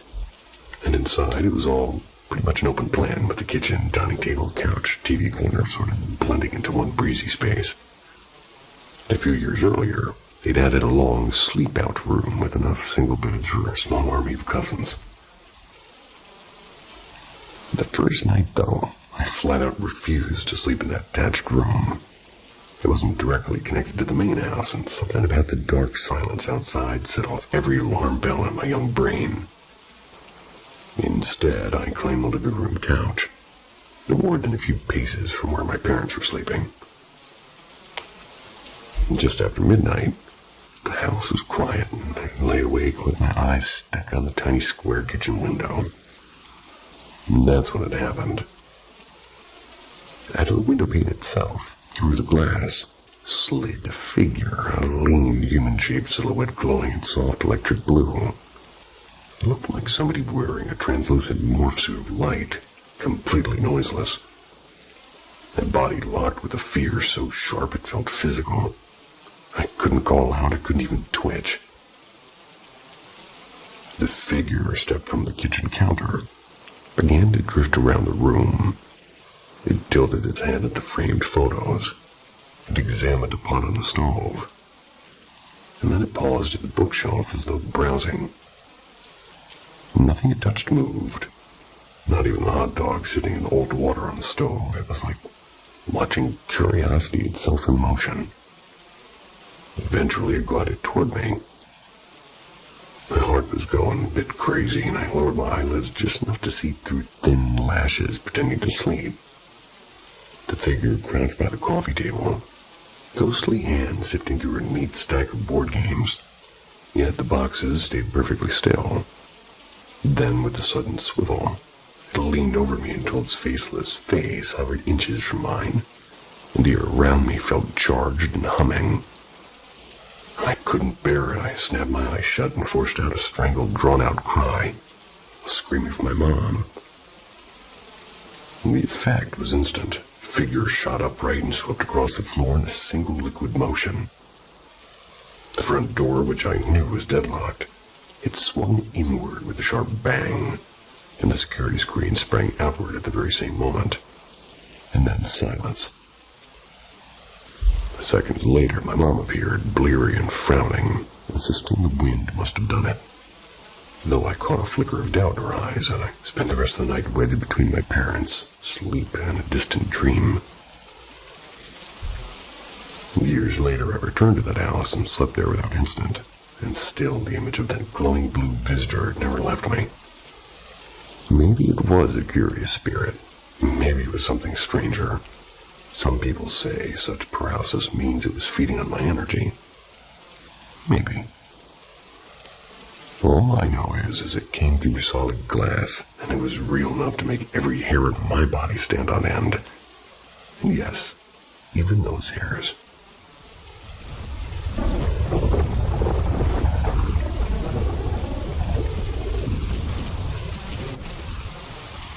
The seats that stay empty. I was born inside of the storm. My father wasn't just angry. He was a hurricane of addictions and cruelty. Our walls shook with shouting, and the silence afterwards was worse. He had a way of making words bruise, like, "You're nothing to me," and he'd spit, and "Everything you wear is because of me, don't forget it." And when I stumbled on a school exam, he punched my mother instead. At 12, I knelt on the cold floor with tears soaking my sleeves, begging him to stop, and I just threatened everything I could, and he chuckled with his eyes flat. "They'll call it family business, or I'll pay them. What will you do, little girl?" My child mind believed him. Survival became my only language. Other wounds came from elsewhere.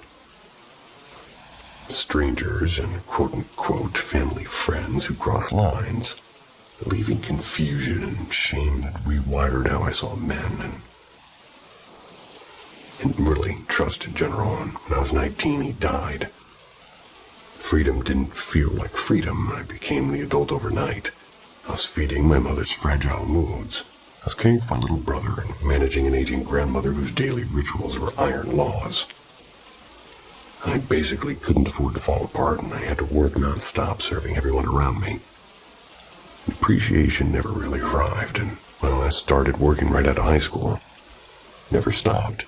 Even through the pandemic, while the world slowed down, I kept stacking jobs and added more studies. Rent and groceries and tuition, and every dollar had evaporated into necessity. Money never even felt like mine. In 2022, my grandmother passed away, and by May of 2023, I moved to New York City for a master's degree. A move that was as much escape as education.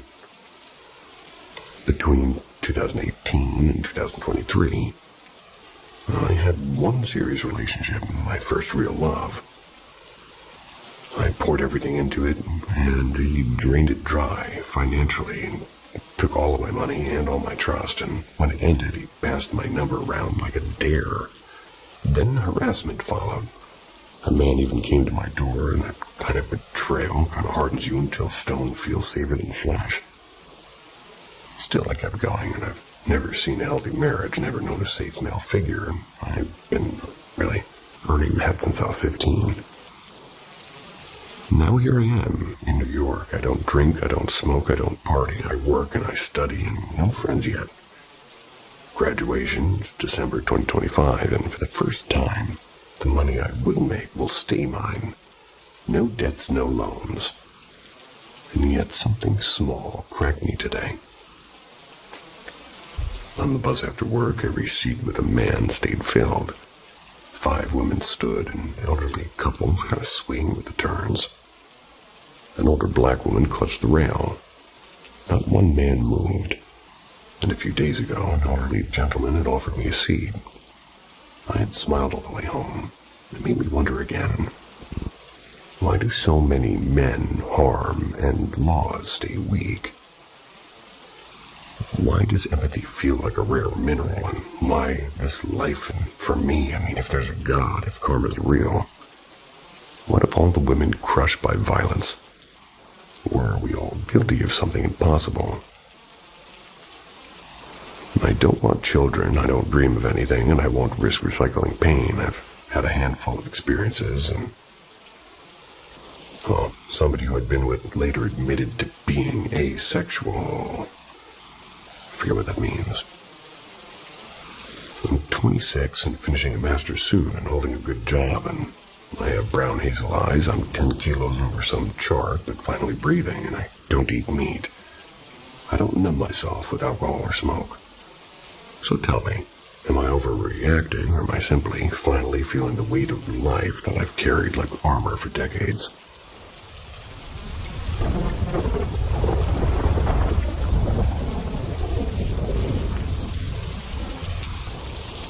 A woman vanished in the woods, and the searchers heard crying from far underground. Paranormal M went back years later.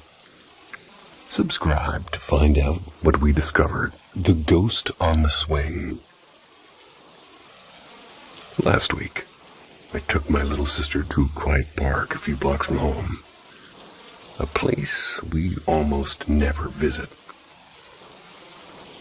On Tuesday, everything felt normal. But when we went back Thursday night around 10 p.m., the air, it felt different. The park was completely empty, except for us. As soon as we stepped onto the playground, we noticed something strange. 2 swings were moving. No breeze, no children running off. Just 2 empty swings. They were swaying like invisible hands were pushing them. We tried to laugh it off, maybe it was the wind, but the swings kept going. Eventually, we shrugged and played elsewhere. A few minutes later, when the swings finally slowed, my sister ran over and hopped on. I stood right next to her when she suddenly shouted, "Stop swinging me so hard, ghost." And the word ghost hit all of us like a cold splash. We froze. My mom grabbed her hand and we left the park in a hurry.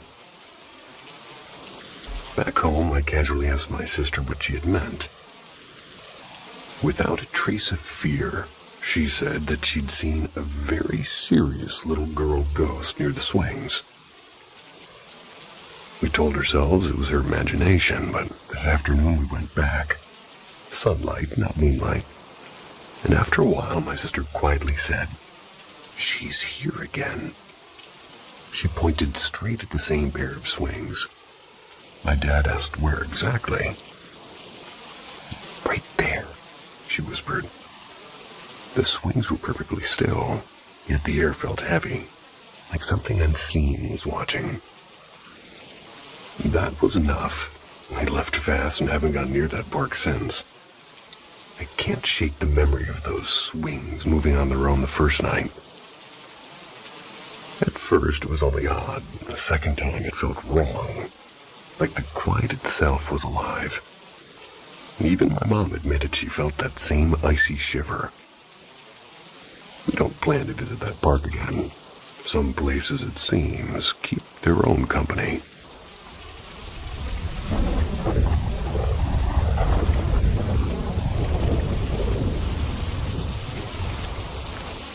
The seat of white light It was a quiet Tuesday noon. It's when my friend and I ducked into Regal Midtown. We went for an early matinee. Hardly anybody goes to the movies at lunchtime, which is exactly why we went. No chatter, no long lines. Just us and a bucket of popcorn. We grabbed our usual spot, back row, dead center. I hate craning my neck at the screen. While the ads flickered before the previews, something caught our eyes. 2 rows ahead, slightly left of center, one seat glowed. Not projector reflection glowed, radiated. The entire chair from headrest to cushion. It shimmered in a clean, icy white, like it had been wrapped in light itself. No spillover to the floor, no gentle fade to the neighboring seats. Just a solitary beacon in a sea of darkness. Naturally, we tried to figure it out.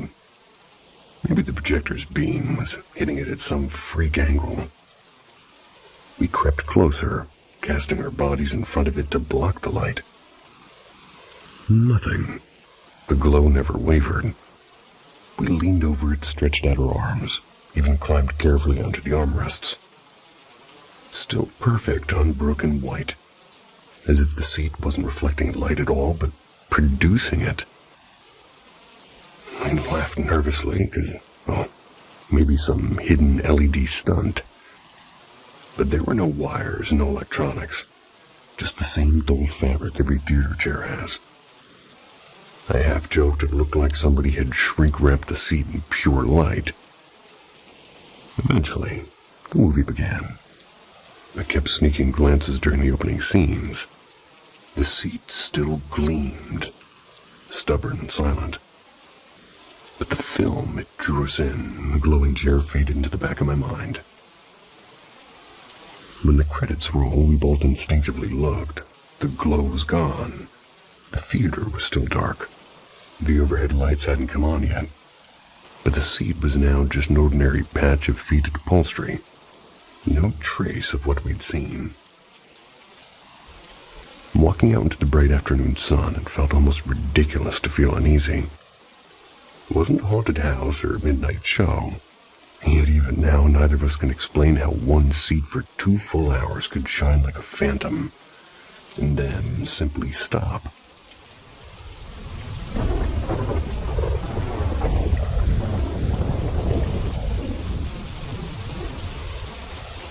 The rocking chair's warning. Back in the hazy early 2010s, when reality TV still felt half real, I caught an episode of Celebrity Ghost Stories, or something with the same eerie flavor. The story, it stuck to me, like silly putty on a newspaper. A man had brought an old farmhouse for himself, he didn't bring one, he bought one. He did that for himself and his little girl. And during the closing, the realtor gave an almost casual warning. There's a ghost here. She's kind and loves the rocking chair in the parlor. Don't mind her. Sure enough, the chair left behind by the former owner, it rocked now and then on its own. At first it was charming. The unseen tenant seemed oddly protective of the daughter. If the TV slipped onto a late-night thriller, click, it shut off. If a window stayed cracked on a cold evening, it somehow slammed shut. Years passed. The daughter grew into a teenager with headphones and a heavy homework load. And one quiet evening, while studying in front of the TV, the screen flickered to black, then lit up with an unsettling image. A lonely roadside tree wrapped in flowers, candles, and photographs. No caption, no sound. Just that tree in the hush of a vigil. Weeks later, she began to meet friends for a late drive. Her dad, usually firm, said no. And he couldn't explain it, he just felt it. That night, every one of those friends died in a drunk driving crash. The next day, trembling, she visited the accident site. It was the tree. Same angle, same crooked branch she'd seen on the TV. The father, shaken to his core, carried the creaky rocking chair to the curb before sunrise, and from that day forward, the house fell silent. Epilogue. The episode may have blended other midnight tales into my memory. A famous actress whose carefully blessed mansion went quiet until a housekeeper tossed out the charms, and on the very flight she took that day, the plane simply vanished. Or maybe the one of my mother who never woke from cosmetic surgery. But the rocking chair remains the spine of it. A quiet, benevolent ghost who saved a life, then vanished with the chair, as if her mission had been completed and ended.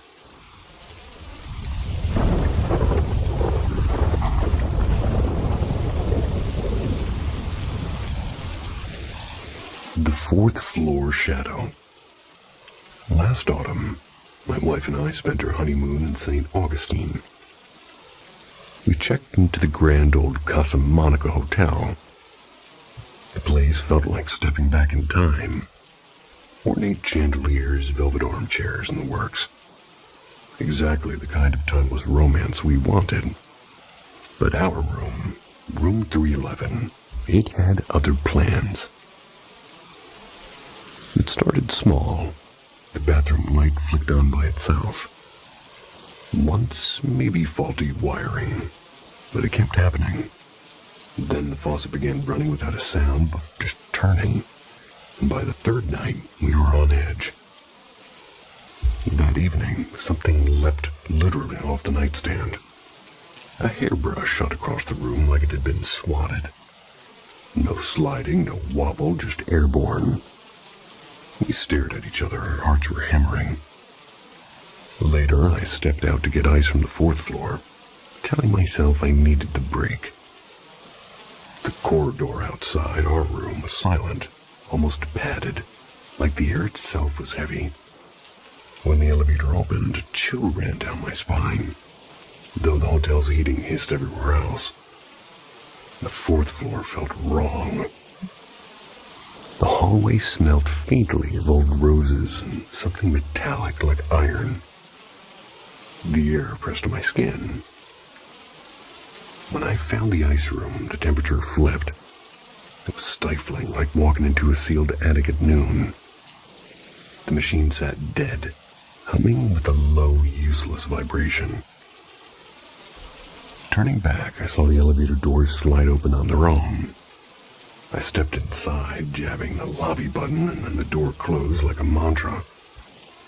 As the door inched together, movement caught my eye. A shadow, human-shaped but thinner than a person, had glided across the hallway. Then it doubled back, and again it didn't walk. It floated, smooth and unhurried, as if, like, pacing a pattern older than the hotel itself, it seemed. The door shut with a soft click. And back in room 311, the faucet dripped once. Just once. We didn't sleep much. Casa Monica doesn't list 311 anymore, it seems. It seems like it should have listed on ghost tours, so if you go, enjoy the charm. But when night falls, maybe skip the fourth floor.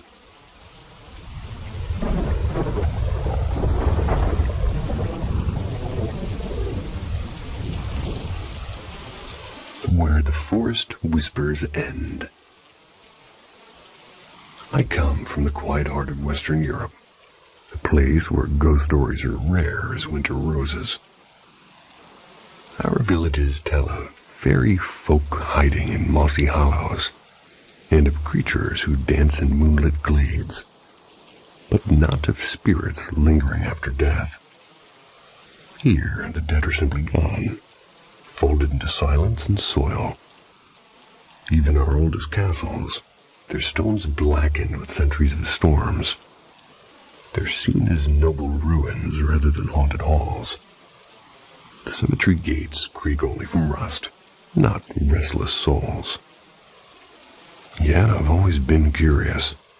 I've devoured late-night videos of candlelit seances. I've read about mediums who claim to call the departed back with a single breath of Latin, or maybe a tap on the table.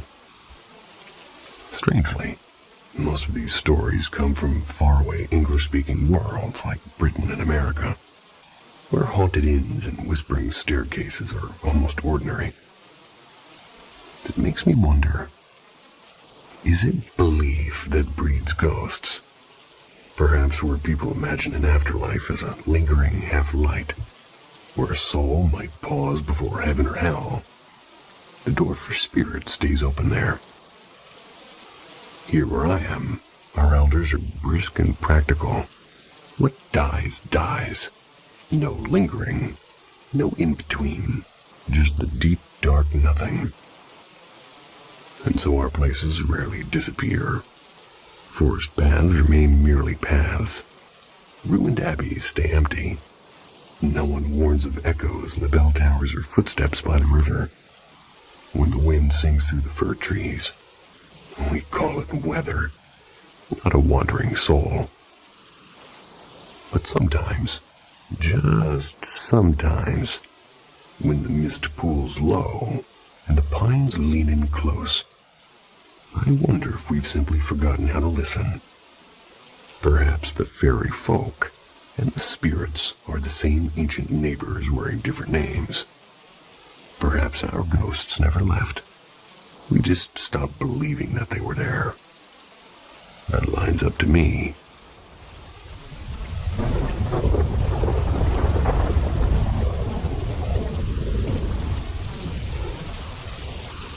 The Pine Messenger. 3 weeks since my father passed. I drifted into a dream last night that felt almost ordinary at first. He was there, sitting beside me on the couch. He was calm, as if nothing had ever changed. I barely blinked until my mom appeared, smiling softly.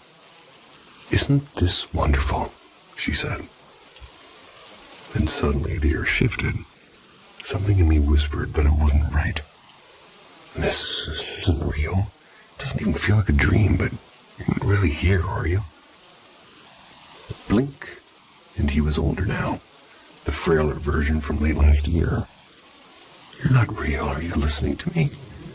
Have you been hearing me when I talk to you? You know, outside of dreams. No, he said quietly. Another blank, and he was weaker still, the way he looked just weeks ago. Are you okay at least? I asked. Yes. Another blank, and now he was the still figure from the hospital bed. I held my breath and I blinked again. This time he wasn't there at all. In his place stood a tall pine tree, sharp green needles catching invisible sunlight, the scent of forest so vivid I could almost taste it. Why a pine tree, such a strangely specific thing? But then I remembered. He loved camping, adored fishing trips, and his favorite retreat was a hidden park he called the Pine Way. And that's when I knew it. It wasn't just a dream. Somehow in that quiet evergreen shape, he was telling me he'd found his place.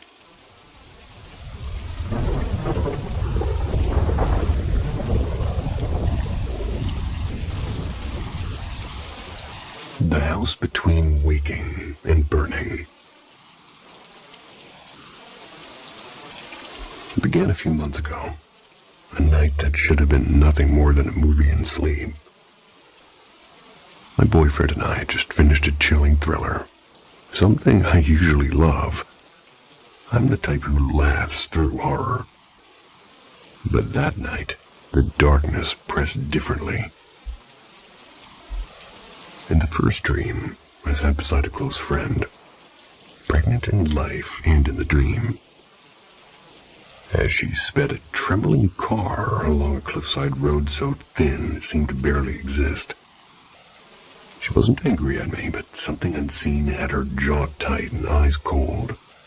The tires screamed, the car lunged, and we plunged. I jerked awake, so I thought.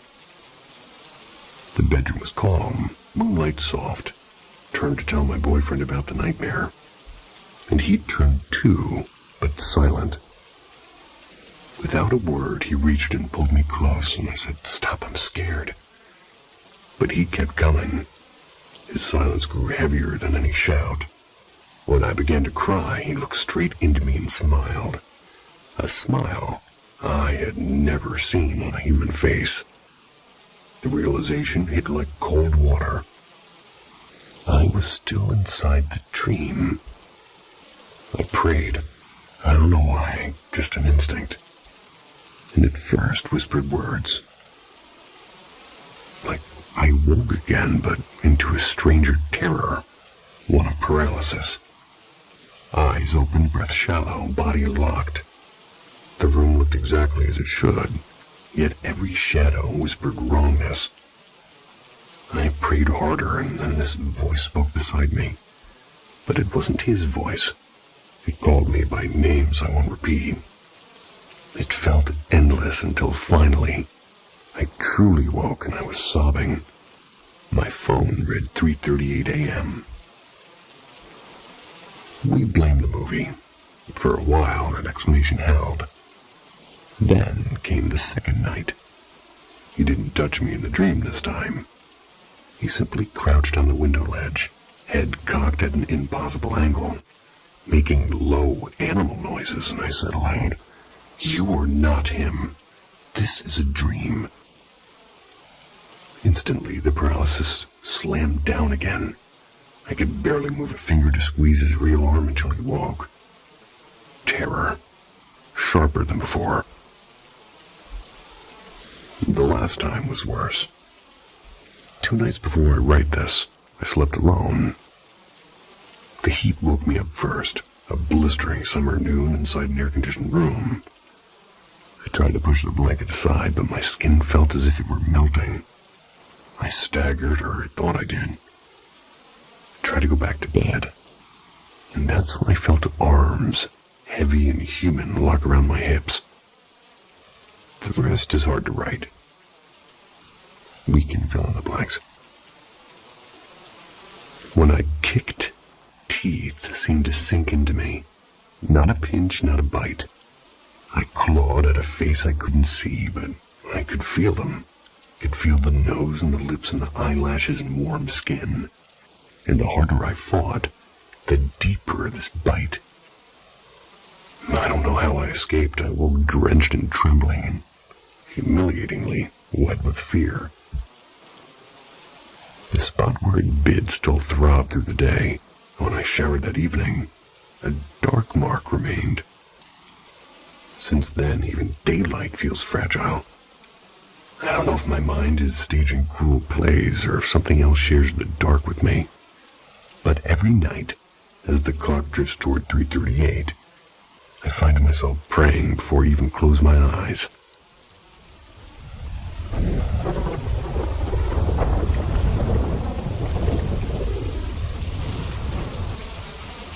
Midnight in room 314.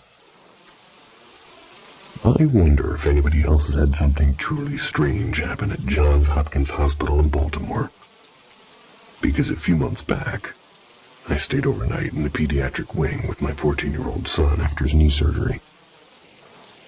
We had a private room, just the two of us, and the door was closed and everything was quiet.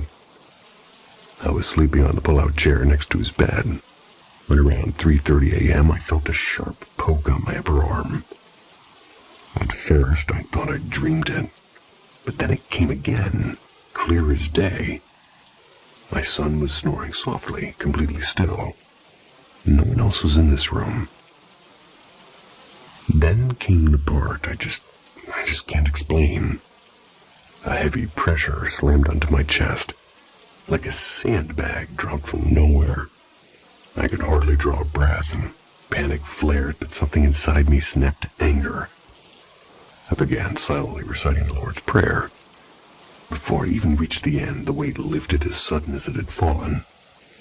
I lay there frozen, my heart hammering, until a small scream slipped out and woke my son.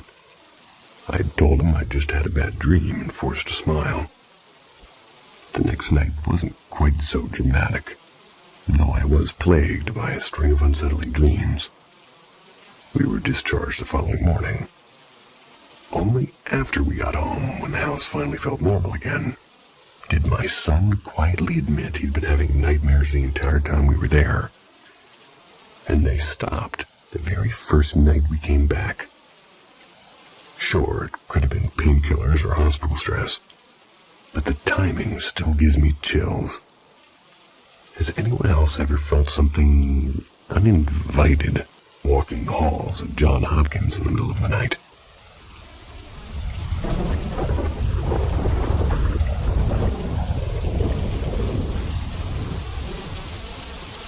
The Billboard Phantom. When I was 16, I worked late shifts at a fried chicken joint. It was off a quiet 2-lane road. The place sat in a squat brick building that had once been a cozy family diner. It was tied to the roadside inn next door. Locals said the inn's founder adored that diner, never forgave himself when it folded and was sold to a franchise. One damp autumn morning, the opening crew arrived to find a sight they'd never forget. The motel owner hanging from a billboard just beyond her back lot, framed by a pale sunrise. After that, nothing in her kitchen felt ordinary again. It began subtly. Warmer doors would snap open and shut on their own. Click-dunk, click-dunk. Even when no one was nearby. And some nights, when only the manager and a lone closer were left, the sound seemed to carry through the empty prep room like a metronome for ghosts. Soon, the biscuit trays joined in. Oh yeah. At first, they merely tipped and cluttered to the floor, but within days they started sailing clear across the kitchen, as if flung by invisible hands. More than one of us saw it happen midair. One night after closing, the whole crew collapsed into the dining room for a breather, and above us hung a promo rack of souvenir cups. Without warning, something struck it with a sharp slap. Cups rained down behind a half wall, but when we hurried over, they weren't scattered. They were all perfectly upright, like someone had arranged them one by one. And that was the moment Tyler, our loudest cook, lost his nerve. "Screw you, ghost," he yelled and bolted for the fryer station. A coin no one has ever found. Really where it came from, it seemed to whip across the room and pinged him on the back of the head, and every single one of us saw it.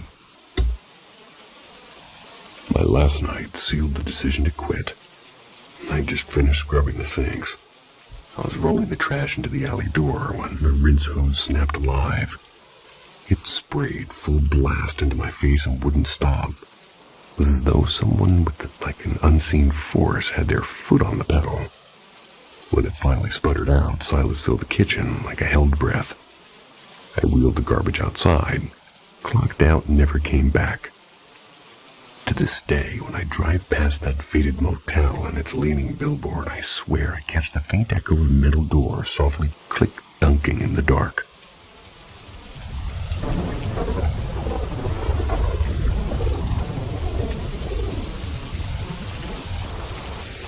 The long-faced guest. I should begin with this. People have died on the property where I live. And my house sits on old Pennsylvania grounds, just a few minutes from Gettysburg. And the air sometimes feels occupied. 2 nights ago, I had a sleepover with my sister W and friends A and L, W's friend S, and my younger cousin J and O. They're quite a bit younger than the rest of us, so they mostly watch from the sidelines. As midnight came and went, we pulled out a favorite card game. One Night Ultimate Werewolf. I've played it countless times without incident. The rules are simple. Each player gets a secret role. Some are werewolves, some are villagers. Others have special powers that let them spy or swap cards in the dark. After a brief round of closed eyes and whispered instructions, everyone debates and votes to catch the werewolf. Harmless fun, until it wasn't. And at first everything ran normally, but then we noticed that cards kept landing in the wrong places. Rolls that should have changed didn't. Stranger still, 3 of us, me, A, and L, kept ending up in the same rolls again and again. Insomniac, seer, and drunk. Statistically impossible. One time I began as the lone werewolf. I peeked at the center cards and I saw the Insomniac there. Yet when the round ended, my card had become the Insomniac, and the werewolf was now in the center. We suspected a prank, of course, but no one confessed. So we played on, uneasily. J and O eventually dozed off, removing them as suspects. Still, the impossible swaps continued and card shifting as if moved by unseen hands. Finally, we set the deck aside, but curiosity clawed at us, and after some nervous chatter outside, we returned and began again. That's when the night turned sharp. A card called the Tanner vanished mid-game. We searched every inch of carpet and couch. Nothing. We restarted only to hear thuds on the floor during a round. One heavy right where the card lay, and a softer one between A and L. A cold draft followed, enough to wake O crying. We entered the game and boxed it. We left it in another room. Morning brought no relief. Jay opened the box and found the Tanner card sitting on top face up. And later, after I meticulously stacked the deck and logged the order, I left the room for an hour. When we returned, the Seer card lay face up on top. No one had entered. And by daylight we tested it again, even moving to W's darkened bedroom. The phenomena persisted in roles defying logic, cards rearranging themselves. Finally, we switched off the lights, using only L's phone flashlight. And that's when the real horror began. L suddenly whispered that she could see A's face, or rather couldn't. She could only see mine faintly. She leaned forward, squinting, and then recoiled. "It's not your face," she said. A turned to look and screamed. They described a figure superimposed over me. A man with a long, gaunt face, a sharp nose, and beady eyes. No bangs. He had a slow, crooked smile, and I sat frozen while they insisted it grew closer each time we darkened the room. And at one point, Elle sketched what she saw in the dim light, only to drop the pencil with a gasp, asking if I was smiling when I wasn't. We turned the lights on, and never turned them off again, and we have not played that game since. Somewhere in that house, a long-faced guest still waits for nightfall. At least that's the feeling I get.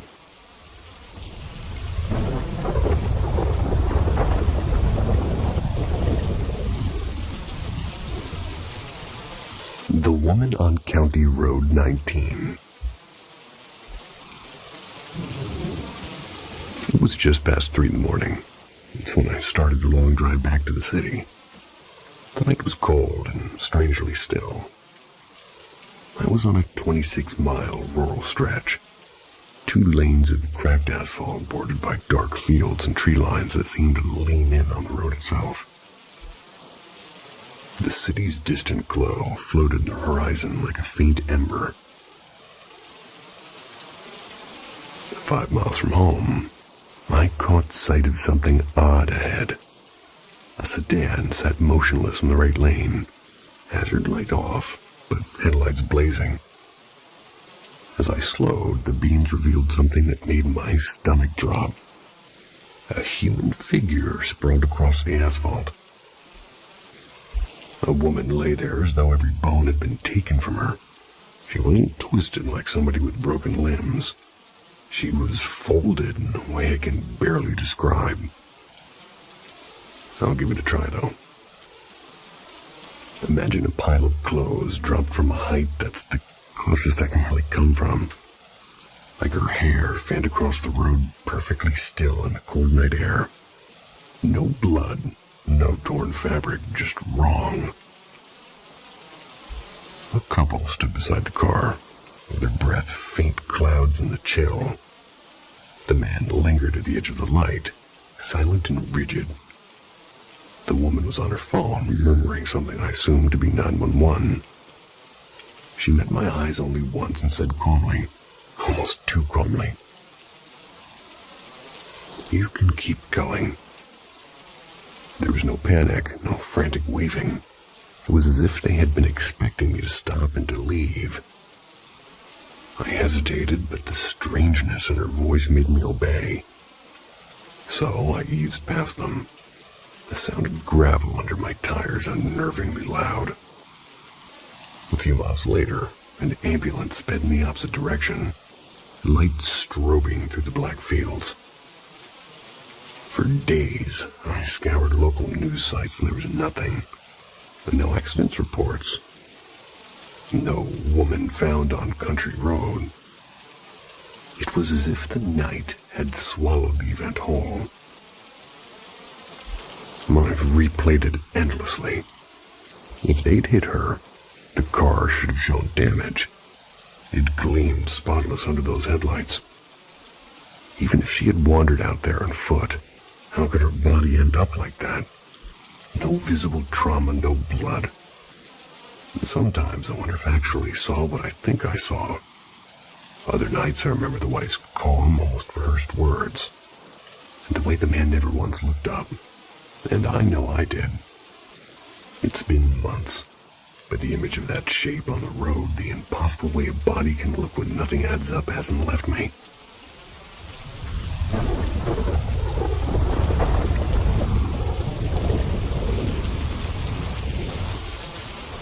Moonlight Stranger. Before I start, let me set the scene. I live in Canada, and if you've ever heard Native American stories, you'll know that skinwalkers are a big deal here. Everyone I've talked to around our family's rural property has their own eerie encounters, similar enough to mine that it still gives me chills. Here's what happened. Our family owns a piece of land a few hours outside of the city, quiet and remote. And late one autumn night, about midnight, the full moon was unbelievably bright. It lit up the field so clearly, I could see far beyond what was normal for that hour. My dad was inside the old farmhouse that we were fixing up, leaving me outside to breathe in the crisp night air. And then, from the forest about 300 feet away, there came a strange, drawn-out cry. It sounded like something wounded. I told myself it was just a coyote. There are plenty of those around here. 5 minutes passed. I was fiddling with my phone when I sensed something. I turned, and there it was. A white dog stood barely 10 feet away. Its coat glowed in the moonlight, but something about it felt wrong, and at first I blamed my tired eyes. I love dogs. I ducked into her small camper to grab a couple of treats. I keep them there for my own pup. I stepped closer, and I greeted it softly. The animal did not move. There was no wagging tail. No shifting paws, just stillness. When I looked closer, the unease sharpened. Its eyes were almost human, round, watchful, unsettling. I offered a treat. It didn't even blink. And suddenly its head jerked toward the woods where the city cry had come from. Then back to me. It repeated that motion, forest, me, forest, 4 times, like it was caught in some silent signal I couldn't hear. And then it locked eyes with me for so long, like a cold 5 seconds. It bolted straight toward the dark tree line. Heart racing, I dashed back into the camper. I grabbed my dad's shotgun, kept watching through the window, and for a moment, I thought I saw a shape moving between the trees, but the shadow swallowed it before I could be sure. Could it have been a wandering farm dog? Well, maybe. But everything about it, the human-like eyes, the unnatural calm, the perfectly timed cry in the woods felt too precise and too strange. When I later shared the story, neighbors told me of similar encounters. They were convinced that they were skinwalkers. I can't prove what I saw. Maybe it was nothing more than a coincidence. But under that glaring moonlight, it felt like something far older was watching me.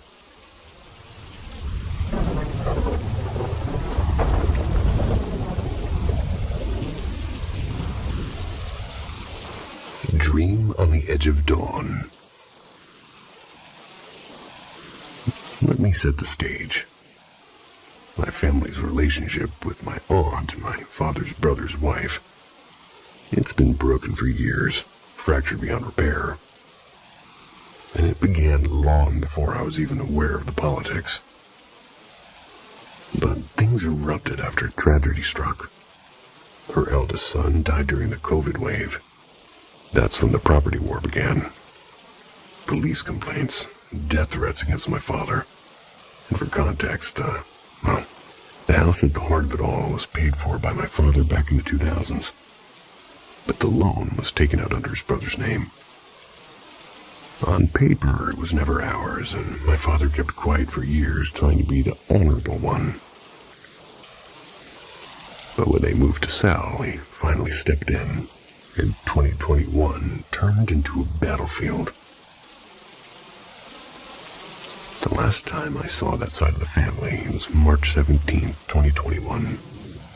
I was still technically a kid, but already used to the emotional blackmail that had shadowed me since I was small. None of us had fondness left for them. Fast forward, my father, despite all the bitterness, secretly stayed in touch with his niece, his late brother's daughter. He'd record conversations and then delete them, unaware of the recently deleted folder on his phone. I'd listen and learn what they really thought of us, how they gossiped about my health, my mom, and everything. I confronted him once. I laid out what I knew. After that, he got more careful and started clearing even the recently deleted folder. Yesterday evening, I casually asked him, "Have you spoken to anyone in the last couple of days?" He said no, and I believed him. But I told him about a dream I'd had. In the dream, he had invited his niece and nephew over while Mom was away. I confronted her about the things she'd said behind our backs. She apologized. Then came a strange turn. She said, "Dimple has scratches on her neck and chest." Dimple was my cousin, her younger sister. That's a weird name. In the dream, I asked, "Her child is already 5. How could this happen?" I woke up unsettled. Like just last month, something in our extended family died in an incident of domestic violence. So for a moment, I wondered, was my dream some sort of warning? I almost asked my father if Dimple was okay, but stopped myself. We don't talk to them. The only updates we ever get come from that niece. Then came the dawn. At At 5:45 a.m., my father's phone rang. It was her. Dimple had passed away during the night. I froze and my heart hammered and my anxiety was rising like a tide. I had barely slept, and now this. And here's the strangest part. I wasn't close to Dimple. Not really. But unlike her sisters, who've caused their share of pain, she had never wronged me, my sister or my mother. She'd always been kind in the few encounters that we shared. And now I sit here, numb. Was that pure coincidence, a quiet intuition, or something else entirely? I don't know. All I know is that sometimes the distance between the world of dreams and the world of waking life is far thinner than we want to believe.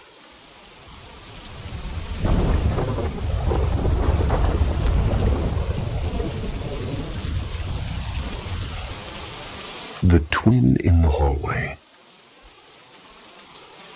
I kept this to myself for years, partly because speaking it aloud felt like tempting something I didn't want to name, but here it is. Maybe someone else has a clue. It started in early 2022, when my mom and I took a short trip to Savannah, Georgia. Not New Orleans this time. Though the city had the same heavy, restless air that makes you feel watched. Because you very well might be, from my experience.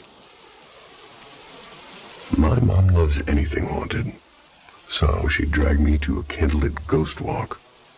She dragged me to old cemeteries and a strange place called the House of Shadows Museum. Halfway through that museum, right when the exhibit shifted from elegant funerary history to grim displays about infamous murders, my stomach turned inside out. The walls tilted and my skin went cold. I barely made it outside before throwing up. On the walk back, something clung to me. That's the only way I can describe it. You know, when someone's right behind you, almost touching the back of your neck, and every nerve knows it. That feeling. The rest of the trip was wrong. Our hotel door unlocked itself more than once while we tried to sleep. I had misplaced a whole sketchbook I'd carried for years and it never turned up. Mom's credit card disappeared, only to slide back into her wallet after we'd gotten home. We even drove past a fresh triple car crash where rescue lights still hadn't arrived. Mom said something had hitched a ride, and she talked to the air in the car the whole way back, giving whatever it was a name. Well, I don't remember it, but promising that it could ride along if it left when we reached home.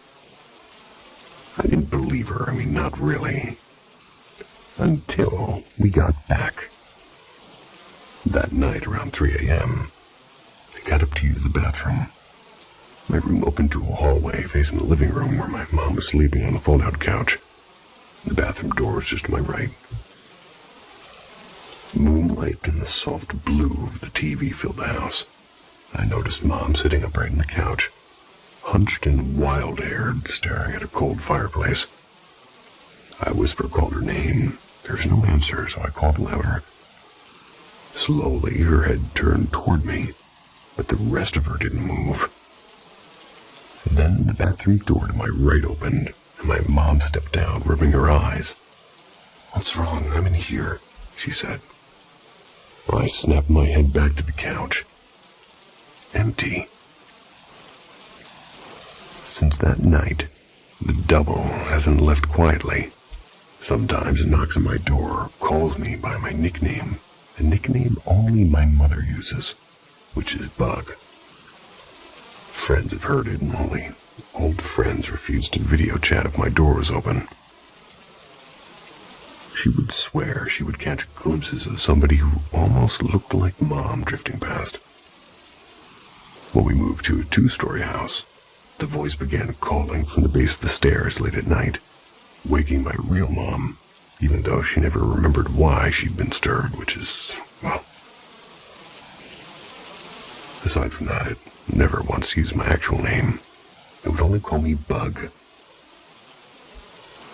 2 years and another moved silent for now. But I still feel, at least some nights, that breath of presence just behind my neck waiting.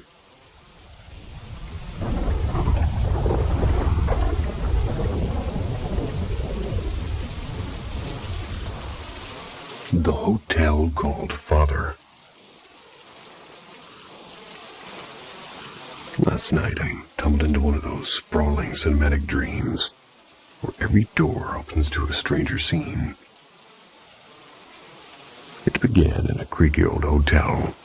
It's a hotel where my family, parents, and uncle and aunt, my younger cousin, and my fading grandmother shared a single room. Animals batted in and out like they owned the place. Cats on the windowsill, a couple of dogs under the beds, and inexplicably, a goat that wandered through as if checking in for the night. Awesome. The bathroom rebelled early. My mom went to unclog the toilet and triumphantly fished out a small turtle slick in muck. Nobody seemed shocked. And the hotel itself was a shapeshifter. Each day it reinvented itself as a different horror set. First, a smoky murder mystery parlor. Then a web-strung nightmare of spiders. I told a staff member I was terrified of spiders, and they all laughed. Irritated, I found myself scrolling through articles about whether dismissing someone's irrational phobia violated human rights.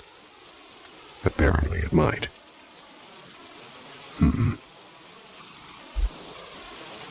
In a corner shop attached to the lobby, I noticed a packet of gummy bears floating in some glowing liquid. The label promised that they were laced with a psychedelic something. I ate one. Naturally. Instantly, I was behind the wheel. No, the handlebars of a bicycle pulling a shopping cart full of beer. The bottles shattered one by one, the sound crisp and echoing. I had been playing a trucking simulator for a minute before, and now I was apparently hauling cargo through the streets of my mind. At a lonely bus stop under a bridge, I met a tattooed boy and his cheerful father, who casually offered me a joint. Only then did I remember I was high. The night deepened. I wandered into a petrol station with a glass of rum in my hand while an overhead tannoy grew more menacing, warning that I would set myself on fire if I didn't leave. The voice swelled until it seemed to press onto my ribs. At one point, I ducked under a car. I looked around. Sure, I was in Maastricht. Can't say that correctly. Maastricht. Oh. The place that sounds very German in Holland. Maastricht. Though nothing quite matched. Later, I nearly walked into a stranger's house that looked exactly like the hotel. Children darted about, and one of them trailing me with endless questions until another lured him away. I woke briefly with my heart pounding. Then I fell back into sleep. And this time, I was seated at a diner with my family.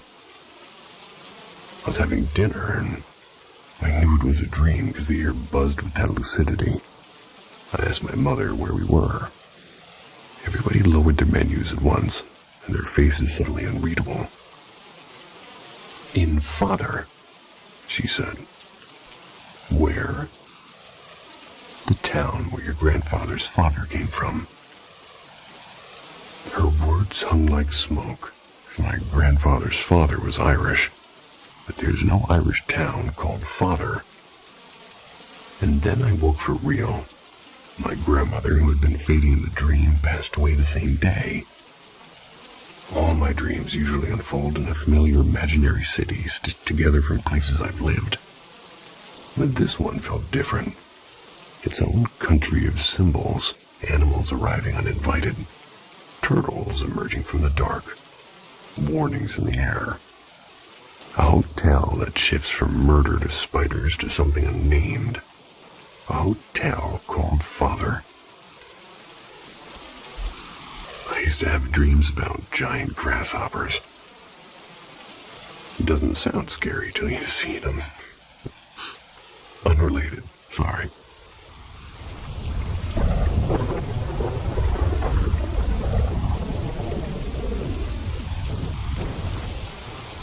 The house that followed me. When I was between 5 and 7, my parents, my older brother, and I lived in a rented house that seemed stitched together from nightmares. Every night, shapes walked the halls, shadows that weren't quite shadows. They weren't just patches of darkness, and they stood upright, like people without faces, almost solid with limbs and the faint suggestion of eyes. My brother and I, being children, we treated it like a strange game, chasing the silhouettes, until they melted into the dark outline of a door frame and vanished.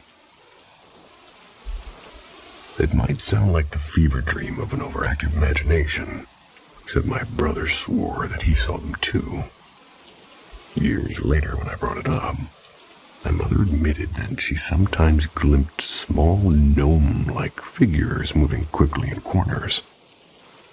My dad only muttered something about seeing things once or twice, but his tone said more than his words. My brother, grown and embarrassed, denied everything, but I remember the way he clung to me back then. He absolutely saw them. From ages 4 to 7, something else began visiting me at night, something far worse. I can only describe it as a creature I'd much later recognized in the Alien vs. Predator films, though I'd never heard of those movies at the time. The first night I caught a glimpse of it, I froze still, and after that I never dared look again. But I knew when it was coming. I'd pull a blanket over my head with my heart hammering. Then it would creep in, and I could feel its breath through the covers, heavy and cold, like it was tasting my fear. And for years after we moved, more than a decade, I still slept cocooned beneath my blanket, face covered. It's a reflex I can't quite shake. Sometimes I tried to escape by sleeping in my parents' room, but their room had its own menace. On the wall hung an old black eagle plaque, left behind by previous tenants, and at night it seemed to unhook itself and become a crow, circling in the room in slow, deliberate arcs. Whether it was real or a dream, I can't say, but I remember its beating wings and the sound of air moving. The house itself had a way of infecting others. We moved about 20 miles away, but each Halloween, we returned to trick-or-treat in our old neighborhood, and every time new tenants lived there, and every family's story ended pretty badly. The first couple we met, they seemed normal enough, but a year later, they'd split amid whispered fights and restraining orders. The next renters, they got caught stealing the landlord's appliances, one of them ending up in jail. It was like the house wanted chaos and kept calling new victims. For a long time, the haunting stopped. By 17, high school had replaced fear with routine, until the day that I saw her. She appeared in the hallway like somebody out of a dream you don't want to remember. A pretty girl at first glance, but something shifted like the closer she was coming. A subtle limp, a blank face, and around her, though invisible, a darkness I could feel. The same oppressive wrongness as the creature from my childhood. I forced myself to shrug it off. Weeks later, a friend who loved anything dark and strange told me about a quiet girl in her art class who drew disturbing pictures. She showed me sketches, figures with too many eyes or twisted bodies, all of them in impossible shapes. Before I could think, I asked, "Is this Ashley's?" and I didn't even know anyone by that name. She blinked, kind of surprised. Yeah, how did you know? Soon after, Ashley erupted during lunch. Witnesses said she climbed onto a cafeteria table and screamed, "I'm gonna rip your fucking guts out," before lunging at another student. Principal intervened, but Ashley never came back. Yeah. Even now I wonder, did the house follow me through her? Or was it all a coincidence? Or does something dark, something that once stood breathing over my bed, still wander, waiting for another doorway to slip through?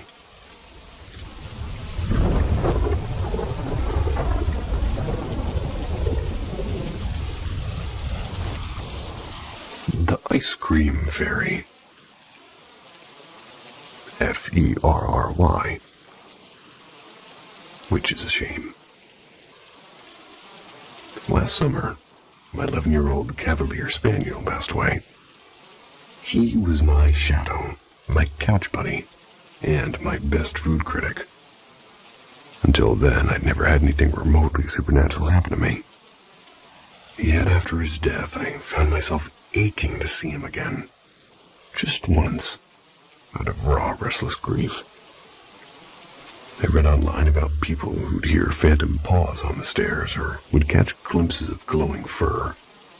And strangely, nothing like that ever happened to me. No scratch at the door, no soft bark in the night.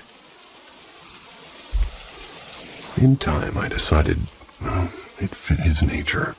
My boy wasn't complicated. He was sunshine wrapped in fur, loving and spectacularly clueless. I can relate to that. If I hid a treat under a napkin in plain sight, he'd sniff the carpet for 10 minutes, and then he'd give up with a wag. A soul that guileless, I thought, wouldn't linger. He'd head straight for heaven, never turned around or think. But then, months later, there came a dream as sharp and solid as waking life. I stood on the upper level of a vast wooden ferry. Though roofed like an old ballroom, every archway opened to salt eye and pale sky. I'd never felt such a calm, full happiness. It wasn't simply that I was at peace. It was as if the place itself was peace made real. That sounds nice. Outside, gold sand stretched on forever. Tiny figures strolled along the shore under pastel parasols. And on the decks around me, people chatted over tall drinks, dressed like a 1950s holiday postcard. Sailor stripes sprayed skirts, summer hats. The low murmur of laughter drifted like music. By the railing stood a man in an ice cream cart, striped apron, white cap. He smiled with a quiet recognition, as if he'd been expecting me. I walked over and asked the question that had been living on my chest for months. Could I see him? The vendor's eyes warmed. "He may not come," he said. "He's busy with the children." Before I could answer, a small blur bounded into the cart, ears flying, tail wagging. My spaniel. He hadn't spotted me at first, nose twitching toward the ocean of parasols. Then his head jerked around and those big brown eyes went comically wide. He launched himself at me in one joyous leap, and I caught him, buried my face into his fur, soft and real. And in that perfect moment, the world faded. I woke with his warmth still in my arms. How dare you make me feel?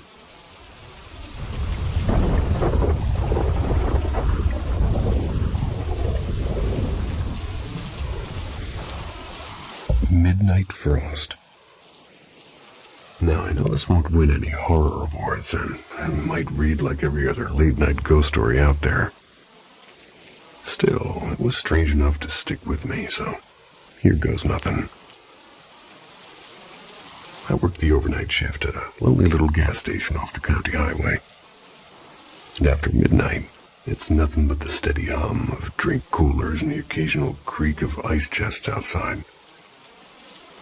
One slow Tuesday, about 2:45 a.m., I was lining up snack bags on the shelf. Snack bags. Excuse me. That's when 3 sharp knocks tapped on the glass door. Not a bang, just crisp, deliberate knocks. I figured it was a trucker who'd missed the rest stop, or maybe some kid looking for a ride. But when I turned, the doorway was empty. I stepped outside to check anyway. The parking lot had laid wide and flat under a thin crust of frost. No cars, no footprints, not even the faint trail of an animal. I chalked it up to a branch brushing the door, and I went back in, locking it more out of habit than worry. Roughly 20 minutes later, the same 3 knocks sounded. Exact rhythm. Same spot on the glass. And this time I stayed put, my eyes fixed on the door, and that's when I saw it. On the inside of the pane, exactly where the sound had come from, was the print of a small hand, perfect and sharp and pale against the cold glass. It wasn't mine. Too small, too precise.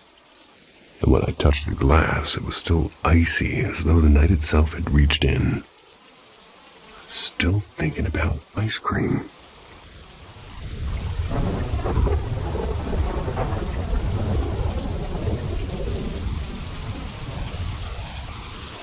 The quiet river beyond. In 2008, my aunt married a man who quickly became more like an older brother than an uncle. He spoiled me with kindness, remembered every small wish I ever mentioned, and always had a joke ready when I felt that life was heavy. Then, in 2015, he passed away suddenly, in a way so astonishing and strange that it deserved its own telling someday. For a while after, I only met him in faint, forgettable dreams. But one night, during a season when I was drowning in hopelessness and dark thoughts, he returned, vivid and present. In the dream, he looked at me gently and asked, "Do you want to come with me?" I shook my head. He smiled and said he just wanted to show me where he now lived, and I agreed just to take a look. So we walked through what felt like a dark, endless tunnel, and yet it really wasn't frightening. At the far end, light poured in, but not from any sun. The sky itself seemed to glow. There were tall trees stripped of leaves, their silhouettes calm and dignified, and a perfectly clear river flowing over pebbles and silver fish. The air was almost still and almost sacred. I felt peaceful and uneasy all at once, and after a while, I told him I wanted to go back, and he nodded and I woke up. Months later, I dreamed of him again, and this time he sat together with me, and we were beside that quiet river again. He said only this: "Here is home for me now." And then, as before, he brought me back. Years rolled by, and on a road trip with a friend, I met a stranger with scars and stitches running across his arms and neck. And over coffee, he told me of a terrible accident that left him in a coma. And then he described the place that he'd gone. A world with no sun, yet full of light. Bare trees, like something I can't even describe. And a clear stream alive with fish and stones. The only difference is he had seen a white, faceless figure watching from the shore, and I was stunned. How could 2 lives, one asleep, one suspended between life and death, cross paths in the same unseen landscape? Still can't name what that place is. Maybe it's a threshold, or maybe a promise, or maybe something beyond words. What do you think that river really is? We all got a name for that. Nice knowing there's fish, though. and rocks aren't alive.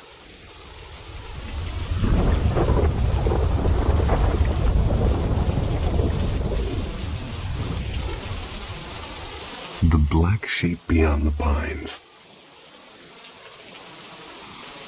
It must have been about 6 summers back when I signed up for a military-style camp. It was a place hidden somewhere deep in Lithuania's pine-choked nowhere.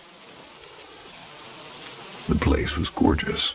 Tall, dark trees as far as you could see. The air sharp with resin. Our daily grind was standard. Dawn wake-ups, flagpole ceremonies, endless drills. Nothing special. Then came hiking day. We stuffed our packs and headed out with one of the counselors, trudging through forest trails for what felt like forever. Probably 3 hours until he stopped and grinned. "All right," he said. "This is home for tonight." Wait, tonight? Nobody had mentioned an overnight in the woods. But there we were, suddenly tasked with building shelters from branches and moss. While we sweated over makeshift huts, the counselor got creative, I guess you could call it. First, he pulled an animal jawbone out of the dirt. Then he lashed it to a stick with twine. It was kind of shaman style. Next came a rain-soaked frog, skewered with a knife and tied to the grisly staff like some woodland totem. Creepy as hell, but mesmerizing nonetheless. By sunset, the forest dimmed to a shadowy blue. We tried to spark a fire using a ferro rod and a knife, striking till our wrists ached. Everything was just too damp. There was no flame. So me and 2 friends, we volunteered to find drier wood. So we wandered maybe 7 minutes before spotting a lone birch in that little clearing. Almost too perfect. Like a painting half remembered. We tugged and snapped at its limbs for 10 long minutes until a noise froze us. Sharp cracking of branches, somewhere deeper in the dark. We swung our 1-week flashlight toward the sound and saw it. A black sheep, massive, hunched on 4 limbs. 3 meters tall at least. The light barely touched it. So at first it seemed like a dead shadow, a trick of tired eyes, until it shifted. One long limb slid forward with deliberate weight. Instinct took over. We bolted. Don't think I've ever run that fast. Back at camp, we tumbled into the circles breathless, blurting out something into the woods. No one believed us. A group of older kids grabbed the light to check, but minutes later they came sprinting back, pale and wide-eyed themselves. That's because they'd seen it too.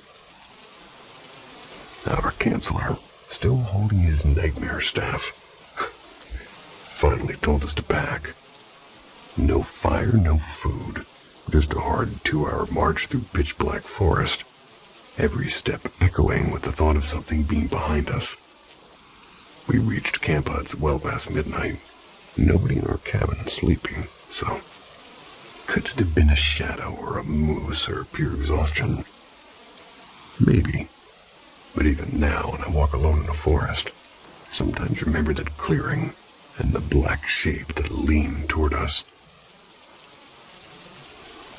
I'm always asking myself if it's a moose or pure exhaustion.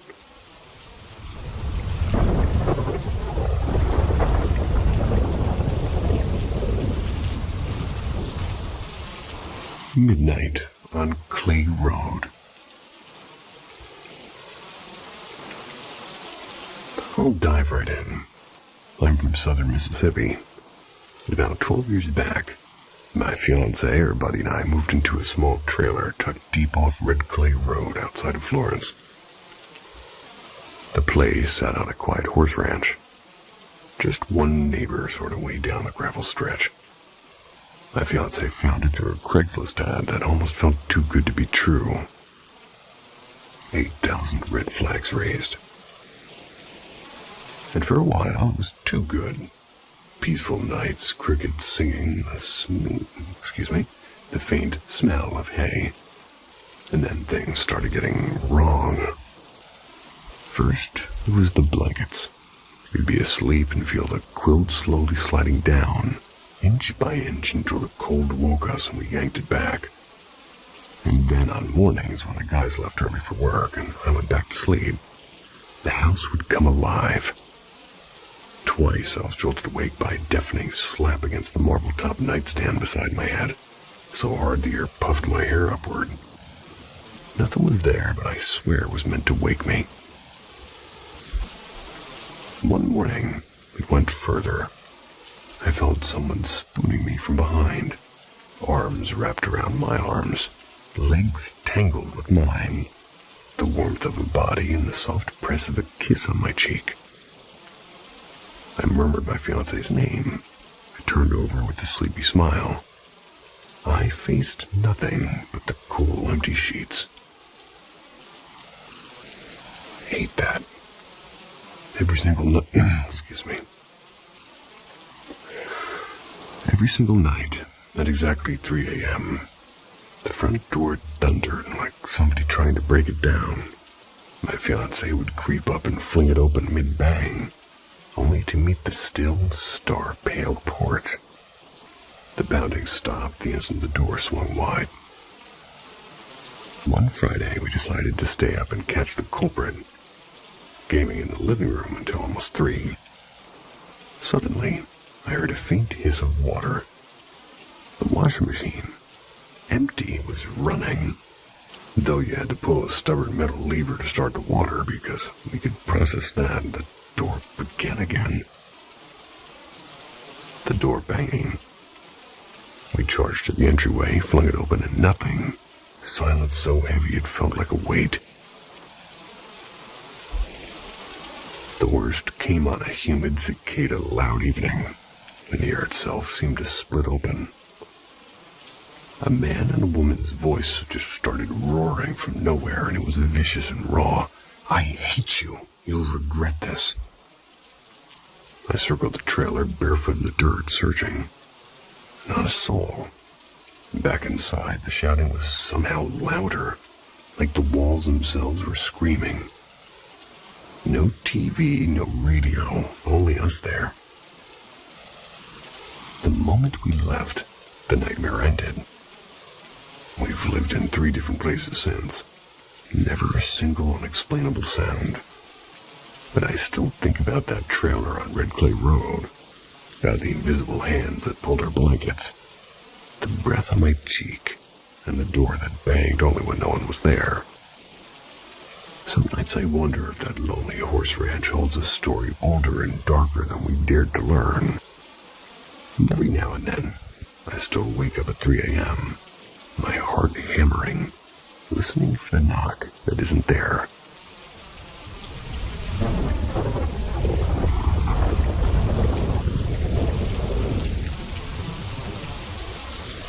The forest that breathed hunger. It was late September 2016, my 3rd year of college.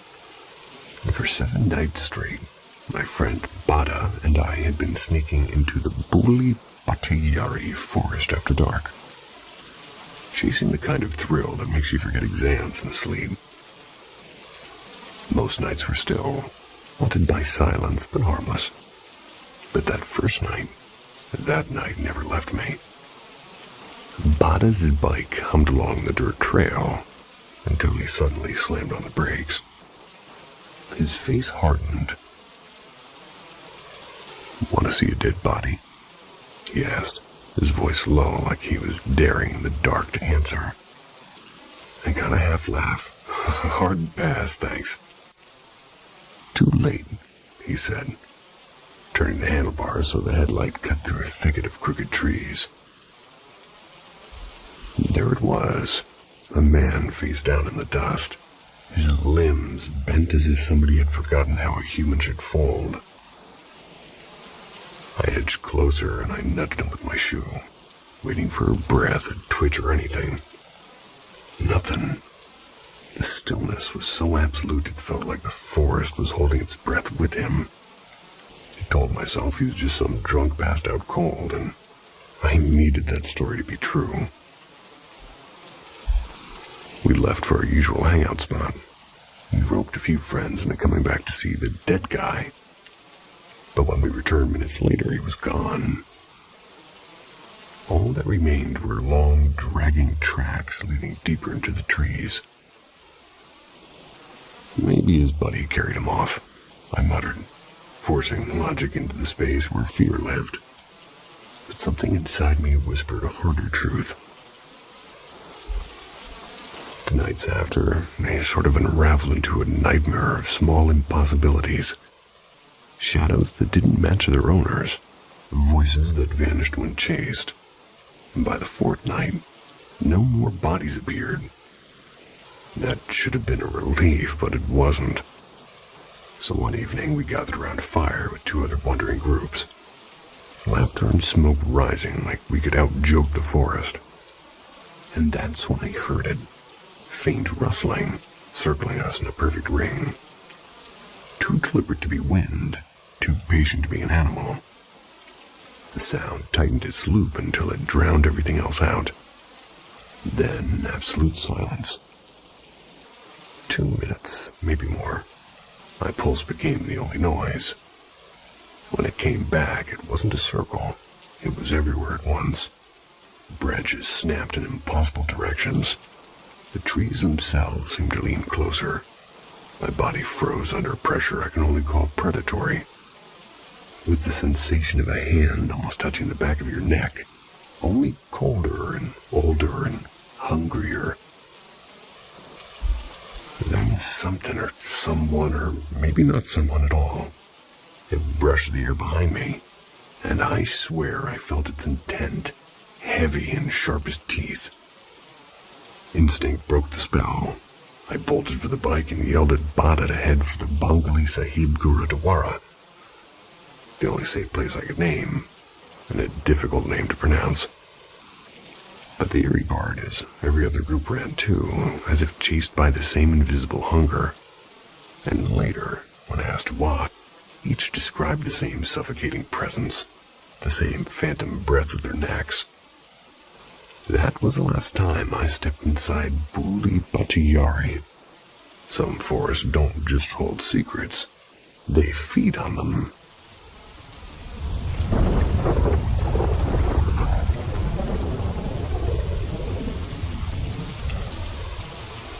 Static between worlds. It all unfolded in barely half of an hour. 1 minute my living room was quiet. The next, my soundbar became something else. More like a ghost box from late-night paranormal shows. At first, it hissed and pulsed with garbled metallic chatter. Then, as if telling me, the noise stretched into warped fragments of music, speeding up and slowing down. Out of curiosity, I whispered, "Slow down." And it did. Faster. And again it obeyed. After the music dissolved, a strange collage of overlapping voices came through. News snippets about poisoned reservoirs, government cover-ups, shifting weather systems. Then silence. The first clear words it chose were almost casual. "See ya." I froze with my heart pounding. But wonder outweighed the fear, and moments later it spoke my name. What followed felt impossibly intimate. They recalled half-forgotten moments, childhood dreams I never wrote down, odd coincidences I never confessed to anyone. The voice said it had always been near and watching and guarding. When asked how we were speaking, he replied simply, "Frequency." "Where are you?" I asked. "Fourth dimension." We'd traded questions and answers for a while, though some had ignored, like why or how. And the conversation darkened near the end. "Bad ones everywhere. Don't look in their eyes. Government always watching." Finally, I go now. Silence again, heavy and absolute. Since that night, I keep replaying everything, trying to puncture the mystery. Maybe somebody hacked the speaker, but who could weave together such a private thing like those memories? Things even my family wouldn't know. And for what purpose? Just to issue warnings laced with comfort. It felt like an intense lucid trip, like waking from a vivid dream only to realize the world hasn't changed, except that now it has. And the question that lingers isn't what happened, but whether the voice will ever return again.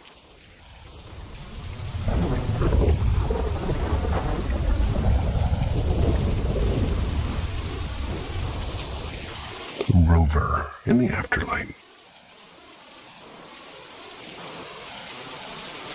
My family's always been different. Some of us can sense lies the instant they're told. Others glimpse spirits, catch flickers of the future, or feel a room's energy shift like a sudden draft. My own knack is subtle. I feel vibrations and moods in a place the moment I step inside. Sometimes I even get flashes of what's to come. But my most unusual gift is the one I never expected. My spirit dog. Let's call him Rover to be simple. I call him my spirit because he's behaving like a real dog. Playful and curious and aware of change, rather than a mere ghost or echo. He followed me when I moved apartments, padding faithfully across thresholds no living creature could cross. 3 years ago, the earthly Rover left this world, and, well, he'd been with me for over 20 years now. And one quiet afternoon, his spleen ruptured from a hidden tumor. We rushed him through emergency surgery, and he survived this splenectomy. Even wagged his tail for me. But 6 days later at home, his heart finally just gave out. And everyone says their dog is special, and Rover truly was. He'd appeared in my life like a small miracle, abandoned in a busy part of town. Yet somehow he found me at midnight as if guided, and our bond was instant and unshakable. He ignored most people, even trainers. But one word had it for me, and he obeyed. He barked at things I couldn't see, especially at night, sending chills through me. And he mistrusted strangers instinctively, especially men. But even some women earned a wary growl. Eventually, I found a roommate, one Rover actually liked. And during night walks, the roommate often looked uneasy. When asked why, he admitted he could see spirits and other entities. Some, he said, had never been human at all. Most were harmless, little flickers of mischief. But sometimes, especially when Rover barked into the darkness, he glimpsed tall, shadowy figures with white faces and burning red eyes. And those were not harmless. He also claimed these things were drawn to me, especially in the quiet of the night. I hadn't mentioned my family's gifts, so my calm reaction startled him. I simply said, "Good to know." Went back to my Netflix. After Rover passed, I could still sense him. I'd hear phantom toenails clicking across the linoleum, or I'd feel a warm weight on the bed. One evening, my roommate told me that he'd seen Rover cross over, but not as an old, frail dog. He described a young, healthy Rover, wearing a shiny new collar marked with silver paw prints. A week later, while building a memorial photo album, I showed him pictures of Rover as a young pup. He paled, pointed at the collar in one blurry shot and whispered, "That's it. Curious, I dug through an old shoebox. I pulled out the real color, silver paw prints and all. He just nodded, still pale. Another week passed before I felt something stranger. At night, my arms and legs tingled as if it brushed by like a faint current. I joked about restless limb syndrome over dinner. My roommate looked at me and asked, "Do you feel it right now?" And when I said yes, he smiled softly. "That's not a syndrome," he said. "That's Rover. He's curled up on your lap." So maybe my dog never really left. Maybe he chose to stay. A loyal guardian padding just beyond the veil. Proof that love in its purest form doesn't die. It only changes its shape.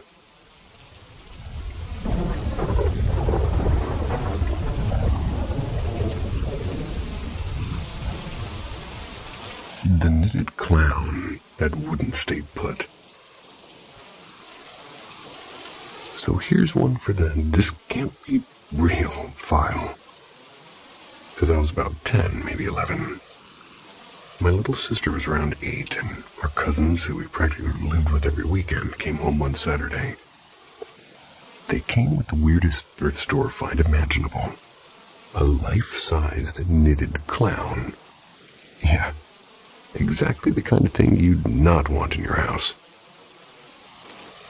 From day one, the clown started breaking all the rules of normal toys. Our cousins would leave it propped neatly on a chair in their room, only to wake up and find it lounging on the kitchen counter or watching TV on the couch. And at first, everybody blamed each other. Someone was moving it as a joke. But nobody ever admitted to anything, and it kept happening. A few months later, we had a sleepover there. And by that time, the clown had gone from creepy decoration to absolute nightmare fuel. We decided brilliantly that, we thought, to lock it outside the wooden shed. Her dad had used that place for garden tools. We double-latched the door and even checked twice. Next morning, it's sitting calmly in the living room like it owned the place. Our uncle finally said, "Enough." Hauled the thing into the back of his pickup, pounding a dumper on that afternoon.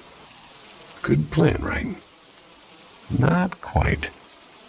Because later that day, the four of us were tearing around the back field on our mini ATVs, and we stopped for a drink. And that's when we saw it. The clown. Running. Not falling over, not blowing in the wind. Running upright like a person through the tall grass about 15 meters away. We froze and nobody even screamed. We just watched with our hearts hammering. 10 seconds later, it melted into the weeds and was gone. We kind of just sprinted to the adults. The truck bed was empty. No clown. Everyone searched the field. Nothing. No tracks, no torn yard, no clue. And that was the last time anybody ever saw it. So to this day, when we bring it up, we'll get that same chill. Sounds like a campfire story, I know, but we were there.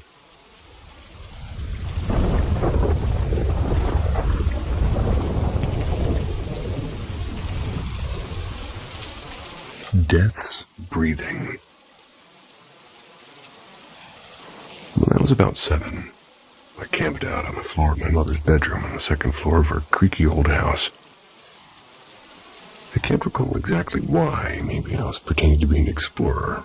Maybe I just wanted the comfort of hearing her breathing nearby. A blanket was spread right in front of her bed. And unluckily, directly in front of the closet door. It was closed, of course. Closets at night feel like they're holding their breath, so... Moving on. Sometime past midnight, I drifted in what I thought was a dream. Something was brushing my shoulder. Then it pressed down, a firm squeeze, followed by 2 cold hands. They were settling on my wrist. I couldn't move, and it's a nightmare, I told myself. Just wake up. But then I heard it, the sound of breathing. slow and ragged with those eerie stops between gasps. And years later, as a hospice nurse, I'd learned the name. I'm probably going to pronounce this wrong. Shane Stokes. Back then, I only knew it as the sound of something dying right next to me. The air against my ears shifted as if someone had exhaled a whisper against my skin. Panic finally snapped me free. I shot up and screamed for my mother, and she was instantly awake, pulling me into her arms and rushing us downstairs without a single question.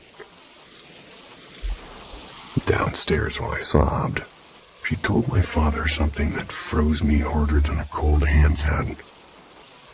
She said she'd been dreaming that she was watching me sleep when the closet door had creaked open. Out stepped a shape that she can only call a black skeleton. It slid to the floor beside me and lay down. I blurted out my own story, how something had held me and breathed into my ear. No one went back upstairs that night. The next morning, sunlight spilling in like nothing had happened, I crept upstairs for my favorite stuffed rabbit. The closet door stood wide open, and even now, my parents still live in that house. And even now again, every time I dream of it, the hallway smells faintly of dust and breath, and the closet door is never quite closed.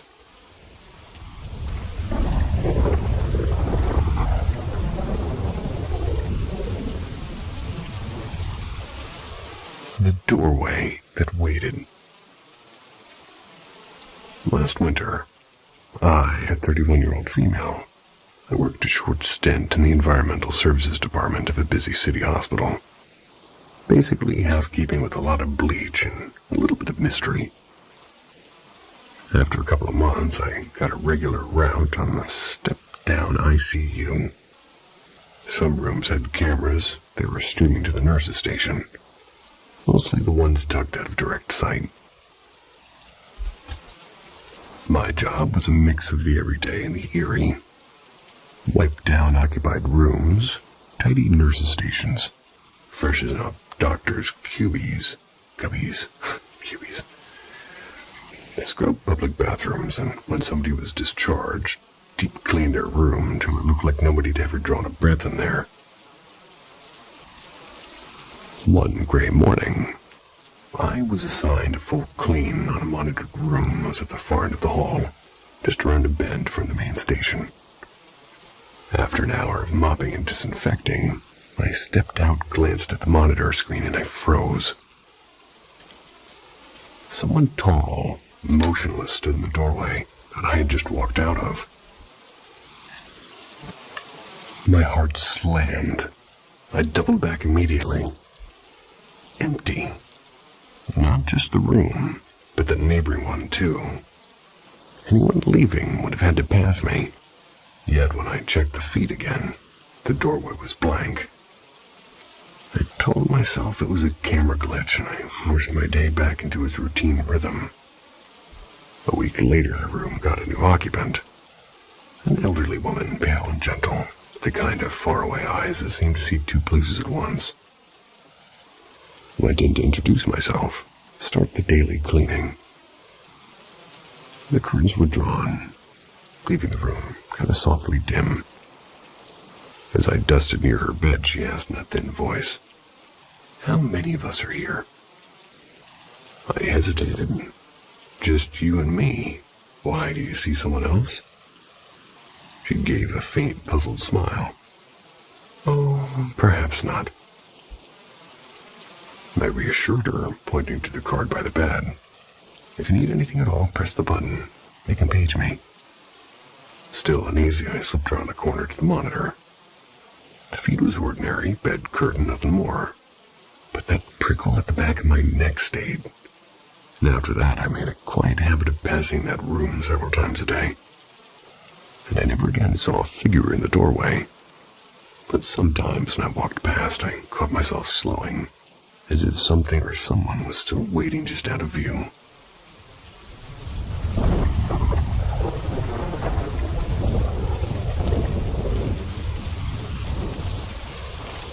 signals in the dark. My brother was diagnosed with HIV back in the late 80s. And for more than 20 years, we lived with the quiet certainty that the disease would eventually take him. He never hid from that truth. Instead, he leaned into the mystery of what comes after. He read books about the afterlife, collected little charms, even kept an old Ouija board in his closet. He would joke, half serious, that once he passed, he'd find a way to prove he was still around. Well, he outlasted every doctor's guess, but eventually the illness claimed him. A few weeks later, after we had shared his belongings among the family, I ended up with a piece of his everyday life, a battered brass touch lamp that he'd owned forever.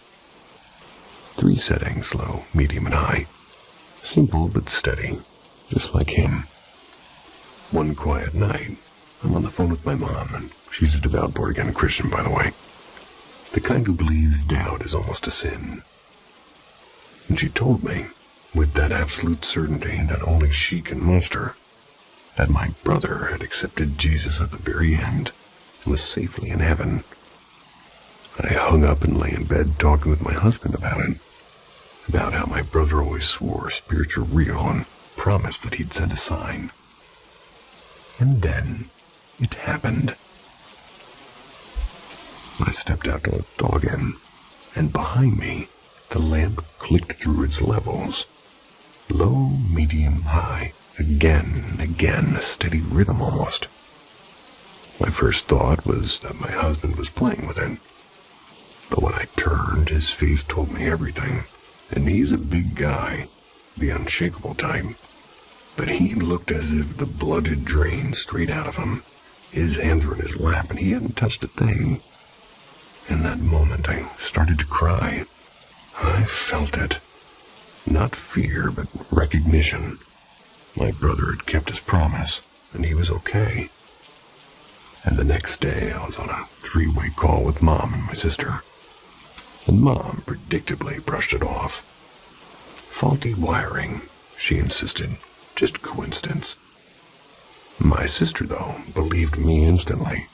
And as Mom rattled on with explanations, that old lamp came on alive again. It was low, medium, high, low, medium, high. Like a silent signature only he could write. I didn't need more proof. My brother had found his way back, if only for a flicker of light in the dark.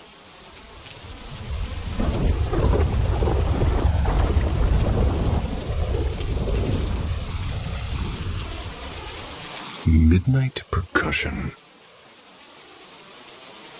Lately, something downright unsettling has been happening in our bedroom.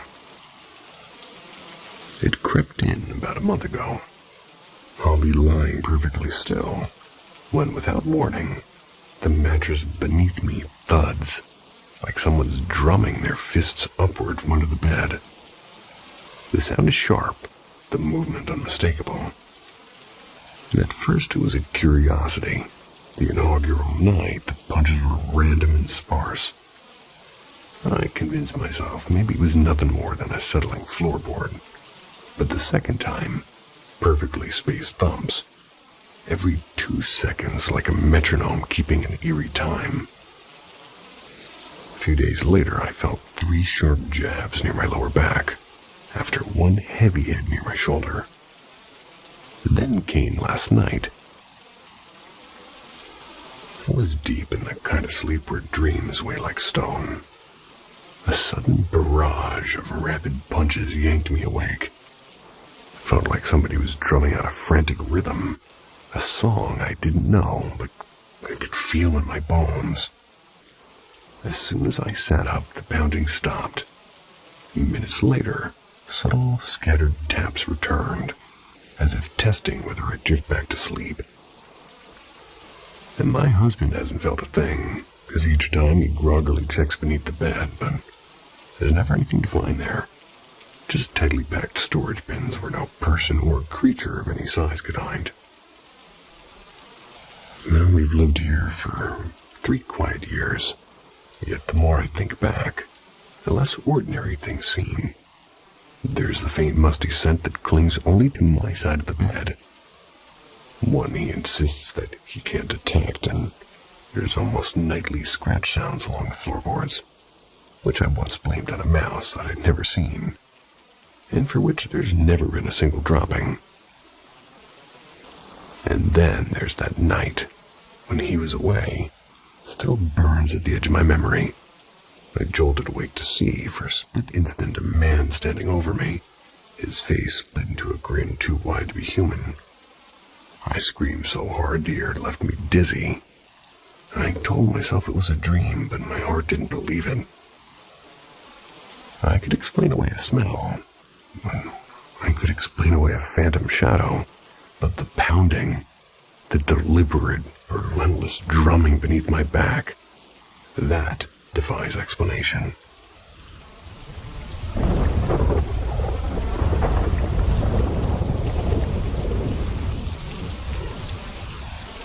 The room down the hall. When I was 3, my parents moved us into a brand new house that they built on the edge of a sleepy cul-de-sac. Next door lived a boy my age. Let's call him Mark. From the first day, Mark and I were inseparable. We climbed trees, built pillow forts, swapped Halloween candy like seasoned traders. Yeah. His little brother, Simon, hovered on the edges, but he never liked sharing Mark with anyone, least of all me. When Mark turned 7, everything shifted. He was diagnosed with a brain tumor. Within months, he was gone. The cheerful house next door turned silent. His parents barely came outside for years, shutters drawn as if to hold the world away. By the time I was 11, Simon and I had kind of cautiously become friends. He had moved into Mark's old room, with the faded rocket stickers still clinging to the walls. And one warm afternoon, he sat cross-legged on the carpet, building an elaborate Lego city, when his mother poked her head in. "Can you keep an eye on Simon for an hour? I need to run to the market." I nodded and she left, locking the front door behind her. And 10 minutes later, 3 thunderous knocks rattled Simon's door. I froze with my hand gripping a half-built tower, and Simon barely blinked. He stood, opened the door, and stepped back as though greeting an invisible guest. And after a beat, he closed it again. My voice cracked. "Who was that?" He gave a little shrug. "Mark likes to check on me. Happens all the time." And it didn't stop there. A week later, while we were in the backyard, I glanced up toward my own attic window. A shadowed figure, human-shaped, was standing perfectly still inside. My mother swore nobody could get up there, and the swollen wood made the door impossible to open. Yet that night, the attic boomed and creaked like something was pacing. Soon, the sound spread through the house. Footsteps on empty stairs, doors rattling at 2 a.m., knocks on my bedroom door that seemed to jolt me awake, and my stepdad laughed about our resident ghost. But even he started pausing mid-sentence when a floorboard groaned at the wrong moment. My parents often asked why I was roaming the hall at 3 in the morning. Only I had never left my bed. And then came the night I can't forget. I was packing for a trip with my grandparents. Everyone else was asleep, but I turned off the light. Breathing, loud and deliberate, filled the darkness beside me. The floor creaked, and in the corner, a child-sized shape glimmered faintly white. I hid under the blanket, paralyzed. The breathing drew closer until a warm hand pressed gently against my back. And after that, nothing.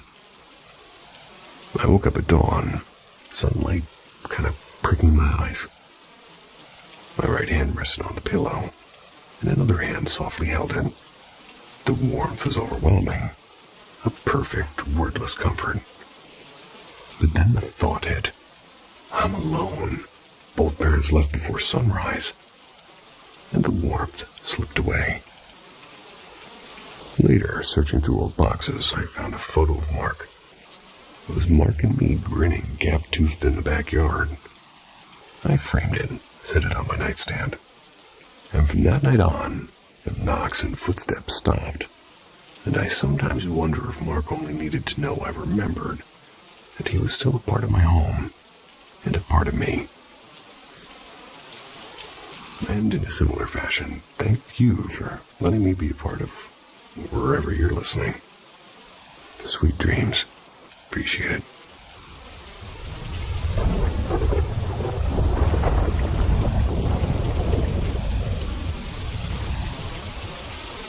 Some houses want to be left alone. Others, they want company. Forever. Paranormal M steps inside of both. Subscribe. Don't lose your way. The haunted face beneath the water. You've probably heard the strange urban legend.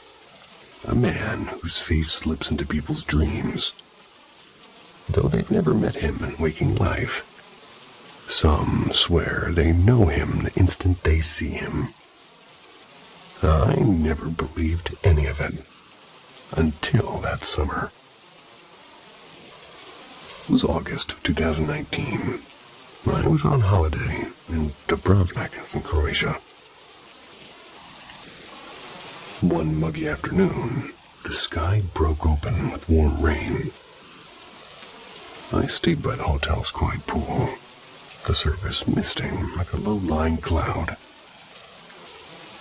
As lifeguards switched shifts, a tall figure had climbed into the high chair, and at first, his face was hidden behind the dripping brim of his cap.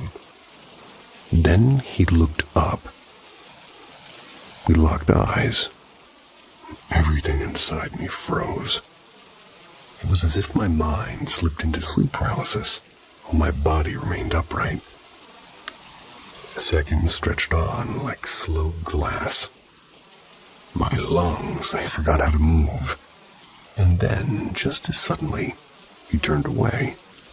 Air rushed back into me. I burst into tears. I couldn't explain, and I told no one. And here's the part that wouldn't leave me alone. I knew that face, not from a trip or a photo or a passing stranger. It was the eerie familiarity of somebody I'd known my whole life but couldn't name. That night, we ate late at a small seaside restaurant, the kind with lanterns swinging gently in the salt wind. We walked back past midnight. My room was cool and dark. I fell asleep instantly. In the dream, I was underground, in a tiled maintenance corridor beneath the resort. The floor glistened with standing water. The lifeguard, the man, was behind me, dragging me up by the arms across the wet tiles. I wasn't screaming. I wasn't even afraid, just locked in place as the dim fluorescent lights flickered overhead of me. Time melted into a shapeless stretch of hours. Then, a whisper grazed my ear, too soft to catch words but sharp enough to slice through sleep. My eyes, they flew open. He was there, not in the corridor, not in the dream, standing at the foot of my bed, water dripping from his hair.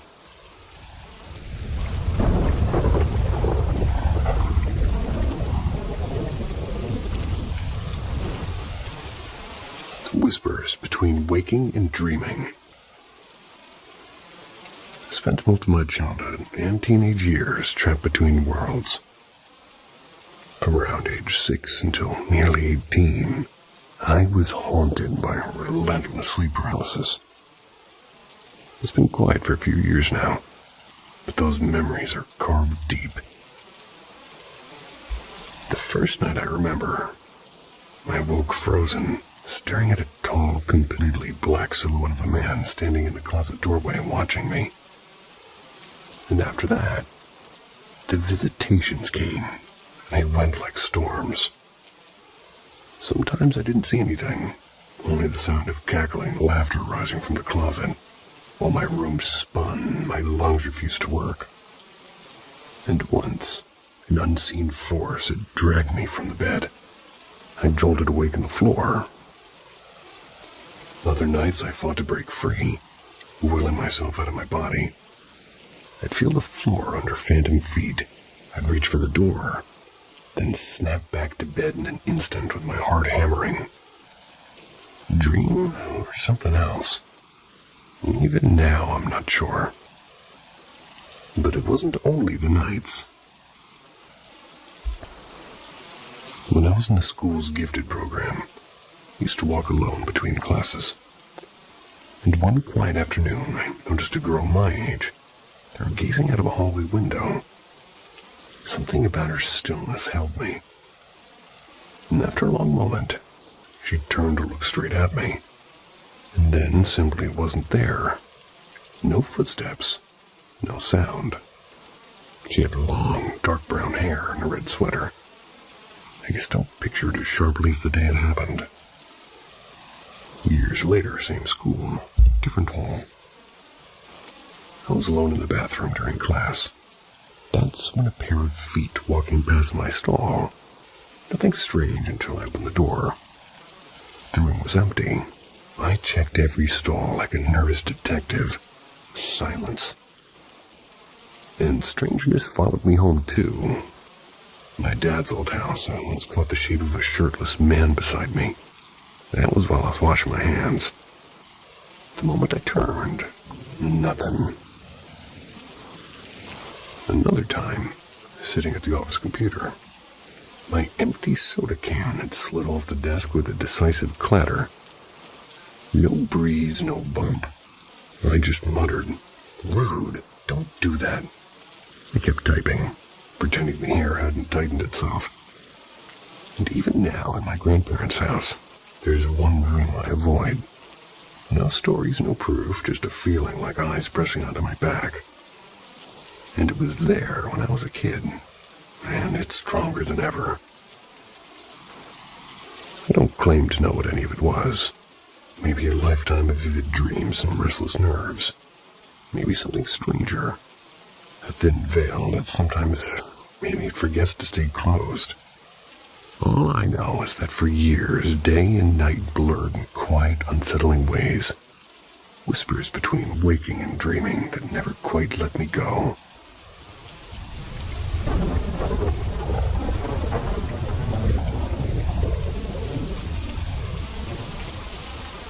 The Night Runner.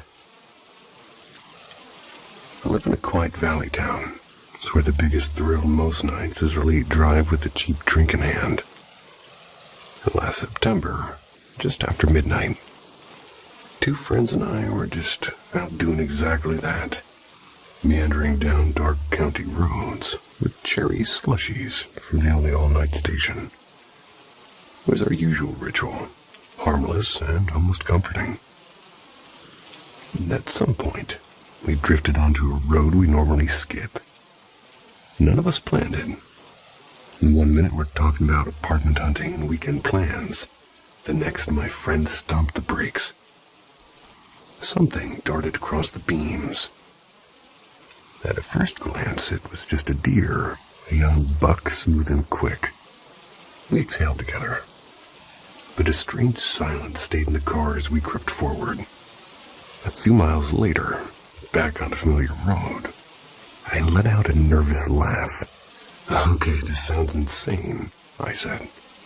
But for a second, I thought that thing was a man running on all fours. Both of them stared at me. Slowly, each admitted they'd had the same thought. It made no sense. We'd watched the animal disappear into the brush. It was a deer. And yet, we'd all pictured something human, something impossibly fast and near the ground. I filed it away as a late-night brain glitch, until last night, around 2 a.m., I woke to the faint crunch of gravel. And there, on the lawn of my suburban duplex, a lone deer stood perfectly still, staring straight at my bedroom window. No woods nearby, no fields for miles, just the faint reflection of my lamp in its dark eyes. Of course, deer do wander. Everybody tells me it's normal.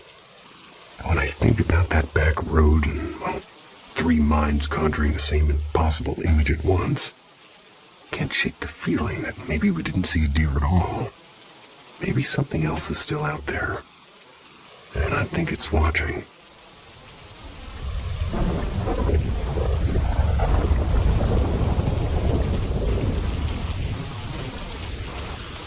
Moonlight Sentinels.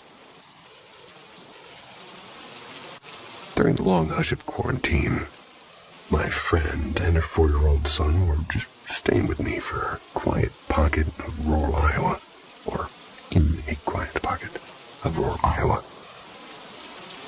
Her relationship with the boy's father had frayed badly, so I'd offered them a safe place for a while. Every evening we made a ritual of stepping outside to watch the sky. With so little light pollution, the heavens above my little house felt almost limitless. It would joke and point, "That can't be a plane, right?" But never once had I felt fear while stargazing. Until last night. The moon glowed round and white as a coin, and the air held that sharp, early spring clarity.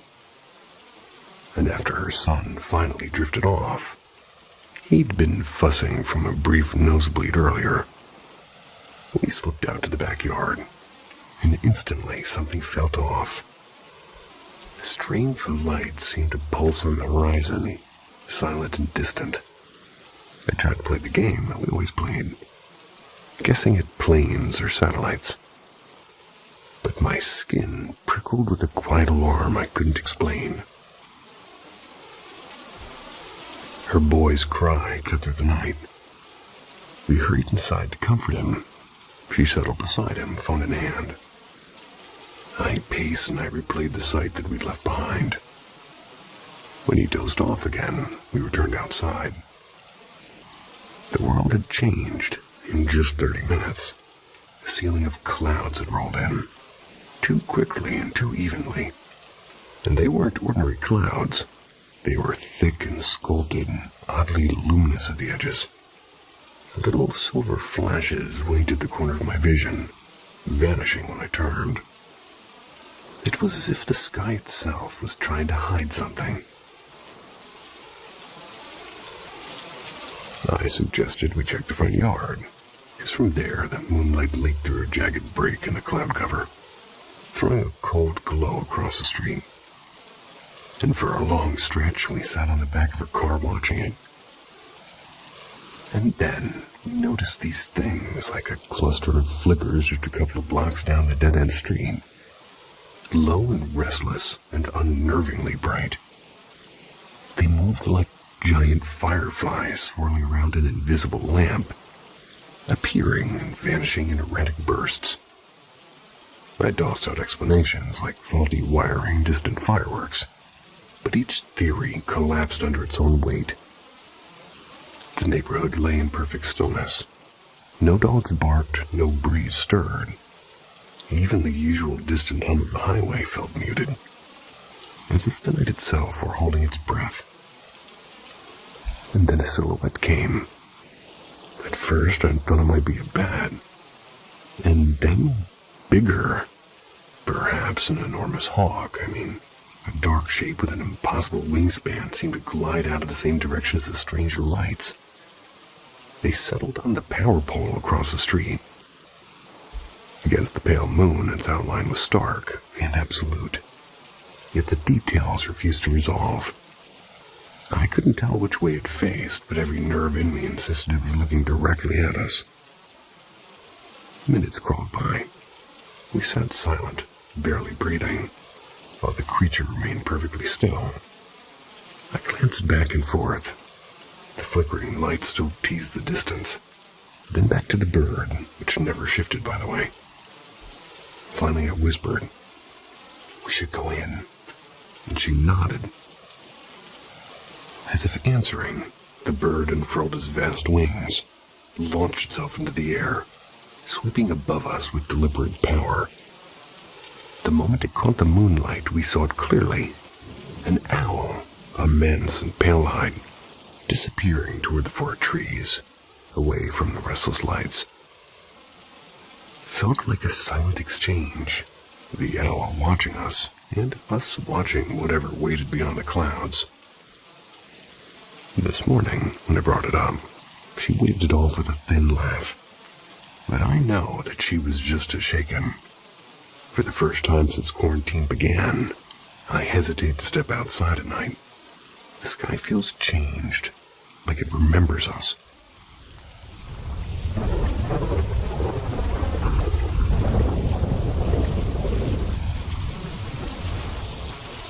Midnight whispers in room 214. I once worked the night shift, 7 p.m. to 7 a.m. It was at a tiny aging community hospital. 4 floors, only 2 in use, and a sleepy ER that usually saw more raccoons than emergencies. I was the lone med surgeon, well, the RN most nights.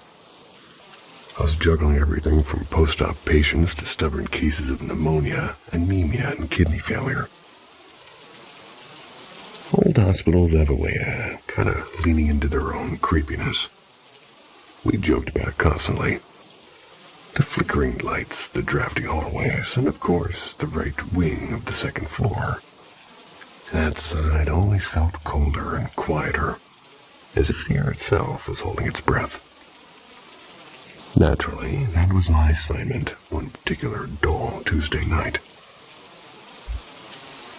The long walk. I pushed my med cart down the dim corridor, giving out bedtime meds one room at a time.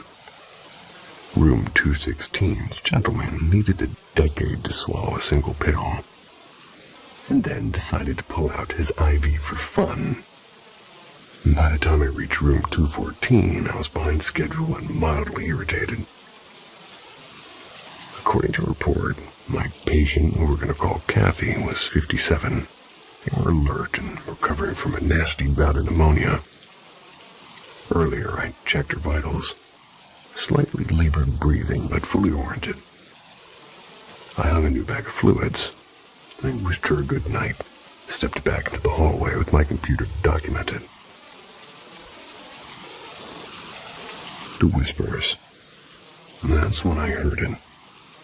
Soft at first, like a draft curling under a door, but soon distinct multiple voices whispering. Not a conversation exactly, more like chanting, low and rhythmic. I froze as my head tilted. Fatigue can play tricks on you, so I double-checked my own sanity before following the sound. The whispers grew louder as I approached 214. Her door stood slightly ajar, and from inside came a murmuring chorus I couldn't decipher. It was rising and falling like distant waves.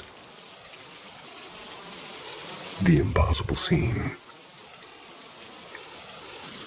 Less than 7 minutes earlier, Kathy had been tucked in, nasal cannula,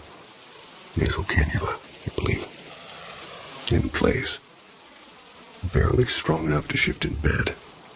Now she sat upright on the mattress's edge, staring at the far wall. Before I could move, she stood. No struggle, no wheeze. Peeled off her oxygen tubing and began walking toward the bathroom, all while the layered whispers swelled around her. I caught a glimpse of her profile, lips motionless. My pulse spiked. Fall risk or not, I wasn't stepping inside. Retreat and aftermath. I hurried without running back to the nurse's station. I asked a nursing assistant to help Kathy to the bathroom, claiming that I was tired with charting. My voice was steady, but my palms were slick. Minutes later, the aide returned unconcerned. "She's fine," they said. "Quiet as a mouse." Quiet as a mouse? Well, but I know what I heard. That many voices don't come from a single woman. And certainly not from, a tired imagination. I requested left wing for every shift after that, and eventually I left for a bigger hospital. Yet even now, when a night hallway goes too silent, I remember the layered whispers of room 214, the woman who stood when she shouldn't have been able to stand.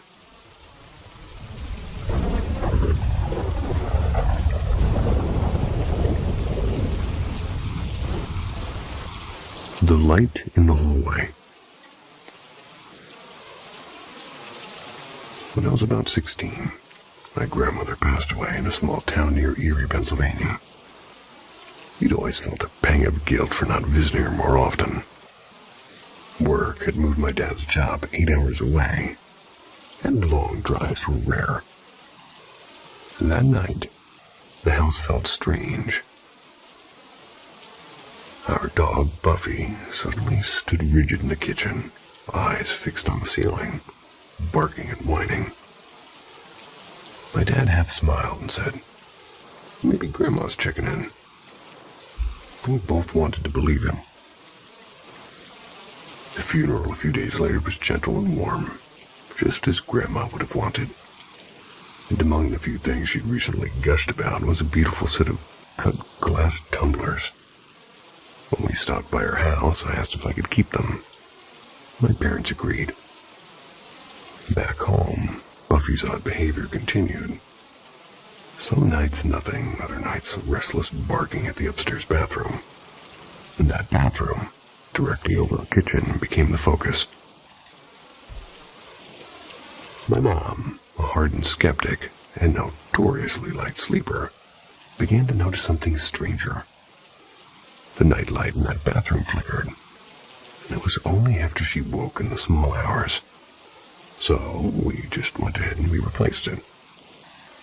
The full ceiling light then began to flash. Convinced it was faulty wiring, she called an electrician, and he found nothing. Soon, the switch itself seemed to misbehave. My mom swore she'd left it off, yet she'd wake to find the switch flipped on and the light glowing. One night, she stayed awake long enough to hear the click of the switch flipping, deliberate and loud. She didn't go in, something about it, seemed to feel wrong. But from then on, she simply closed the door and waited for morning to turn it off. Then came the night that still makes my skin crawl. I woke up thirsty. I panted downstairs. I poured tap water, room temperature. Put that into one of Grandma's tumblers, and as I stepped directly beneath the upstairs bathroom, the bottom of the glass detached cleanly. It dropped to the floor like a crystal ring, water spilling everywhere. Not a crack or shard, just a perfect hollow tube in my hand and a neat glass disc on the tile.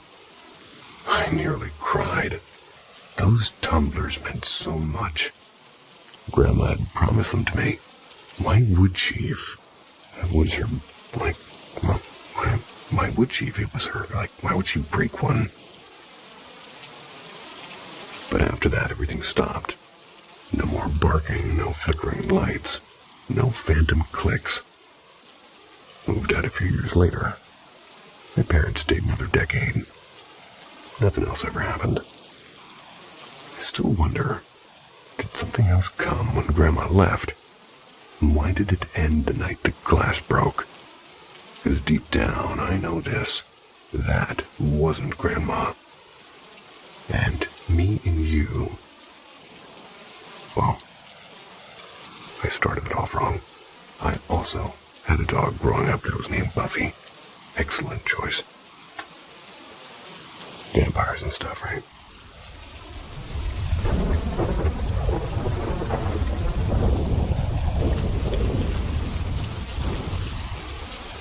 The map in the doctor's office. When I was about 10, I had a beagle. His name was Frodo. He vanished again. It wasn't his first great escape. As usual, we blanketed the neighborhood with flyers. We paid for local radio spots. Days passed, and there was nothing. Then on one rainy afternoon, my father came home looking oddly certain. "Let's go bring Frodo back," he said. This was years before Lord of the Rings movies. He and my older brother were already lifelong Tolkien devotees. So we followed him down a lonely gravel road. It was well outside our usual search area. And there, in front of a quiet ivy-covered gate, sat Frodo, tail wagging like he'd simply been waiting for an appointment. No one appeared from the house, though. My father opened the gate. Frodo leapt into the car as if he'd been summoned. For 2 decades, Dad kept the mystery to himself. And then one winter night, with the fire crackling and glasses of wine in hand, he finally told us. And he's a physician, and on that day he'd seen a patient who, noticing his heavy mood, he asked him what troubled him. Dad explained about the runaway dog and a heartbroken kid at home. The patient seemed to smile and requested a scrap of paper and drew a neat map. "You'll find your dog here," he said. No explanation, just that simple. And the map was perfect. As Dad finished the story, silence settled over the room until my godfather spoke. "Some people are gifted with things that we can't measure." My mother looked at me and said lightly, "Like Julian, right?" Everybody turned. My godfather raised an eyebrow. "True?" I hesitated. For years, I'd hidden small, inexplicable moments, seeing shapes in empty rooms, sensing people who weren't there, as our family prized logic and science. But that night, something shifted. "Yeah," I said. I told him about the ghosts of my childhood. Without a word, my godfather left the room and returned with a rare Portuguese vintage that he'd been saving. He poured it into a tall crystal glass and lifted his own and said, "To Julian, for the courage to share the unseen with us." And it remains one of the warmest memories of my life. A night when a runaway dog, a mysterious map, and a quiet toast stitched our family even closer together.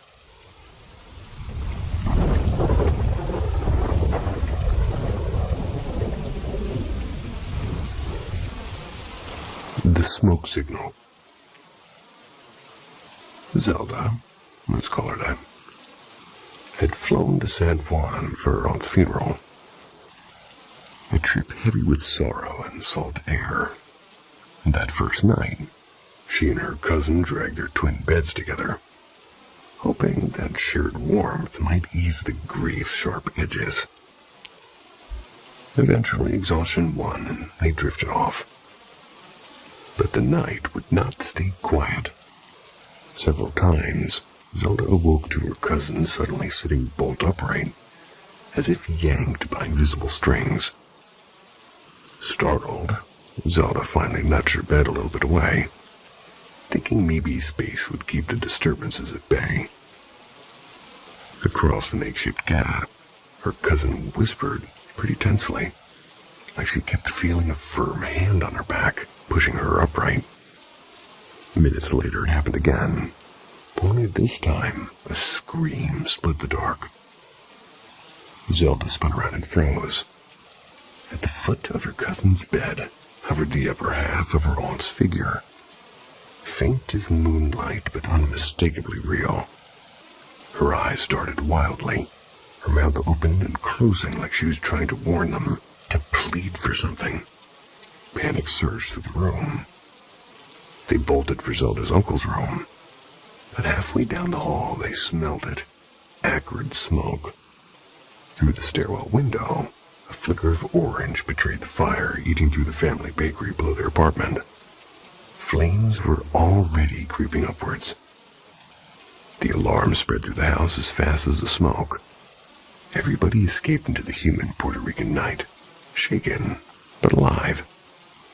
Later, standing barefoot in the street as firefighters battled the blaze, Zelda realized the awful symmetry. Her aunt's funeral by day, her aunt's spectral warning by night. Had that apparition not appeared, had she not insisted on being heard, they might never have woken until the smoke itself would claim them.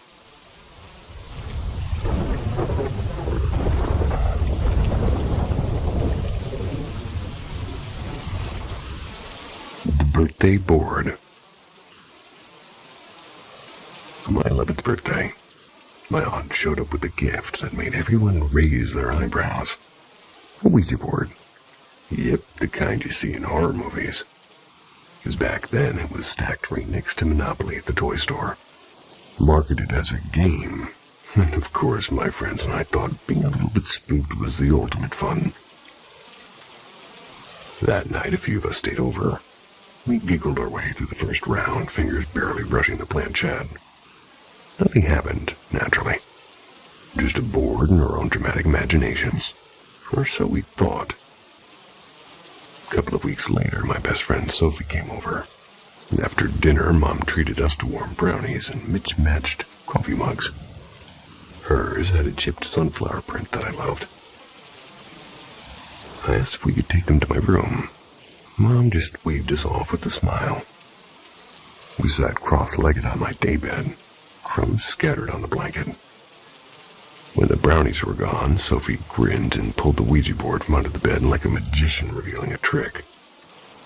We placed the mugs carefully on the carpet beside us. We began again. Nothing, not even a faint creak, just the usual nervous laughter. After a while, I leaned down to grab the mugs so we could take them back to the kitchen. And that's when my breath caught. The spoons, both of them, they weren't inside. They were lying next to the mugs. Each one snapped clean at the neck. For a heartbeat, I couldn't move. Sophie whispered, "You saw that too, right?" My throat tightened. We hadn't heard a sound. No clink, no snap. All we heard was silence. I scooped everything up and I rushed downstairs, words tumbling over themselves. Mom examined the broken spoons, thick stainless steel, and her face went pale. She said nothing, just took the board and locked it away, and I never saw it again. Even now, when I remember the neat impossible breaks in those spoons, a shiver will run up my spine. There's no explanation I can cling to. It's the one memory from childhood that still feels like a door left slightly open to something I'd rather not meet.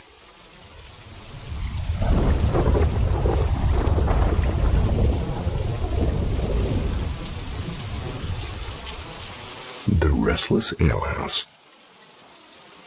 Many years back, my grandmother ran a creaky old tavern on the edge of the foggy English village that I lived in. A place she inherited from her father.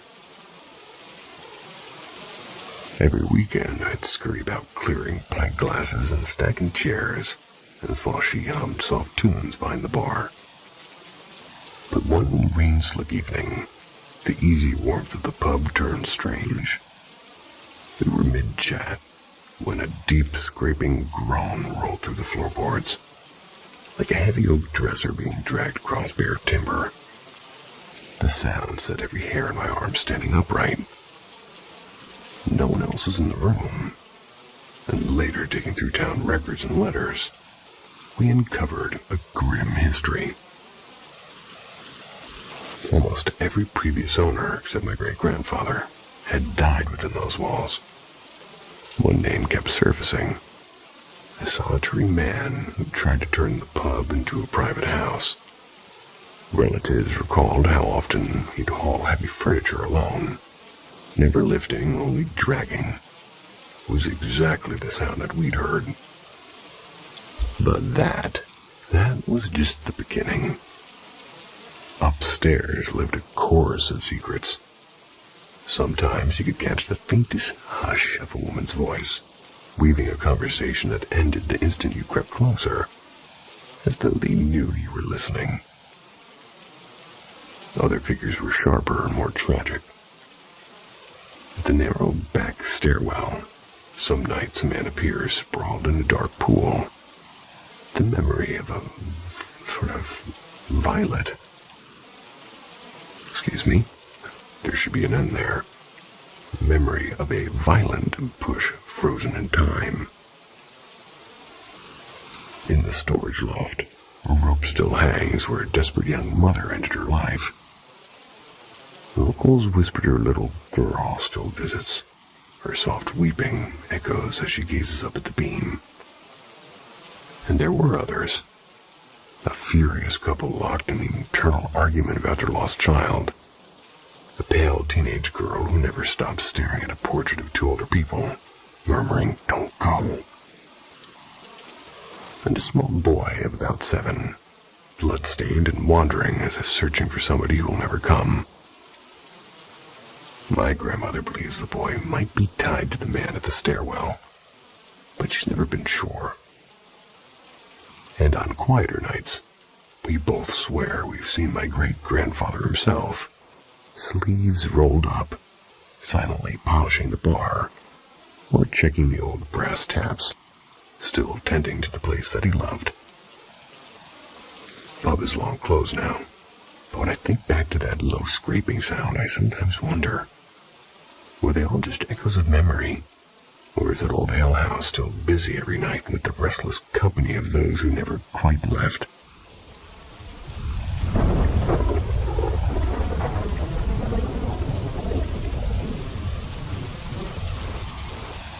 The Valley of Echoes.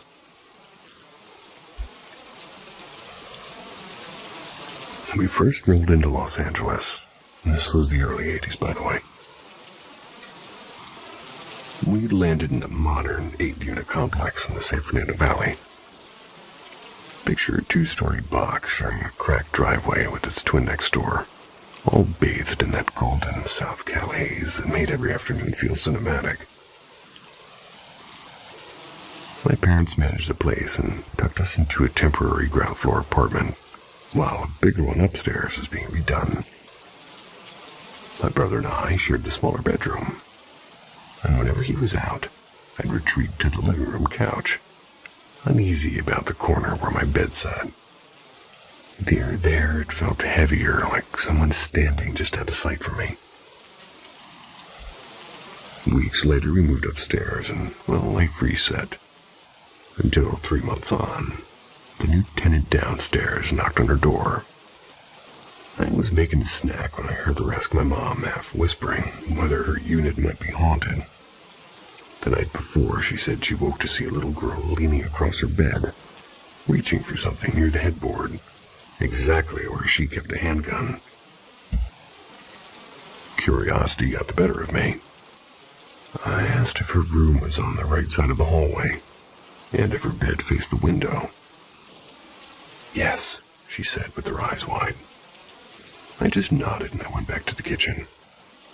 My mom stared at me like I'd just confessed to a crime. Soon after, the tenant above our old apartment went out of town, and asked my mom to keep an eye on her place.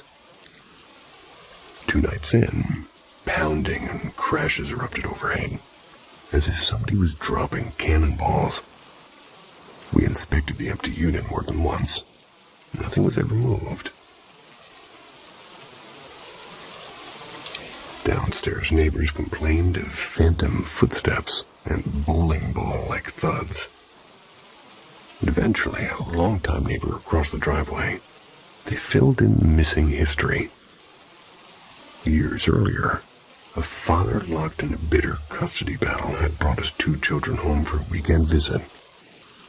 He let them play next door, then called his ex-wife with a chilling message. "If I can't have them, neither can you." And moments later, he shot the children and himself. Ugh. Our old apartment was where they were found. Oddly enough, our current apartment, where the tragedy had unfolded, was peaceful for us. The uneasy vibes were in the other unit, the one I dreaded sleeping in. Maybe I'm simply more sensitive to echoes than the events themselves. We stayed only a year before moving on, straight into another mystery. Our next home, still in the valley, was bigger. 18 units built in the 50s, a breezy square with a turquoise pool. Very Karate Kid. My parents again managed the property for reduced rent. We moved into the largest apartment after a drawn-out eviction. The previous occupant, a nurse who'd cared for a paraplegic man, they'd stayed on illegally after he had died. And all I knew was that the man had taken his own life. I refused further details. I didn't need new nightmare fuel. But about 7 months in, strange things began. One Christmas after my sister's visit, I swapped bedrooms with my brother. And that first night I dreamed I was skydiving and my parachute wouldn't open. I woke up screaming, found my legs numb. They worked again the moment they touched the floor, though. The next morning I asked my mom if that room had been the man's, which you might have guessed that it had been. After that, small signs multiplied. Cleaning the hall bathroom, I suddenly felt that I was in the way, like followed by a sharp pinch on my arm. The dishes rattled by themselves. Cool breezes brushed past when no doors are open. And once, as I lounged on the couch, an invisible hand traced the length of my arm. My mom, oddly calm, took to calling the unseen presence John, though I always felt his name was Jack. So whenever a woman slept in what had been the nurse's room, activity would spike. Fluttering newspapers and louder knocks, more insistent breezes. When the room was empty or occupied by a man, the apartment would go quiet. For all the activity, the feeling was never really malicious. It was as if Jack merely wanted acknowledgement. Over time, we grew used to the clinking dishes and occasional chills. Years later, after I moved out, my parents stayed, said the house gradually fell silent, as though Jack had finally found his peace, or simply decided we were no longer worth the trouble. Coincidence, maybe. But even now, when a hallway suddenly cools or a cupboard clinks by itself, I remember the valley echoes.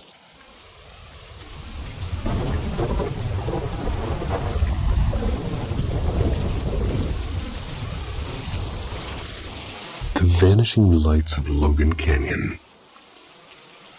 2 summers back, 2019, give or take, I found myself winding alone through Utah's Logan Canyon. And just as the last sliver of sun dipped behind the peaks of that, my family had gone ahead to Bear Lake that morning. But work kept me late. By the time I left, the road was nearly empty. The evening sky bruised into twilight.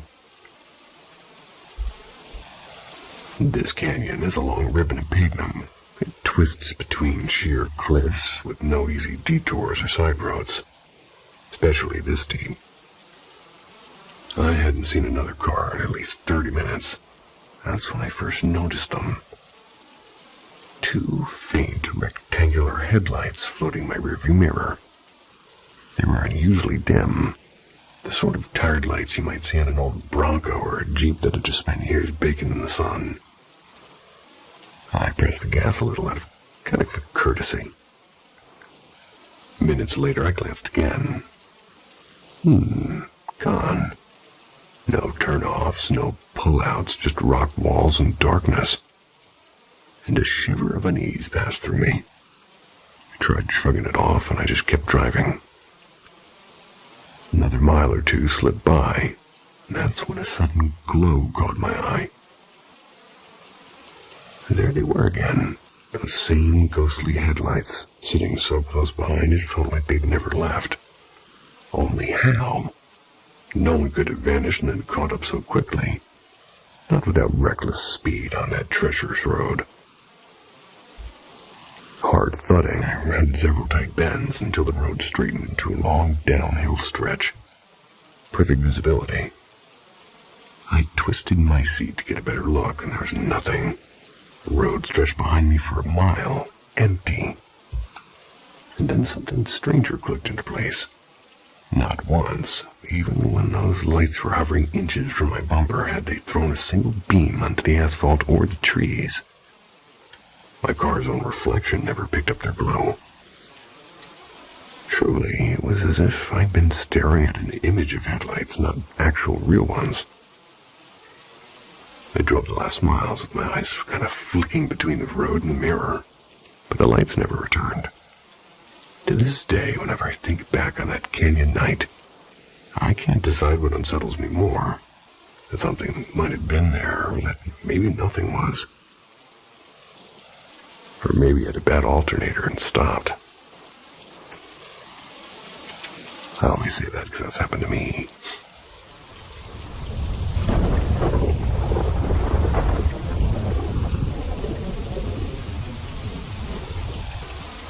The man on the landing. About 6 years ago, I'm living in my family's old seaside house. It's a sprawling place with creaky wooden floors and a whole lot of salty air drifting in from the ocean, just 5 minutes away. I was around 12. My mom was pregnant at the time. So, one rainy evening, the two of us were curled up on the couch, half watching some light-hearted show and chatting about nothing in particular. Then it happened. Out of nowhere, I felt this pull. Not a thought, not even curiosity. More like an invisible hand on my chest. Something urging me to stay, and then urging me to stand. I didn't question it. I got up and I walked toward the staircase. It was as if I was sleepwalking. When I looked up, my breath caught. A man, he stood at the top of the stairs. He wore a long black coat. He had brushed his boots and had unkempt hair falling to his shoulders. A beard framing his face that I couldn't quite see. He was waving at me, slow and deliberately, as if he knew me. So without even thinking, I raised my hand and waved back. Mom's voice cut through the hush. "Lil, why are you waving at nothing?" And I turned, startled. "Mom, I'm waving at the man. Don't be rude." She blinked, confused. "What man, sweetheart? There's no one there." Her tone told me she believed what she said, and this wasn't a joke to her. A nervous edge sharpened her movements as she grabbed her phone and called my dad, and he didn't hesitate. "Take Lily and go to my parents' house, now." That night haunted me, but the real chill came when Dad told us something that he'd kept quiet. Just a week earlier, while I was fast asleep, he'd woken suddenly in the dark. Heavy footsteps creaked up the stairs, slow and purposefully. He knew it wasn't me. Then he saw him. The same black-coated man I had described. He was stepping into his room. Dad tried to move, to rush to my door, but couldn't. A shadowy shape like smoke given weight. It pinned him to the bed. He lay frozen for nearly 10 minutes, heart pounding until the pressure finally lifted. And neither of us ever saw that man again. But even now, when I think of that house with the salt wind rattling its old windows, I sometimes wonder if he's still standing at the top of those stairs, quietly waiting for someone else to feel that strange, unstoppable pull.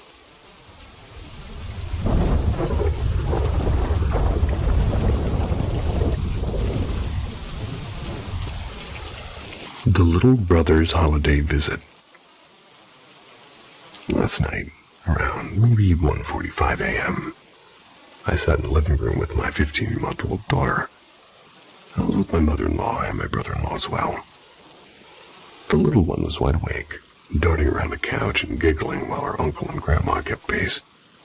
And out of nowhere, a sound cut through the quiet. A sharp quack from across the room. It came from a bright yellow plastic duck, battery-powered, designed to roll and quack if somebody presses his button. But the duck was completely still, surrounded by other toys. No one was near it. Over the next 10 minutes, it happened 5 or 6 times, twice back to back. By the third quack, I slid under the carpet to watch, and a sudden chill brushed past my arm. Then another quack. It felt almost deliberate, like a gentle greeting. I tested the obvious. Maybe vibrations from my daughter's running had set it off. I'm 23 and I'm far from fragile. So I stopped and even jumped beside the toy. There was nothing but silence. Both my mother-in-law and brother-in-law witnessed every sound. And here's where the story deepens. In September 2020, I lost a pregnancy at 8 weeks. And that baby, a boy, would have been nearly 19 months old now. A big brother to my daughter. And just last week I placed a new ornament on our Christmas tree with his name etched in glass. A quiet promise that he remains part of our family celebrations. All of us believed that night was more than a coincidence. It felt like my son's gentle way of saying hello, playing with his little sister for the holidays, whispering thank you for remembering him. A simple toy quacked in the dark, but to us, it carried a message that love and family. Well, let's just say there's more to it than just those words.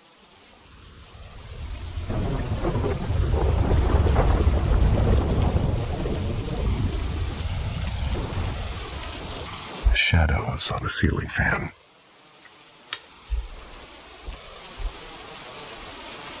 I'm the third child of my parents.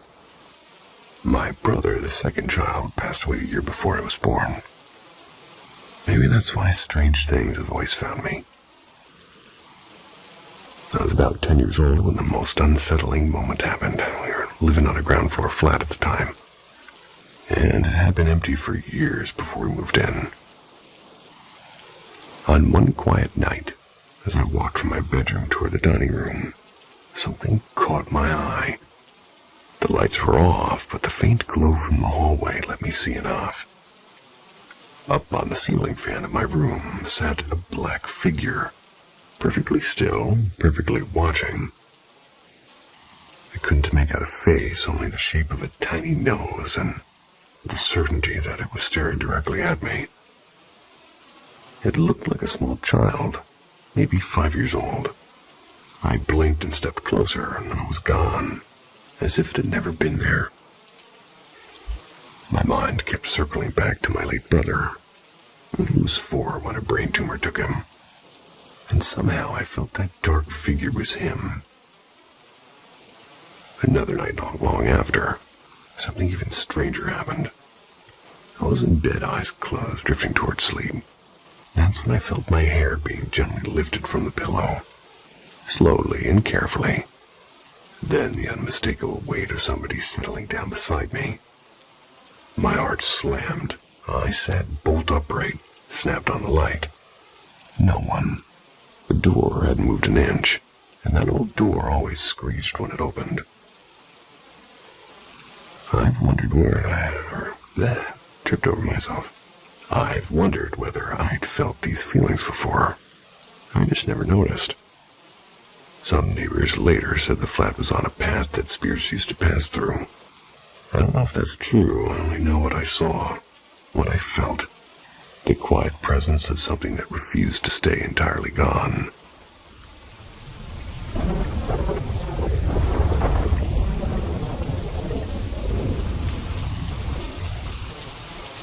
Basement audience.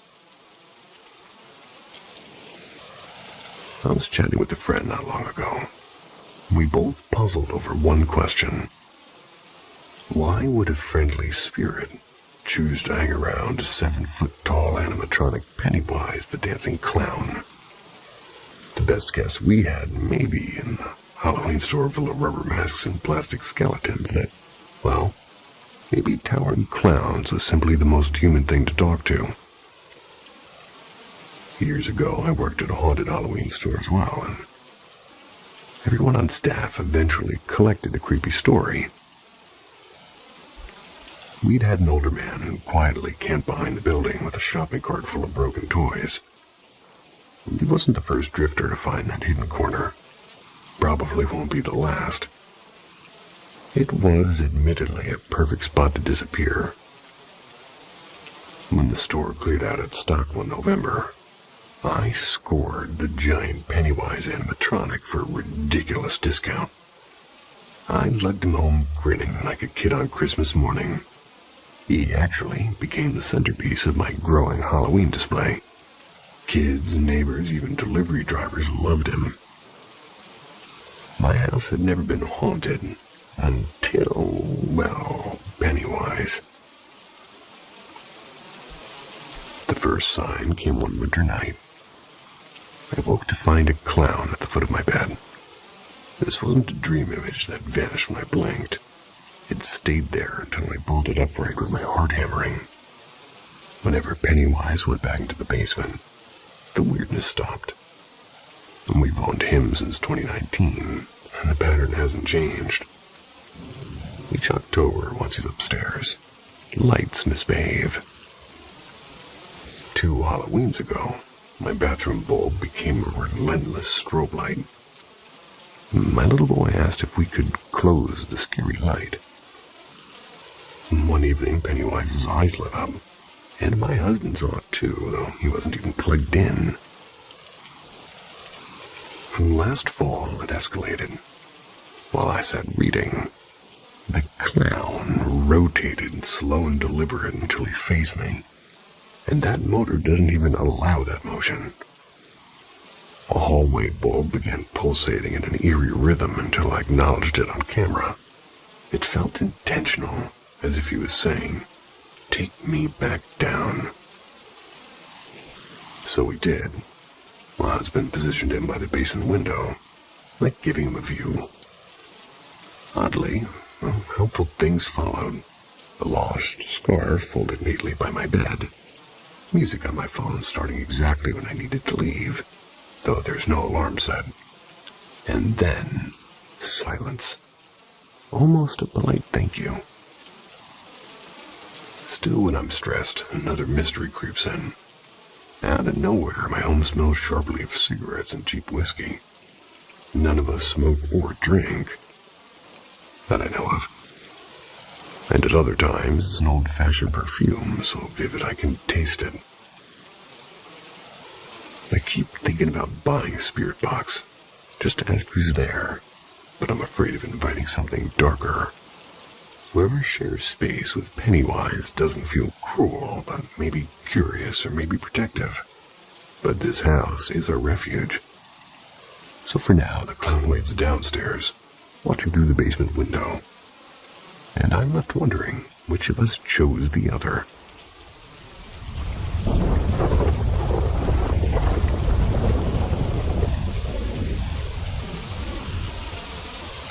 Moonlight over Barisal.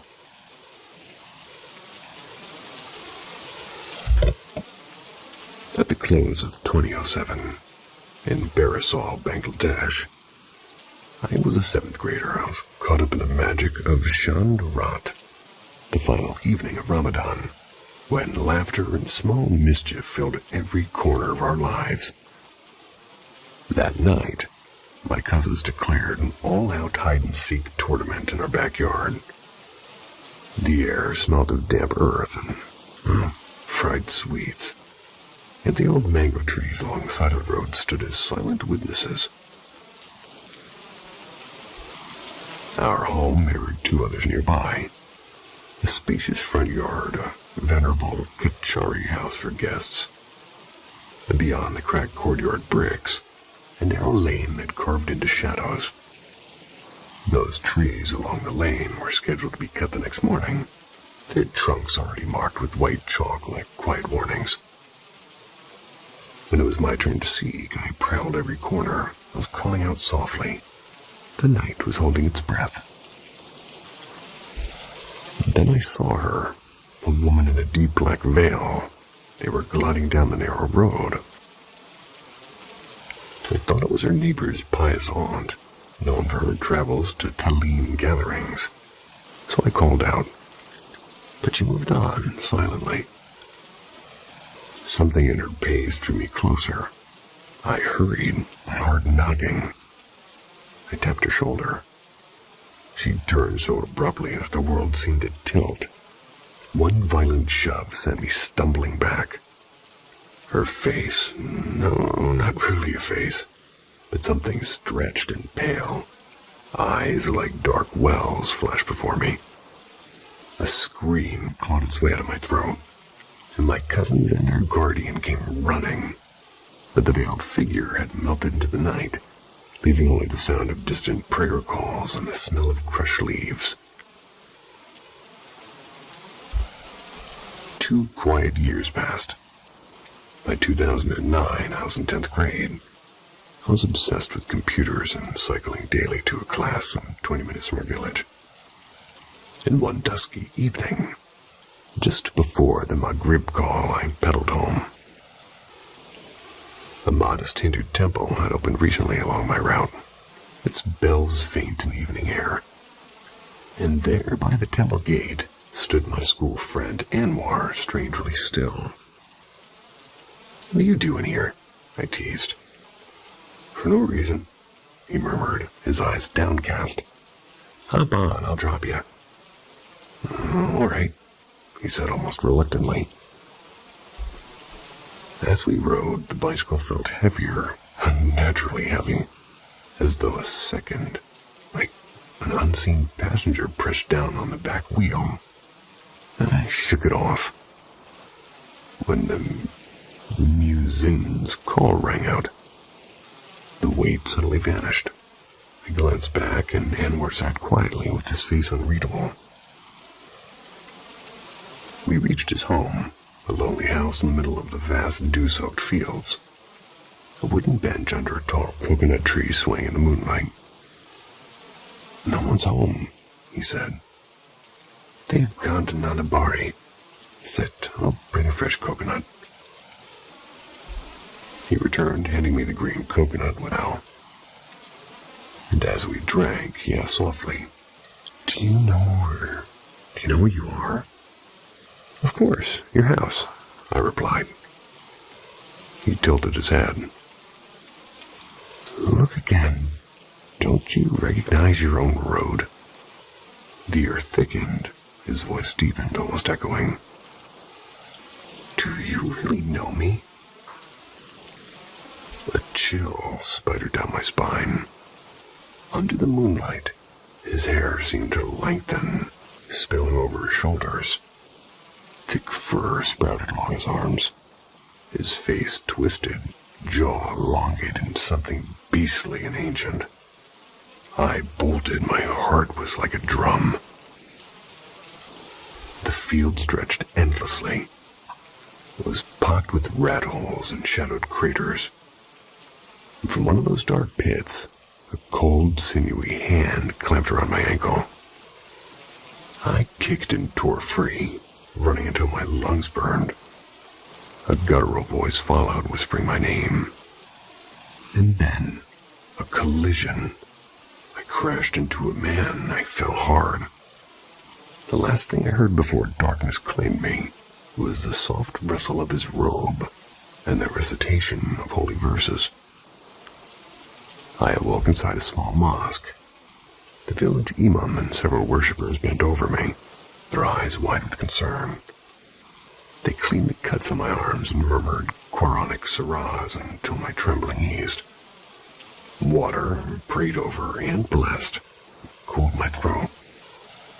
Slowly, words returned, and I told them everything. Later that night, when I called Anwar's house, his mother calmly explained he was still at his grandfather's place miles away.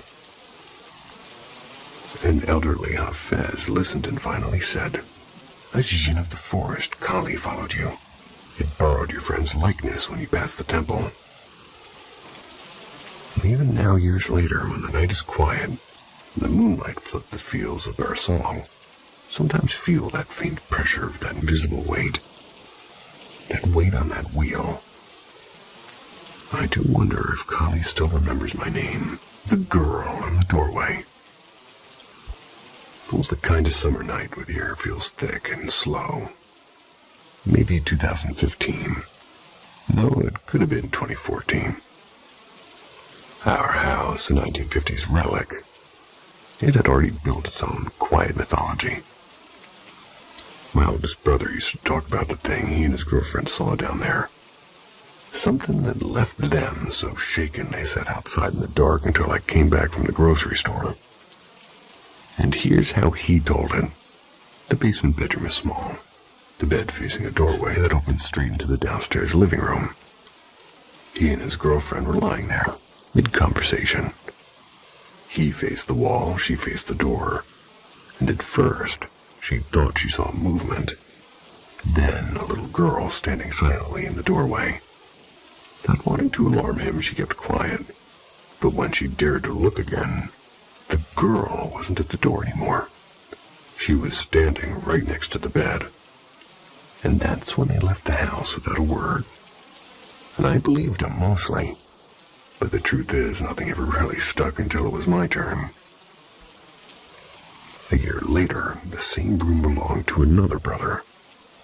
We both loved drawing, and often worked in his room because he had the best supplies. One night, the living room lights were off. The door was open. I was sitting on the bed with my sketchbook. And that's when I felt at first like someone was watching, and I looked up. There she was. A small figure, perfectly still in the doorway. Short hair brushing her shoulders. Simple dress, not quite a gown. And her arms hung straight at her sides, angled slightly forward as if she'd been walking and simply stopped. The strangest part wasn't her stillness. It was her face, because there wasn't one. My brother jumped up suddenly and slammed the door shut. "You saw that too, didn't you?" he said with his voice tight. We still talk about that night. Nothing like it has happened since. And the house has gone quiet again, though visitors often say it feels heavy and uneasy.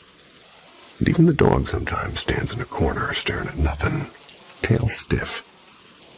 Maybe he sees what we don't. Used to think ghosts belonged in stories. And now I'm not so sure, even though I'm telling a story.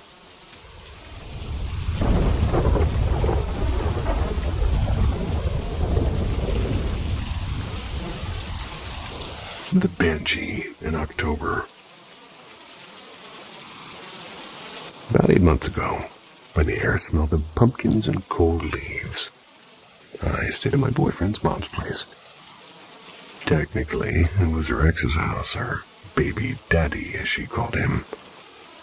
Scary. My boyfriend was away visiting his grandmother, so it was just me, his mom, and his 2 younger sisters settling in for a scary movie night. Halfway through the movie, the conversation drifted, like it always does in haunted houses, to the house itself. Supposedly, it had a history of strange knocks and whispered footsteps. Now, 15-year-old me was a walking advertisement for all things witchy. Tarot cards, black candles, and especially Ouija boards were my thing. Naturally, I suggested we make one and see who's home, so to speak. Bad idea, yeah, but at that age I thought it was brilliant. And everyone else seemed to agree, eager for a perfect October scare. I don't recall the early questions or any answers, because what came next erased every other detail.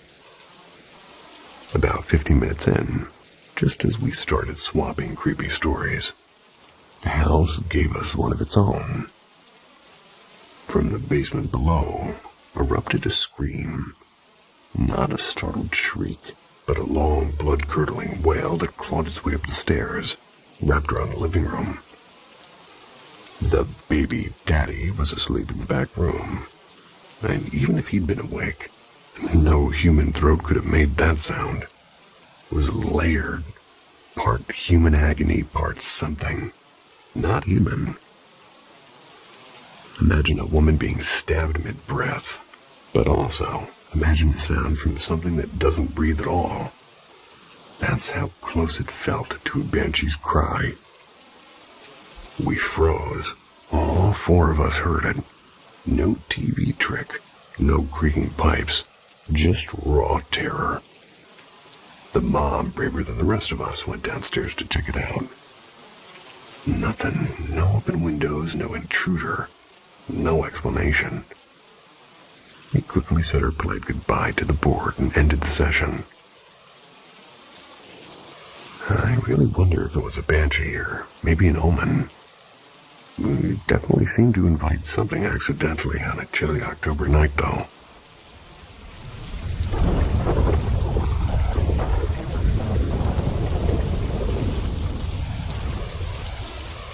Circles in the ceiling. When I was 14, I decided to spend the night at my best friend Mia's house. It happened to be Mischief Night, the one night right before Halloween. So the world always feels a little bit thinner and a little bit stranger. By the time the clock edged toward dawn, we were still awake. Mia and I had roused her bustling army of siblings, and I swear there were like 10 of them. Everybody ended up squeezed together in the living room. The only light came from a soft spill of the kitchen lamp, making the shadows stretch long and uneasy. At first, we distracted ourselves with phone games and ridiculous debates about how each of us would survive the zombie apocalypse. The youngest boy insisted that he build a fortress out of couch cushions. We all laughed and plotted fake escape routes. But I've always loved scary stories more than sleep. How about you guys? So of course, I had another idea. Let's tell ghost stories, I suggested, grinning like the villain I secretly was. You know, to make the walk to the bus stop extra exciting. Everyone groaned, but curiosity did win. I launched into a few tales, half borrowed, half invented, while the younger kids clutched pillows and gasped at the right moments. When I finished, the room fell silent, a thick, listening silence. And that's when we heard it. A slow, deliberate sound from above. Footsteps on the attic floorboards. Every head tilted upward at once. The house seemed to tighten around us. Couldn't have been one of the kids. None of them could reach the attic hatch. And Mia's older brother, who actually knew how to get up there, had moved out months ago. The attic was only supposed to hold dusty boxes and a set of carefully hidden tools. Yet, the steps continued. They weren't heavy. They were light, almost playful, but with a precision that made my skin crawl. Too careful for a raccoon, too rhythmic for the wind. They began to move faster and stranger still into a perfect circle. Around and around and around. The sound lasted nearly a full minute. A soft drumbeat above our heads, like someone tracing a ritual that we weren't meant to hear. No one spoke. We simply stared at the ceiling, breath held as if speaking might invite something down. And then silence. When at last we scrambled to count heads, everyone was present. The doors were locked. The attic hatch remained undisturbed. And even now, years later, there's no neat explanation. Not for the circling footsteps. Not for the sense that something up there was waiting. Sometimes when October creeps close, I think about that night, and I wonder if Mischief Night simply woke up something that had always been listening.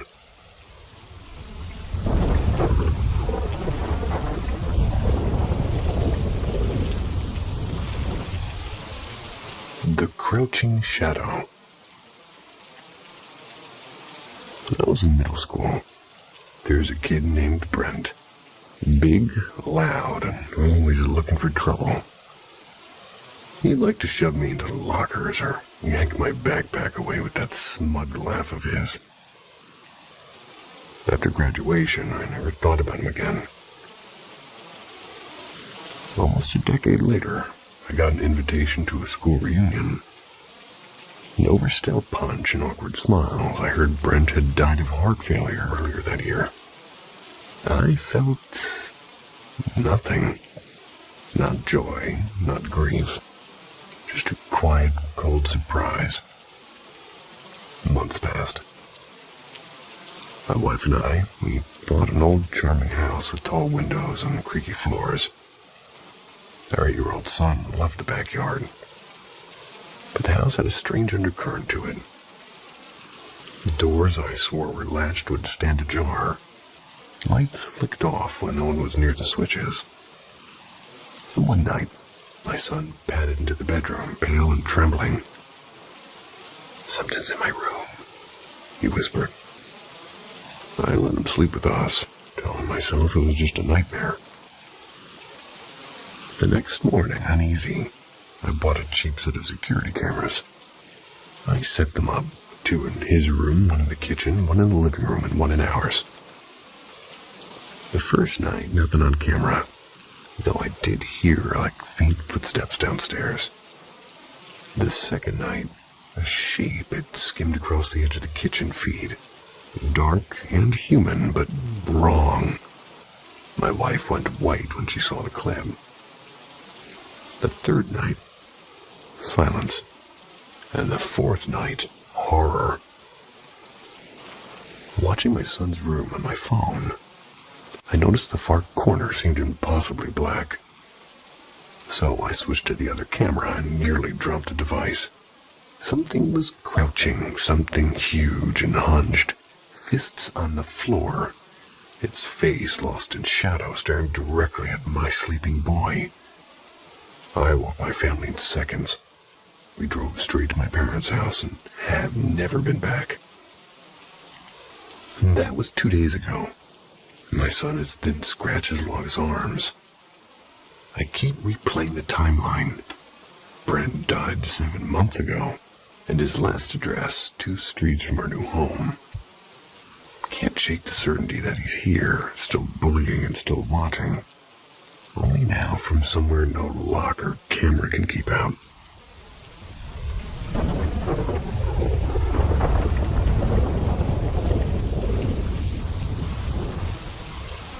The Crouching Shadow. When I was in middle school, there was a kid named Brent. Big, loud, and always looking for trouble. He'd like to shove me into lockers or yank my backpack away with that smug laugh of his. After graduation, I never thought about him again. Almost a decade later, I got an invitation to a school reunion. And over stale punch and awkward smiles, I heard Brent had died of heart failure earlier that year. I felt nothing. Not joy, not grief. Just a quiet, cold surprise. Months passed. My wife and I, we bought an old charming house with tall windows and creaky floors. Our 8-year-old son loved the backyard. But the house had a strange undercurrent to it. The doors I swore were latched would stand ajar.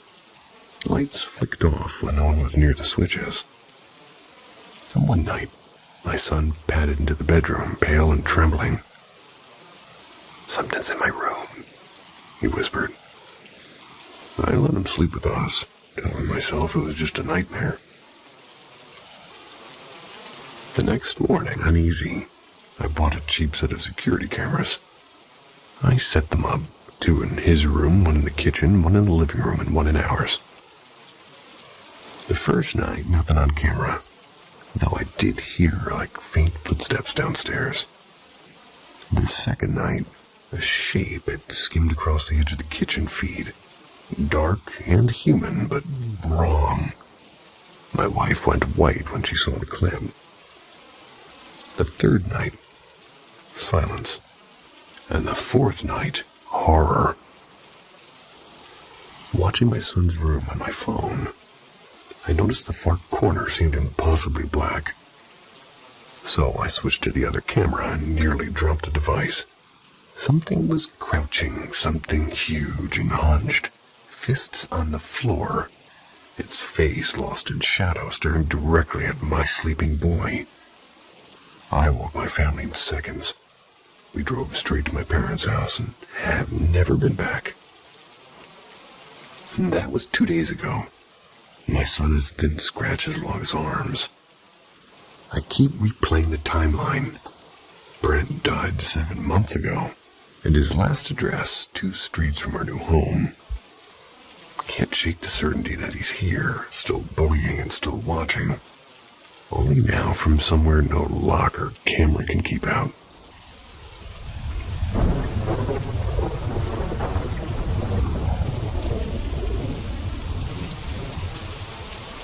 Shadows on the cedar ladder.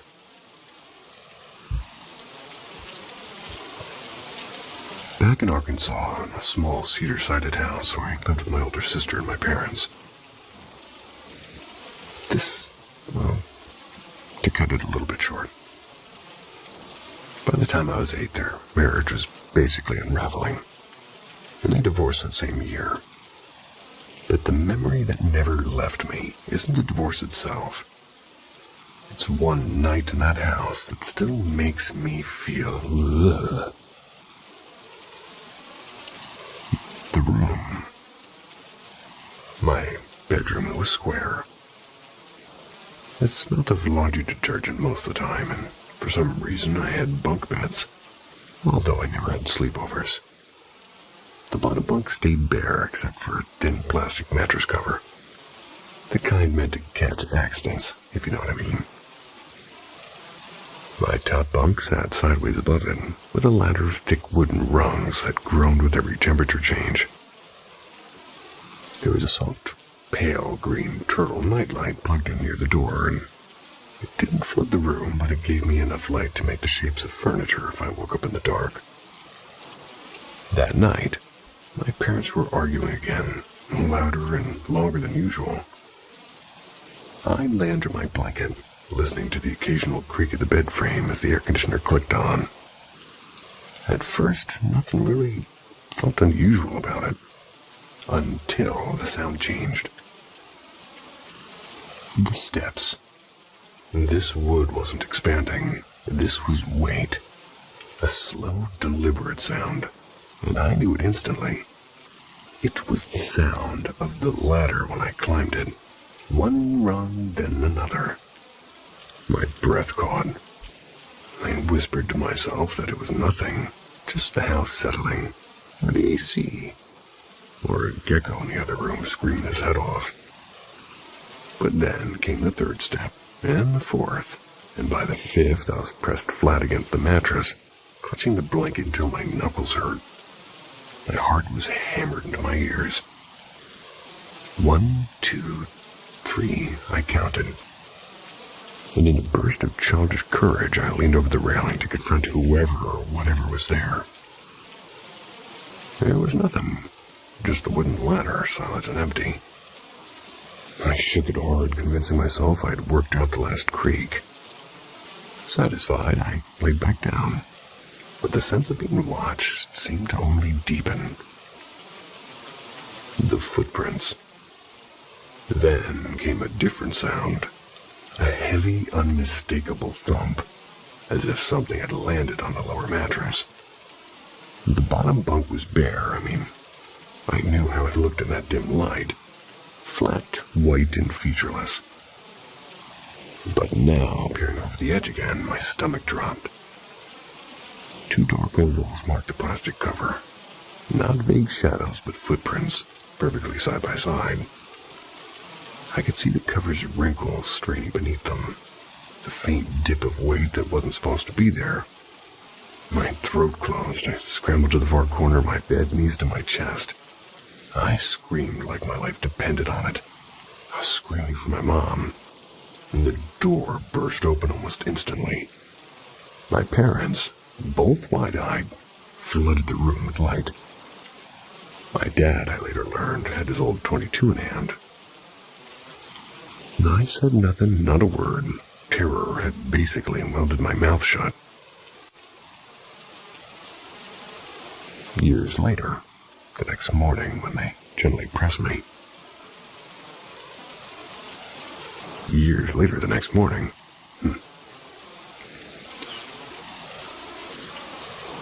Anyway, I claimed I just wanted them to stop fighting years later. But the truth burned me in for a couple of years. In my 20s, I finally told my mom what really happened, and she stared, her eyes open wide. "Are you kidding me?" she said. "I had things happen there too." She told me about bread sliding off the counter when she turned away, and less convincingly about kitchen chairs stacking themselves like some scene out of a movie. Maybe she embellished, maybe not, but I know what I saw. The ladder steps, the weight on the mattress, the 2 dark footprints that couldn't have been there. And I'm nearly 40 now, and that night is still as vivid as it happened yesterday. Or as if. Whatever climbed that cedar ladder, it was not my imagination.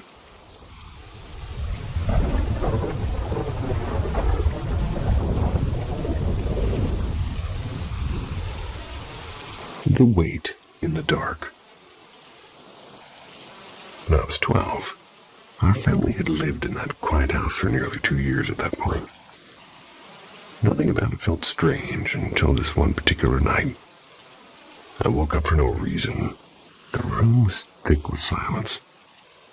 As I blinked into the dimness, something shifted. A woman appeared at the foot of my bed, and I couldn't see her face. I could only see the outline of her hair and the faint suggestion of a figure. Hard hammering, I yanked the blanket over my head like it could save me. And that's when it happened. The mattress sank beside me. Someone or something had sat down. The weight pressed against me for what felt like forever. A cold heaviness that refused to leave. And then, as quietly as it came, the pressure vanished. When I finally dared to peek out, she was gone. The room was empty. But the memory of that sinking weight still clings to me. Years later, something even stranger happened. And I was 22 then. I was living in a small apartment with my fiancé. We were watching a late-night comedy marathon. That's when I left for the bathroom. The hallway outside was short and carpeted, connecting the living room to the guest room. And after washing my hands, I stepped into a hall, phone in hand. That's when I heard it. Soft, deliberate footsteps coming from the guest room side. Thinking it was my fiancée, I called her name and turned. Nothing. The sound stopped mid-step, swallowed by the darkness. Every hair in my arm stood on end, and I retreated fast. I found her exactly where I'd left her, laughing at the TV. I locked the bedroom door and for the first time in years slept with the light on.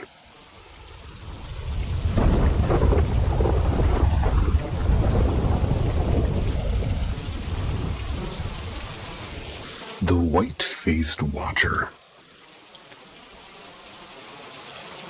So my boyfriend and I, we pulled into a quiet church parking lot at night, and his Jeep was facing the dark silhouette of the chapel. He'd just come off of a night shift break, and he wanted to unload something heavy that had been on his mind. The world outside felt hushed. Only the soft hum of the engine and his low, serious voice filling the air. At around 3 a.m., he got a call to return to work, so he started to leave. And that's when we saw 3 deer at the far edge of the lot.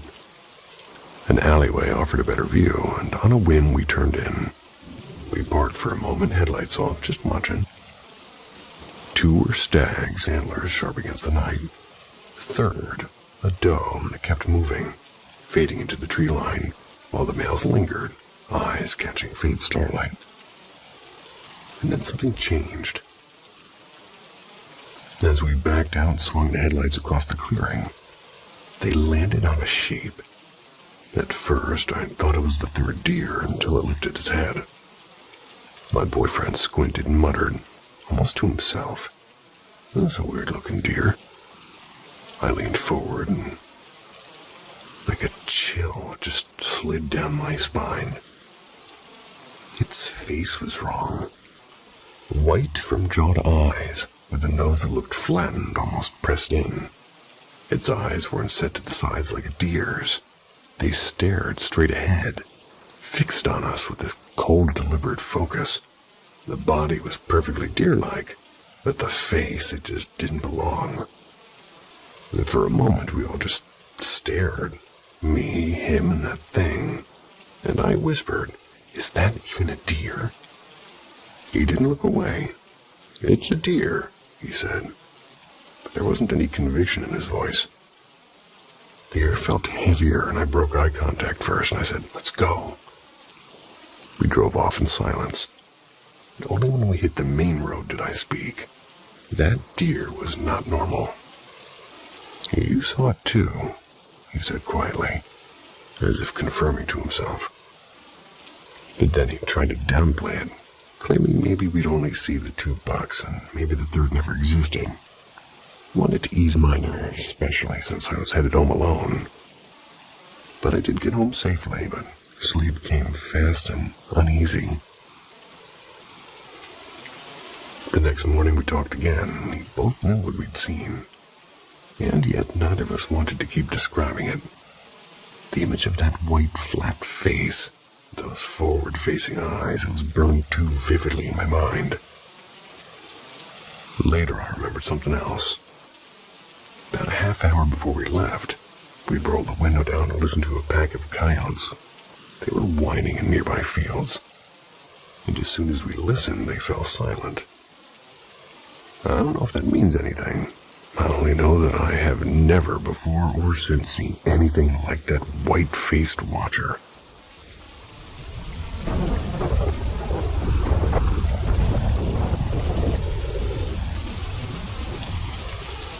The Gardenia House.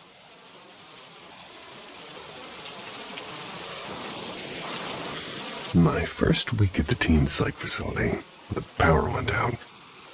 A breaker had flipped. Maintenance said they'd need 3 hours to get there. I foolishly volunteered to check the basement myself. None of the other staff offered to come with me. A sign that I probably should have read louder at the time. The basement was a narrow concrete maze, the air heavy and damp. And as I scanned the breaker box, a low male voice cut through the silence behind me. "What are you doing?"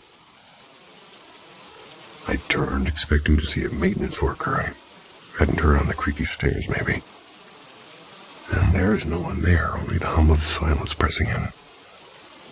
I never did find the flipped breaker. When I returned upstairs and asked if anybody else had gone down, every staff member was accounted for. That was my introduction to the Gardenia House. And the encounters, they didn't stop.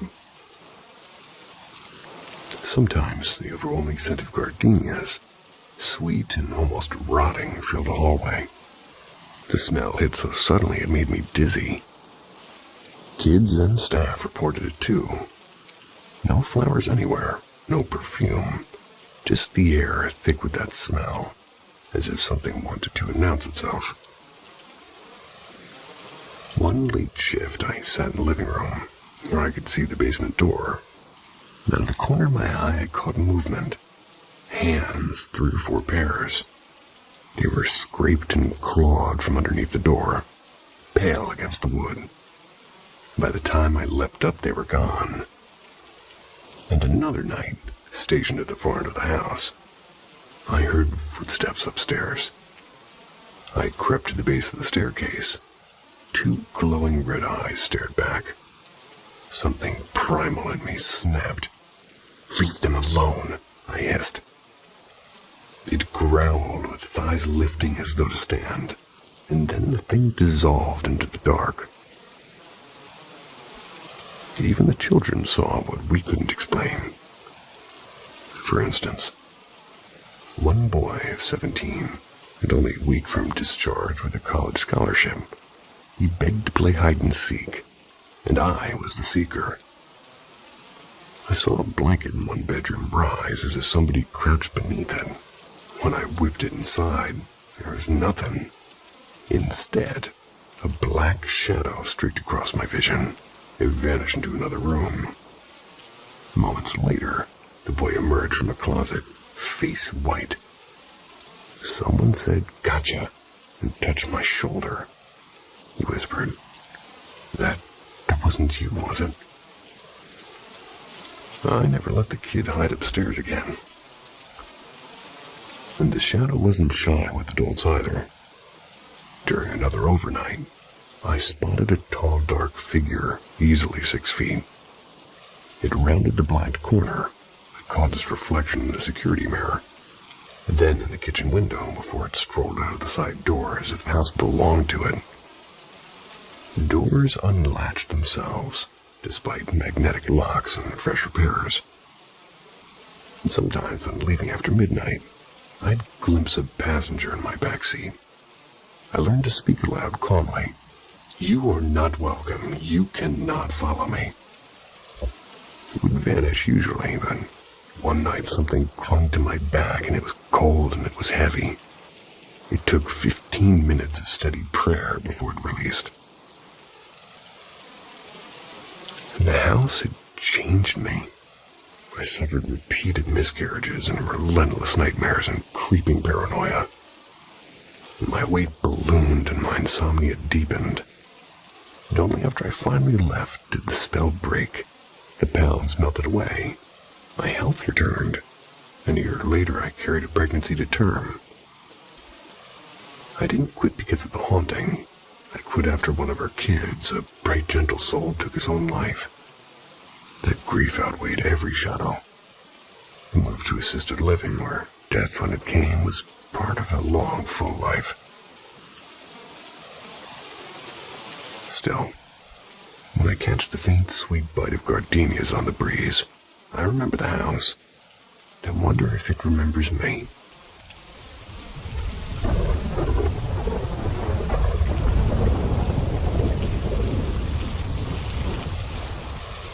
Midnight locks and lake shadows. Back in high school, one of my closest friends had a family lake house. It's a place his grandparents left to his parents. They'd lived there from 1990 until a strange night in the summer of '93. According to my friend, his mom shook him and his little sister awake around 3 a.m.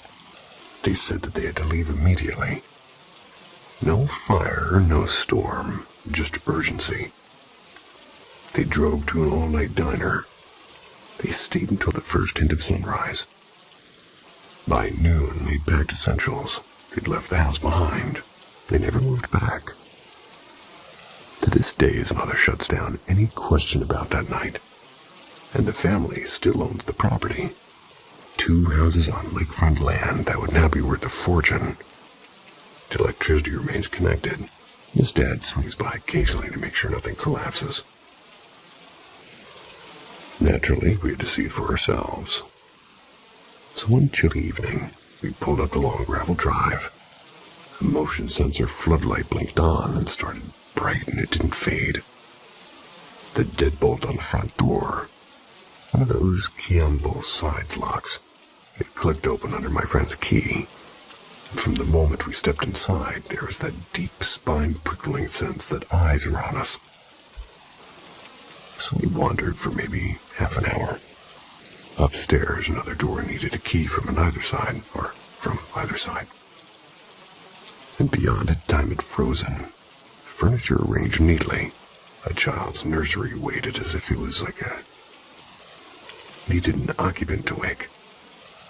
And a dust-rimmed kettle still resting on the stove, and the air felt too still, like it was waiting.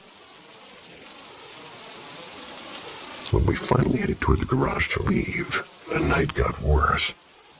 I fumbled with the lock and turned to ask for more light, just as a pebble came skimming from the dark hall and struck my shoe. All 3 of my friends stood frozen, hands empty. I jammed keys into the stubborn lock, and at last the garage door groaned upward about 2 feet, and just enough for the floodlight to reveal a single wooden chair. The chair shot sideways and crashed into a wall with a violence I can't quite put into words. The garage door slammed shut so hard the frame rattled. I spun around to shout, and another rock, larger this time. It whistled past and smacked the wall inches from my head, and panic began to set. We both bolted back and went through the basement stairwell toward the front.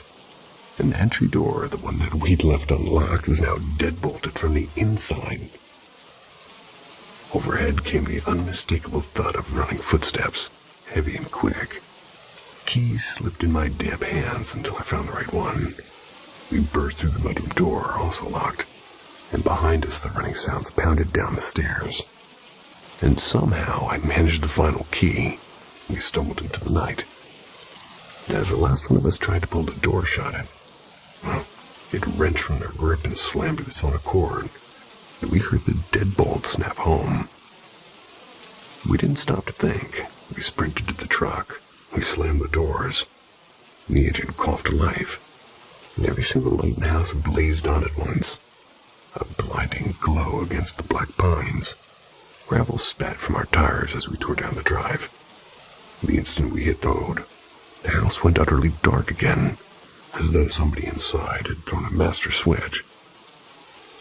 I never went back. If you ever ask my mom, or my friend's mom, why they left that night in '93, she'll only say, some doors are better left locked.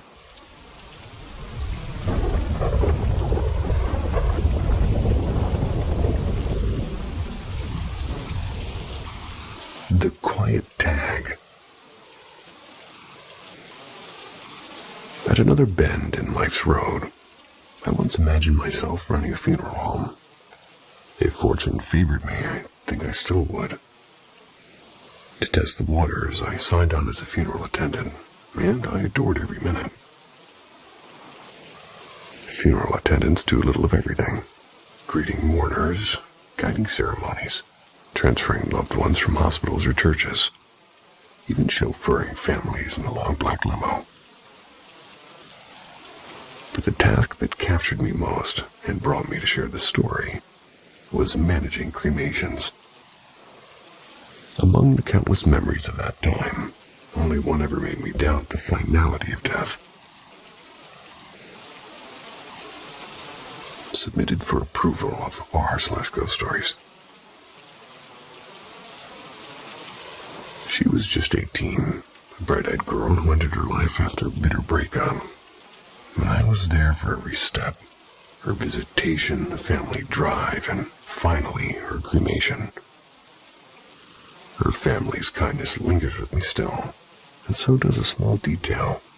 She adored cherry Coke. I think of her every time I crack one open, actually. The evening of her visitation was cold and damp. Coffee steamed on the refreshment table. Cookies were still warm. And of course, the cherry Coke was perfectly chilled. By 7, the family began to arrive. Quiet conversation and soft weeping fell in the air. And it was my job to welcome them, to give them space, and then always, the hardest moment, to gently explain why those double doors stayed shut until they were ready. And I'll never forget the sound of her mother's first cry, or the way I fretted over a single lock of hair that might reveal scars and bruises makeup couldn't fully hide. Earlier, an aunt had kind of brought a pale blue scarf. Her voice was shaking as she whispered, "Please only use this if absolutely necessary." She used a scarf. Those words I still echo. Cremation is exacting work. Each body receives a unique numbered tag, a thick metal medallion threaded with 10 inches of steel wire. Hard to miss.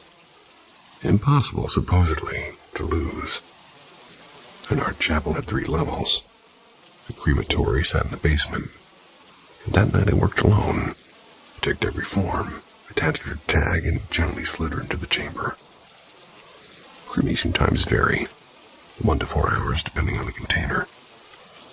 Well, she had none, so it was quicker, and afterwards, as her remains cooled on a small platform, I began the final step, separating the metal from bone fragments. And that's when the panic hit. The tag was gone. I sifted the ashes by hand, bone by bone. I swept the chamber again and again. Nothing. A cold dread pooled in my stomach. Losing a tag is a grave failure. I reached for my phone to call the manager. I froze because there, perfectly centered on top of the remains, lay the tag. Not hidden, not half buried, but resting flat as if carefully placed by unseen hands. To this day, I believe that she was teasing me. One last bit of mischief before paths diverged forever. Whatever the truth, the moment remains beyond explanation. Grave mistake. I get it.